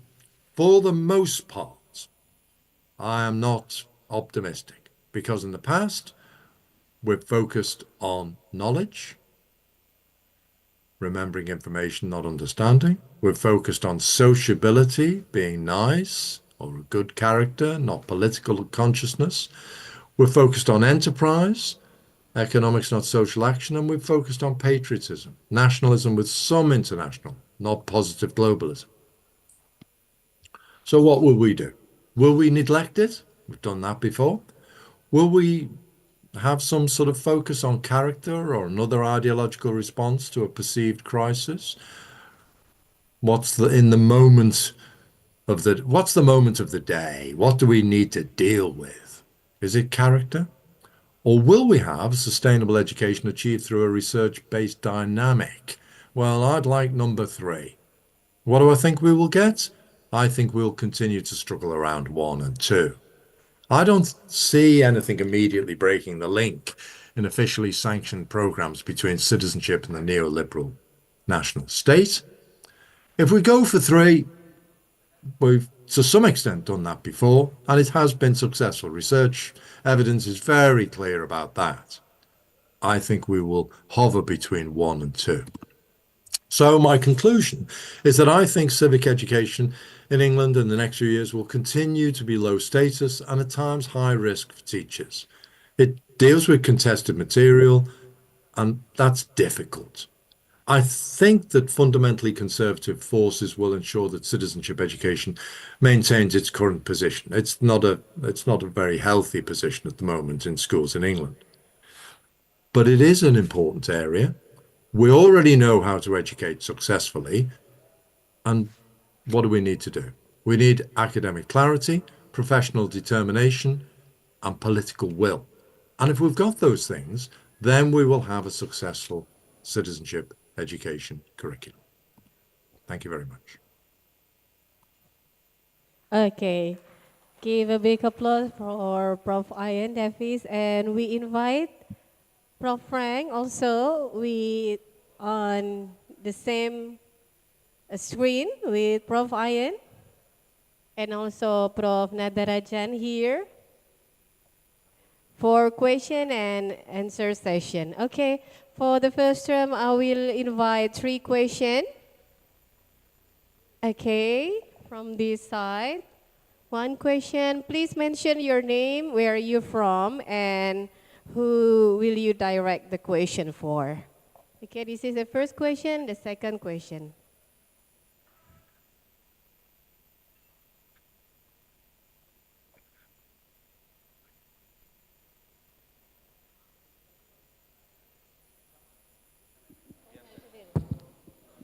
Hello, good afternoon. My name is Rika Febriani. I'm a doctoral student at Faculty of Philosophy, Universitas Gadjah Mada, and I'm lecturer also at Universitas Negeri Padang. I have a question to Professor Frank Reichert. I'm doing a research about the liquid democracy.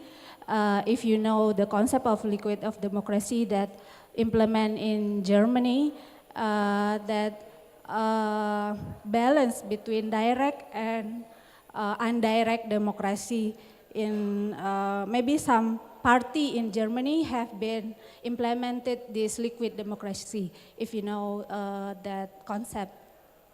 But the challenge of the liquid democracy is about the manipulation.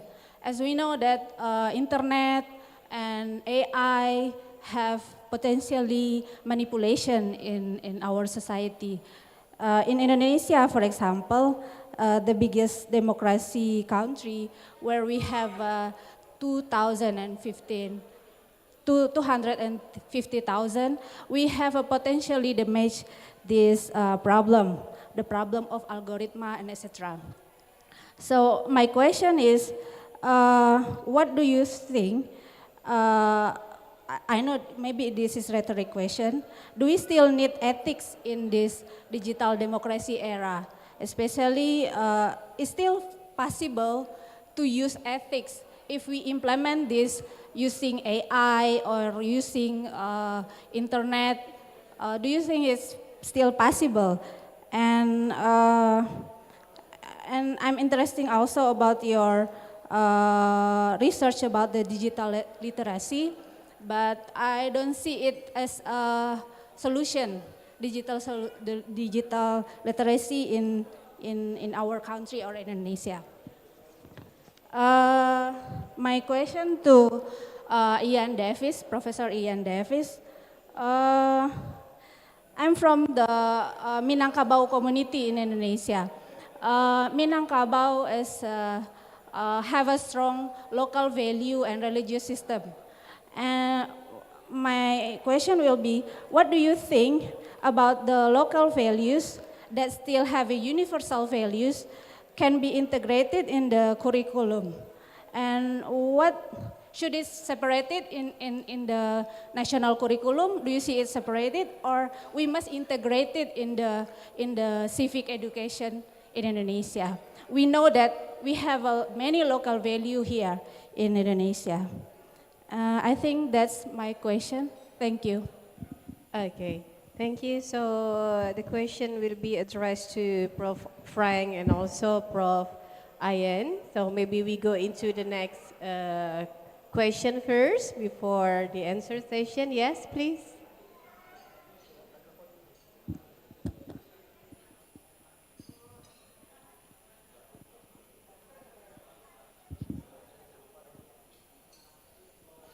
Okay, thank you for the chance. I would like to ask Mr. Frank Reichert. I think it's a great research.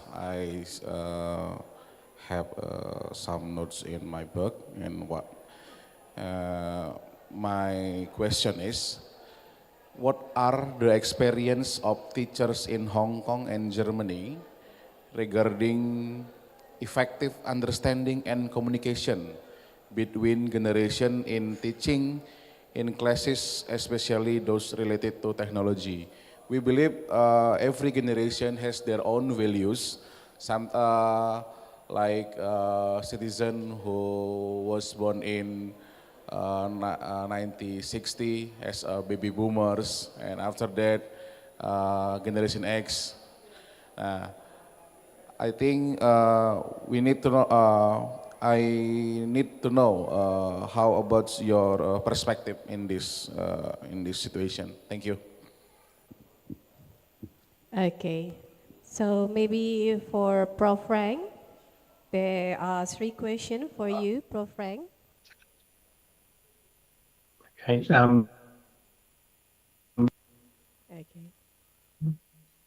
Am I still with you? It's still a little bit interrupted. Okay, now working now. Okay. Yeah. My apologies. I'm experiencing some connectivity issues, so I hope I can stay with you, and I hope I'm still fresh enough to fully understand the questions and respond to the questions. It's almost 3 a.m. here, so let's see. For the first question, well, in Germany, there are relatively, compared to some other contexts, relatively few direct elements of democracy. But obviously, we've seen that some political parties are better able to, for example, use social media in their recent state election political campaigns. So we do know, or at least we do see, how important it is that young people develop the ability to fully understand what is going on in social media, how things that they are being recommended on social media come about, how these recommendations come about. And so these algorithms aren't challenges, but your question was about AI, if I'm not mistaken, and whether we still need ethics. I'm not entirely sure if I fully understand that. I think that you already know the answer. We do need ethics. We still do need norms of how people interact with each other, how people communicate about social and political issues with each other, how they talk with each other, how they respectfully engage with opinions that they don't share. And even though AI, I like the question, AI is so big, it's so huge, because AI could be just summarizing other people's opinions. It could be writing for you an opinion post or something, or writing a response to someone. So it is a very, very broad, it's really huge what AI could do. But let me try to at least get to like some specific aspect. I believe that we need to be able to understand how AI works, and we need to be able to use it ethically. For this, we need education, not necessarily civic education, but some form of digital education that helps us understand how AI works, that enables us to use it ethically, and that also helps us understand what different AI tools do and can do, and how they're being sort of programmed, because AI tools also have certain criteria or standards. I don't want to call it norms, but essentially they are built by people who impose certain criteria or norms. And we need to ensure, in some ways, probably through policy, self-regulation by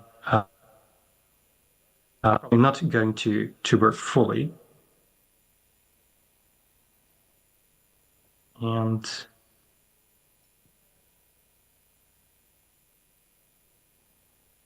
hello, Prof. Frank. I can hear you. I'm not sure if you can hear me. Yes. Now, can you maybe you can turn your camera off. I think the connection is not really stable there. Yeah. Let me see. I can Okay. see if. Let's hope that this works better.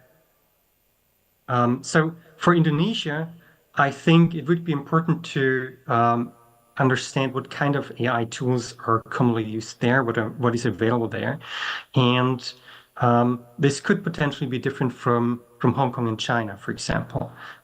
So China has very different access situations. The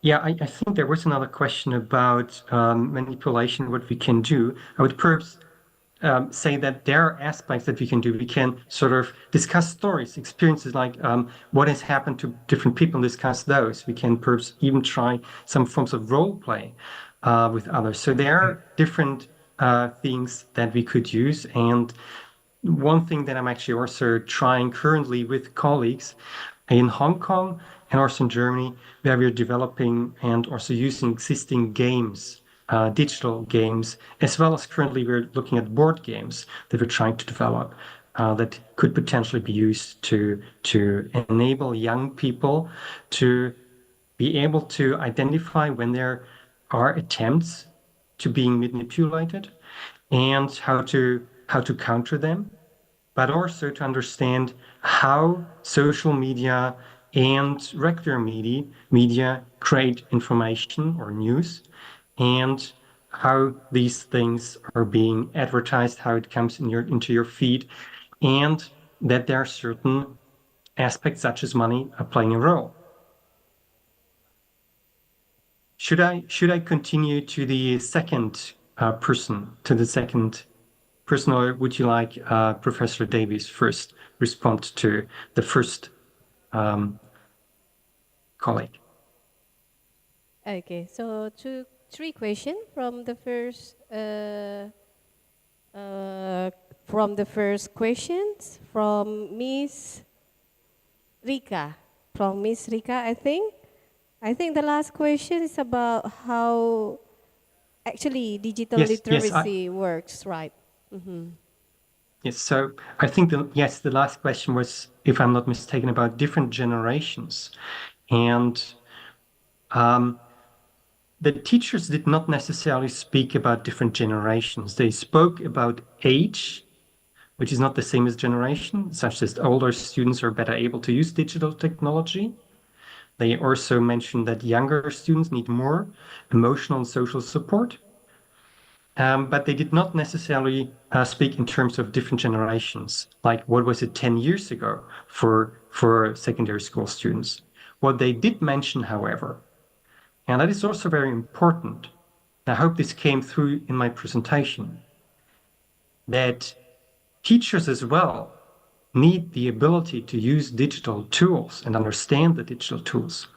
And we heard from some teachers who said that they were actually lucky that some younger teachers, so more senior teachers, were lucky that some younger teachers helped them to get started when they had to teach online during the pandemic.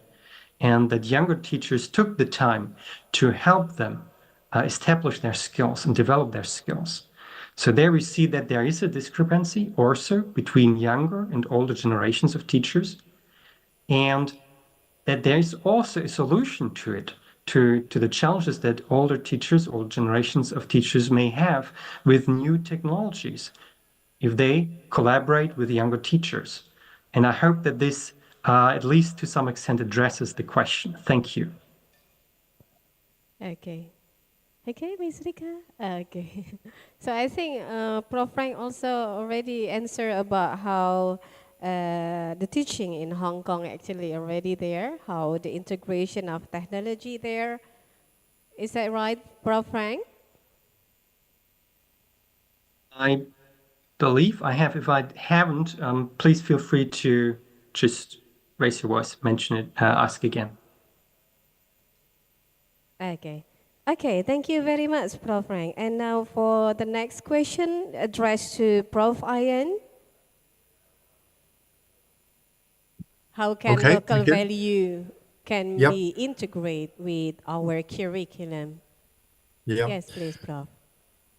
I think the local community is absolutely vital. I've emphasized in the presentation that I've made that community is a key consideration of schools, and I think the local, the national, the global are all extremely important. I think community as well, it's essential for us not to see it as one fixed thing, one community. There are many different communities within the community. I think it's really important to value the local. I think there are difficult issues for teachers, and at times the local is avoided. Teachers just don't raise it because they think it's not exciting, or sometimes curiously they avoid it because it's too politically controversial. The local really matters to people. And I think there are ways in which these local issues, and sometimes those local issues are not so local, but it's that they are attached to issues and perspectives about particular groups in society that are reflected locally. So you can see it particularly in relation to discussions about different ethnic groups. And just one, for example, that I'll mention is, I mean, certain groups within the UK, for ceremonial purposes at certain times, will wish to carry knives. Now, carrying of knives is against the law. So to what extent should the carrying of a knife for a ceremonial purpose in a religious context be allowed? And actually, those sort of issues are difficult, but I think it's possible to resolve them. It's important to resolve them. And actually, there's really good guidance about this sort of thing. Good writers like Will Kimlicker, others have, really discussed these difficult issues and suggested ways to deal with them. Michael Sandel, I think, is also very good on these. I'd strongly recommend his work, particularly his book on justice. And his general advice on that is that we, to use his quote, reason together. We need to discuss these things to find out what we think is appropriate, what we think is acceptable. And for that, I think what really matters is our commitment to universal human rights. So if somebody or some group wants to say that what happens in the local community or in the national community or in the global community is good just because it's from the local, I don't think that's good enough. I think it's important that we reason together in the context of a commitment to universal human rights. And there will be certain things as part of that commitment to universal human rights that we can find some accommodation, like in the example that I've given about the wearing of ceremonial knives. And there will be other things that happen in certain local communities about which there should be no compromise at all, because it would be an abrogation of universal human rights. The difficulty for us is reasoning together to ensure our commitment to the human rights while recognizing the dynamism and the vitality and necessity of local communities in a democratic process. Thank you. Okay, thank you very much, Prof. Ian. Yes, Ms. Rika, do you have something that needs to be discussed from the answer? Okay, now I invite the second session. Question from the audience, please. Yes, silakan Ibu. Tes.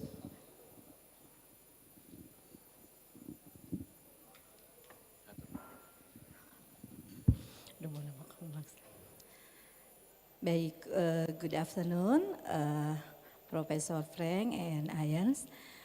My name is Eli Karliani. I am a lecturer in Palangkaraya University. I have question for Professor Frank about digital citizenship.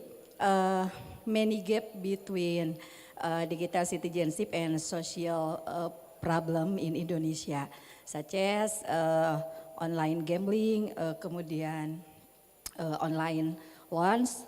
I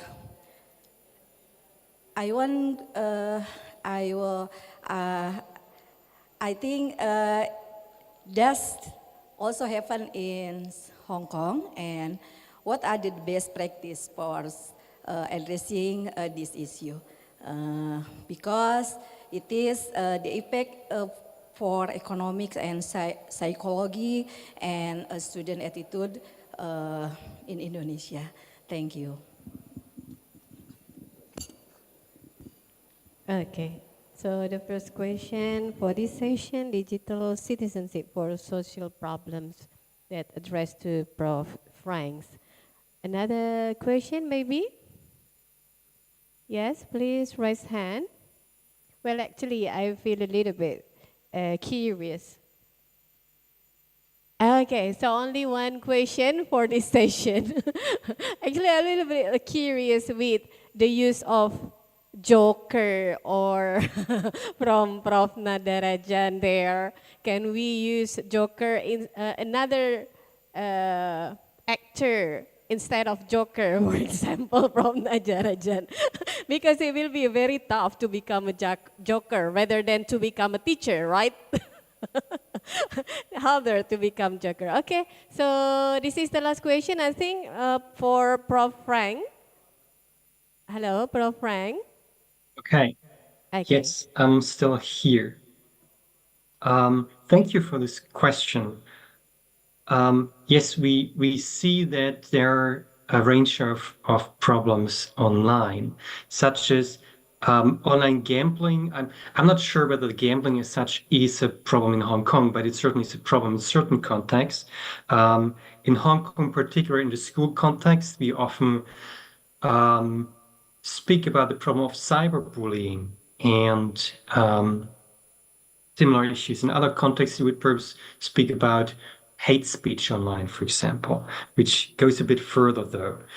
So let's go back to issues such as gambling, losing money. This is actually in the school context something that schools in Hong Kong are also concerned about, that students might just not know how to secure their money. Like they might lose money or they might be scammed out of certain money. So how do we protect them against that? I believe we're still trying to research what the best practices are. We do know that at certain ages, parents matter a lot. So parental involvement are important. So for certain age groups, it can be very helpful to also keep in mind that what at least students do is not just something that that's just theirs. They are involved, they're in an ecology. There's the school, there's the family, there are peers and so on. And at a younger age, parents matter. So if parents have the skills, are aware of these issues, can talk with them about those issues with their children, that can help already to make them aware, raise the awareness, and potentially protect them. But it requires that the parents themselves have the time to do that, that they have the skills and the awareness themselves. And this might be something that might work for younger children, primarily in primary schools, for example. At secondary schools, when the children become more independent, this becomes a bit more problematic because parents then often do not really know what their children are doing on the internet. And the children don't really want to share what they are doing. So here then education, raising peer awareness becomes important. And education, one could in school, for example, discuss case studies and with students discuss the issues such as privacy issues, scamming issues, and the consequences of these kinds of online behaviors. And this can also be done about online gambling and what are the consequences for the offline world, like what are the offline risks as well. So it's not just something that happens online. So we're coming back to education. I want to say, and we're still trying to do research on this, but I want to say that games can also be a way of raising this awareness, at least. To what extent they're actually going to be able to raise the skills is a different question, but the awareness they certainly can raise. And there can be a bunch of other traditional methods as well, such as instruction. You can have classroom discussions as well. And usually, nobody wants to really share this. So if a student was scammed out of money, they probably do not want to share this with others. But you could still use a certain case study that does not have to be a particular person that they know, but it has to be a person that's relatable and go through this. So these are some examples that are perhaps these would be possibilities, but there are many other ways how one could try to, and I would say the most important thing is raise the awareness that these are issues on the internet and raise awareness of the consequences, of the real life consequences that this has.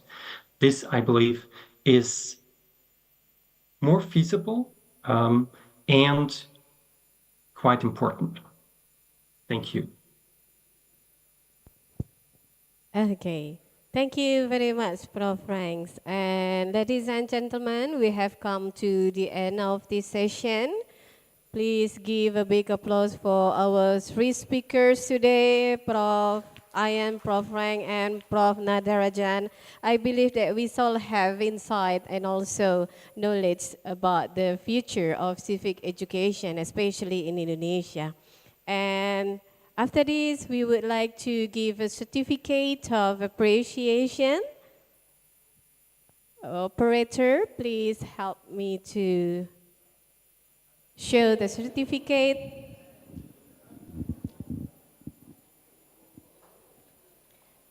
The first certificate for Prof. Ian Davies as a keynote speaker at the annual Civic Education Conference 2024. Thank you very much, Prof. Ian. Thank you very much. And the next certificate will be for Professor Dr. Frank Reichert, also as a keynote speaker for the annual Civic Education Conference 2024. Give applause for Prof. Franks. Thank you very much, Prof. Franks. And the next certificate. Thank you very much. Thank you, Prof. Frank. Maybe you can open your camera. Hopefully. See, it's stable now. Okay, thank you very much. Thank you so much. Prof. Frank and also Prof. Ian. And the next certificate will be for Professor Dr. Nadarajan from Sultan Idris University that will be handed by the head of KP3KN.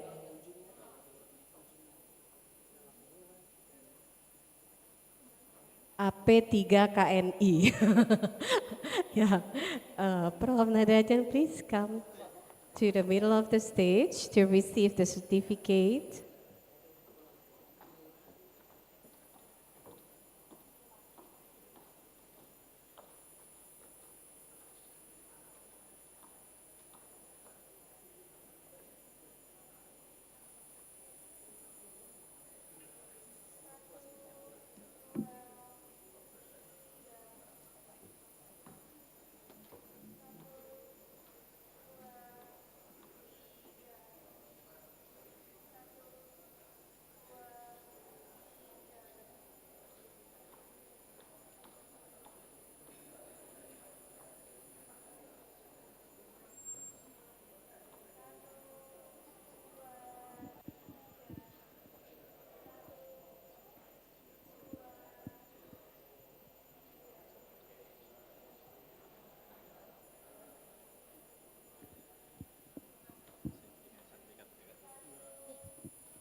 Oke, boleh beri tepuk tangan yang meriah. Prof Nadarajan.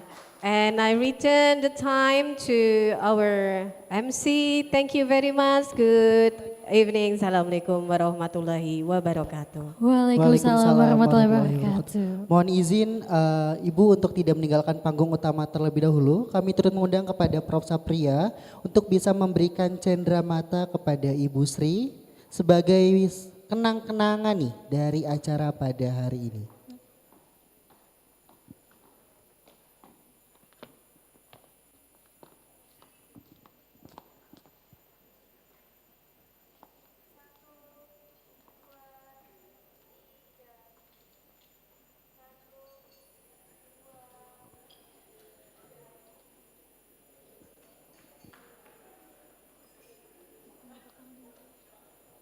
Beri tepuk tangan yang meriah Bapak Ibu hadirin sekalian.